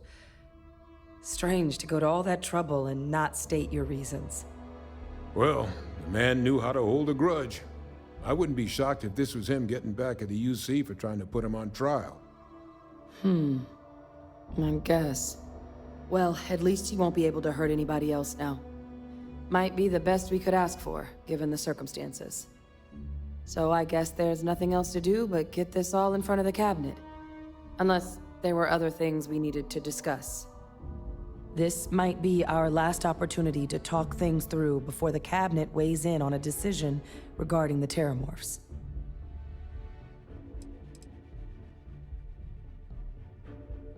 Asylees aren't hostile to humans, but they are megafauna. If someone decides to pick a fight with one, it could get ugly.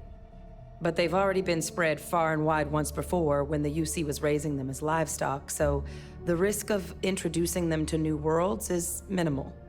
Using them to clean up the Terramorphs and leeches, though, it's not going to be nearly as expedient as the microbe would be. Given what we know now about the Lazarus plant, the speed of the job does matter. But going with the Asylees, we're at least dealing with known risks. They are. Microbe needed minimal adjustment to account for heat leech anatomy. And the Asylees seem like they're even better at tracking leeches than morphs. Hell of a sight to watch, though, when they catch them. Like an open airlock guzzling angry spaghetti. Microbe is gonna make the cleanup a whole lot quicker. If we're concerned about this Lazarus plant getting deployed again, that's the way to go. The cabinet can secure the Lazarus plant, and then we're not risking any surprises when it comes to dealing with a microbe. You're being paranoid. You know the science. You know we can make this safe. I do know the science. I also know math. And a 1 in a million chance of a mutation isn't 0. So I guess we're still in discussion. Probably best at this point to let the cabinet weigh in, see if they have a preference. Then here we go.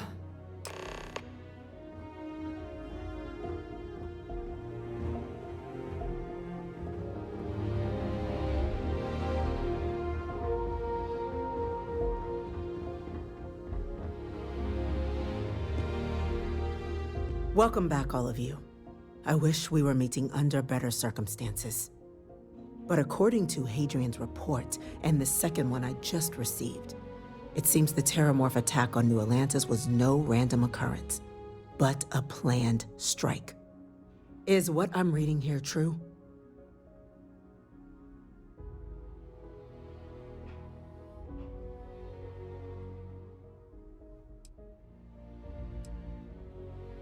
This report comes from a particularly confidential source both you and I are familiar with, yes. Among the reasons its findings are so alarming. Now, is it true? Was the attack on New Atlantis planned? My God. An attack? Using Terramorphs? How is that possible?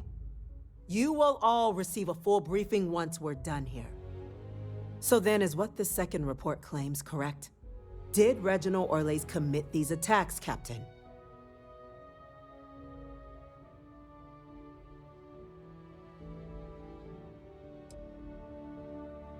That appears to be the case, ma'am.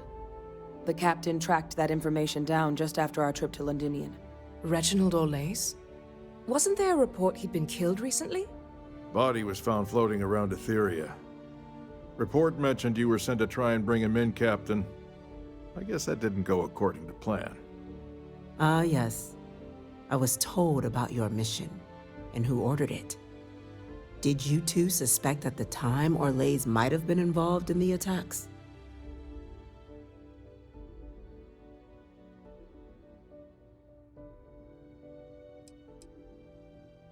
Only that it would have been preferable if you'd managed to find him before he murdered UC citizens. Now, are you going to answer the question for me or not? Did you already suspect Orlays? Well, it appears you are ahead of the curve. This report contains definitive evidence Orlays triggered the attacks via this Lazarus plant the Captain and Major Sanan uncovered. Simply harrowing. Indeed. Though it would have been preferable for him to have finally faced the UC's justice, it seems both of you are to be commended for ensuring he was dealt with before he could strike again. You have our thanks. Now, with our villain unmasked, we can attend to the other matters at hand. With the threads you've brought together here, the Lazarus plant, the attacks, the heat leeches, the three of you have likely spared thousands of lives. But it now falls to the Cabinet to ensure this can never happen again. As such, the Cabinet will be securing the Lazarus plant on Londinian. All materials related to the plant will be classified to ensure no one else learns its true nature. A sound decision, Madam President.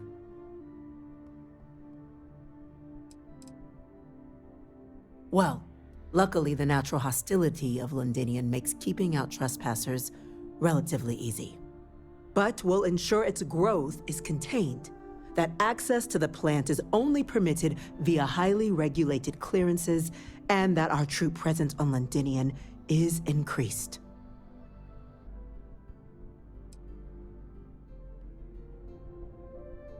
I'm glad you think so.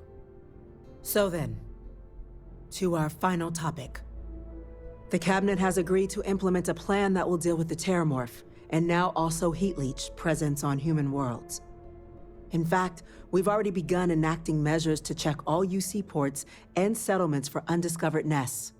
But we all understand this is only a partial solution.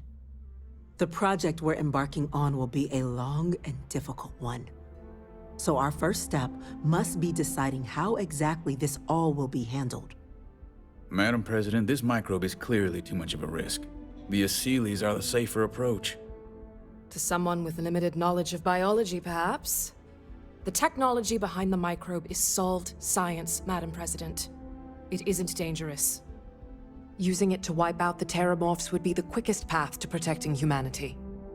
And fast results always lead to the best outcomes, don't they? As you can see, there remains debate among the Cabinet. We were hoping your group might issue a recommendation. Major?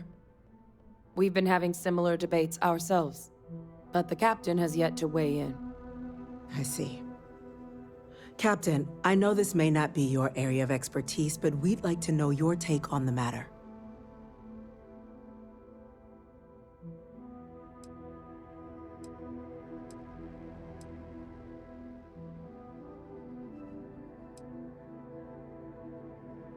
Please, ask. The responsibilities will be spread across multiple branches of the UC. Research and day-to-day administration will be handled by a new group under the Science Division. All diplomatic concerns and coordination will fall to Chief Yassine and Interstellar Affairs. But most of the actual on-the-ground work, that'll be handled by the Vanguard.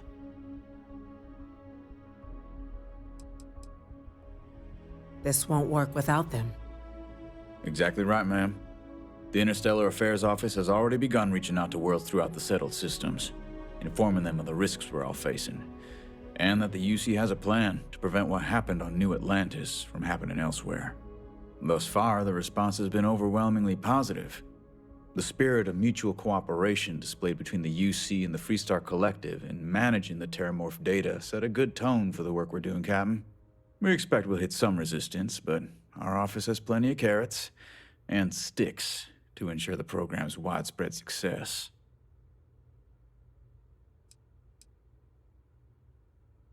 Infinitesimally low. But not zero. The chance of a starship landing on you as you sit here isn't zero, yet you still attended. Personally, my fear isn't mutation, but terramorphs developing a resistance. But that's something our group can continue to address if we decide to take this approach, as I believe we should. I can feel this one. While intimidating creatures, certainly, Asylees are docile and less provoked.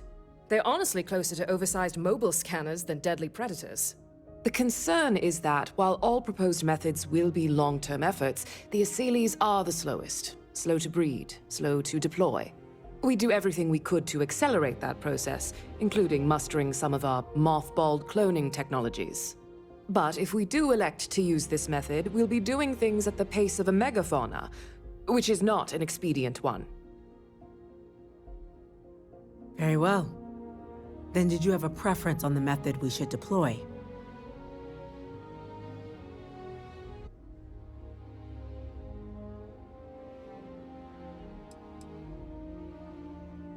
I believe we have a responsibility to do something, yes.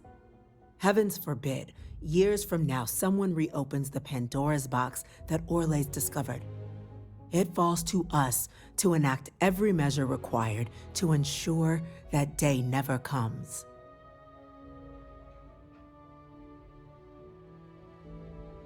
I'm in full agreement. No need be delving into unpredictable sciences. The first step in a bold new future. Bolder, better, and brighter. Well, I need to write that one down for later. Order, please. And Major Sinan? Dr. Walker, you'd find this acceptable? We trust the captain's judgment. Then the matter is settled. We'll begin the process immediately. Today marks day one for the United Colonies Terramorph Management Division, making you three the founding members of the TMD. As befits such a group, the Cabinet wanted to display its gratitude. Today, we will be adding 3 new Class 1 citizens to our ranks. Class 1? For the 3 of us? Are you joking? What he means to say is, thank you, ma'am. Oh, yeah. Thank you, ma'am. It's a status reserved only for those who've dedicated their lives to the United Colonies, or done great things for its cause. Class 1s enjoy an ample credit disbursement, an additional reduction on the cost of colonial goods. And I'm told the penthouse is rather impressive. You all have earned it. Now, there's much to be done. Major Sinan, Dr. Walker, I hope you two are willing to continue your efforts, spearheading the TMD's research on Mars. We'd be honored, ma'am. And as a member of both the Vanguard and the TMD, I believe you, Captain, will have your pick of duties. Speak to your commander, Tuala, if I recall correctly. He should be able to provide you with assignments going forward, plus help you collect the benefits that come with being named Class 1. On behalf of the whole of the United Colonies, you have our sincerest gratitude. This meeting is adjourned.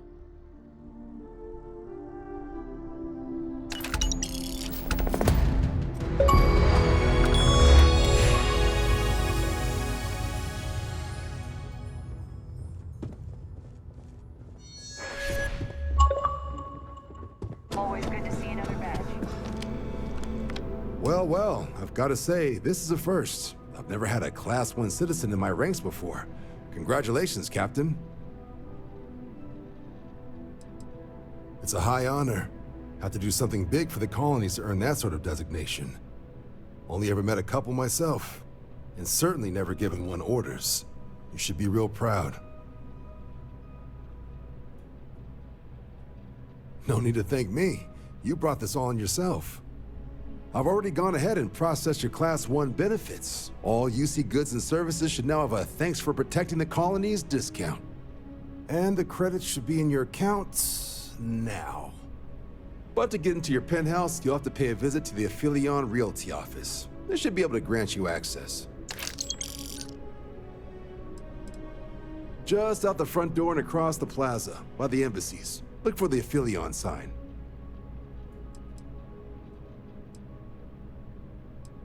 Higher-ups wanted to make sure you know how much they appreciate what you've done. It is a relief to know that the Terramorphs are being dealt with. But are you sure this Asylees creature is the right way to do it?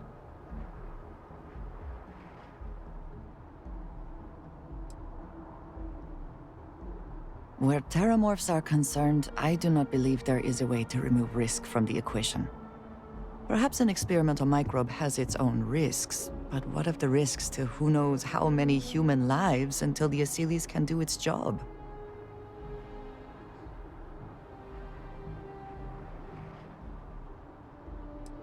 It is too soon to know, and at least something is being done.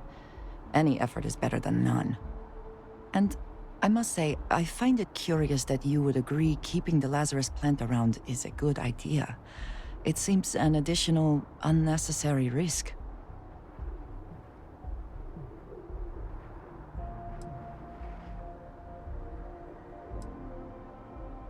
But you could have changed their minds. They would have listened to you. I find it even more concerning that the United Colonies will keep this information secret. They have enough power already. They do not need this in their arsenal. Well, it is good to know that this particular threat is behind us, and you have done a service to all who live in the settled systems.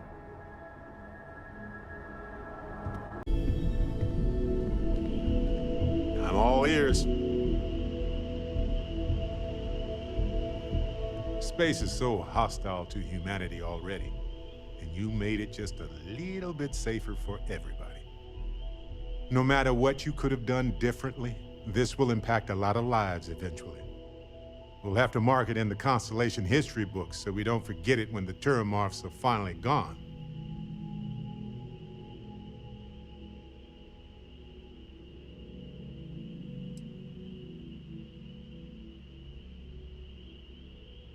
Oh, really? I haven't noticed anything.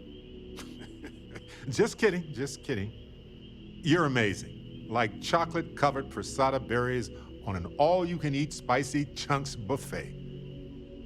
Sorry, I'm a little hungry. Balancing risk versus reward is tricky. Even more so when so much hangs in the balance. So, you really think the Asylees are going to work out, huh? You must have seen some data that I didn't.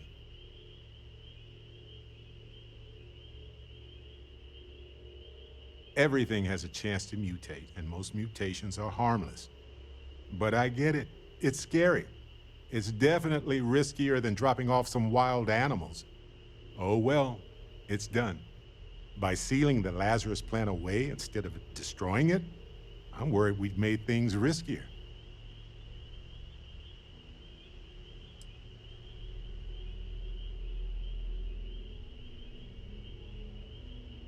That's okay. We're different people and we assess risk and success differently. I'm just glad we're doing something against the Terramorphs.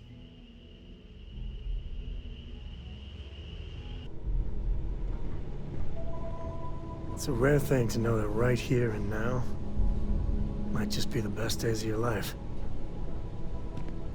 The whole Terramorph situation, seriously, hats off to you. When I was growing up, everyone was afraid of Terramorphs. How they could seemingly strike anywhere at any time. The carnage, the destruction. The stuff you've done here could save so many lives.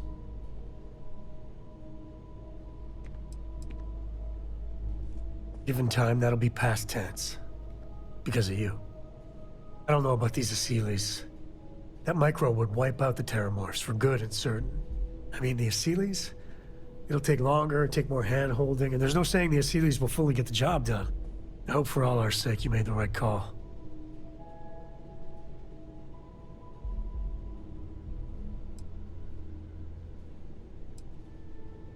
I guess you're right. Water under the bridge. That's a saying, right? The United Colonies. Hell, everyone and everywhere owes you big time. even if they don't know it.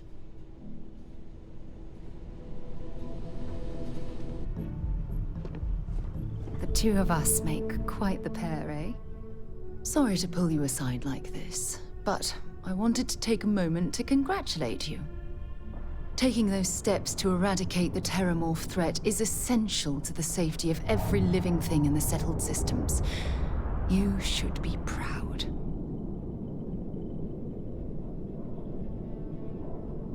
Yes, exactly. I'm glad you treated the situation with the urgency it deserved.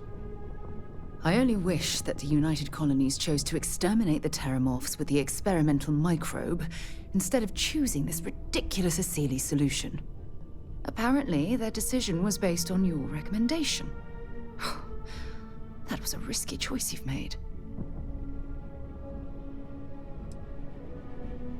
Minimal risk. Are you sure? The Asili solution might take years, perhaps even decades. Meanwhile, the clock is ticking for humankind. That sounds far too risky to me.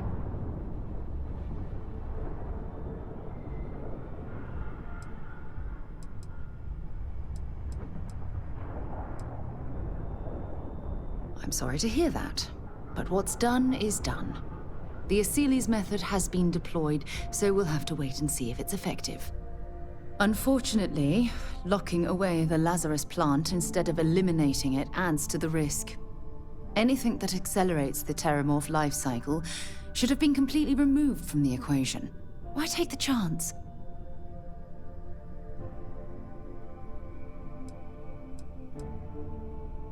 I'm sorry, but yes.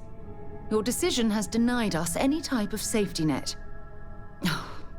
I honestly would have preferred a more scorched earth policy to ensure the end to those horrible creatures.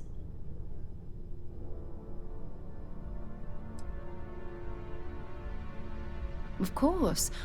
I wouldn't have it any other way. I appreciate the fact that you've taken the time to listen to my opinion on the matter. I'm sorry if I've hurt you in any way. I wouldn't want anything like this to come between us.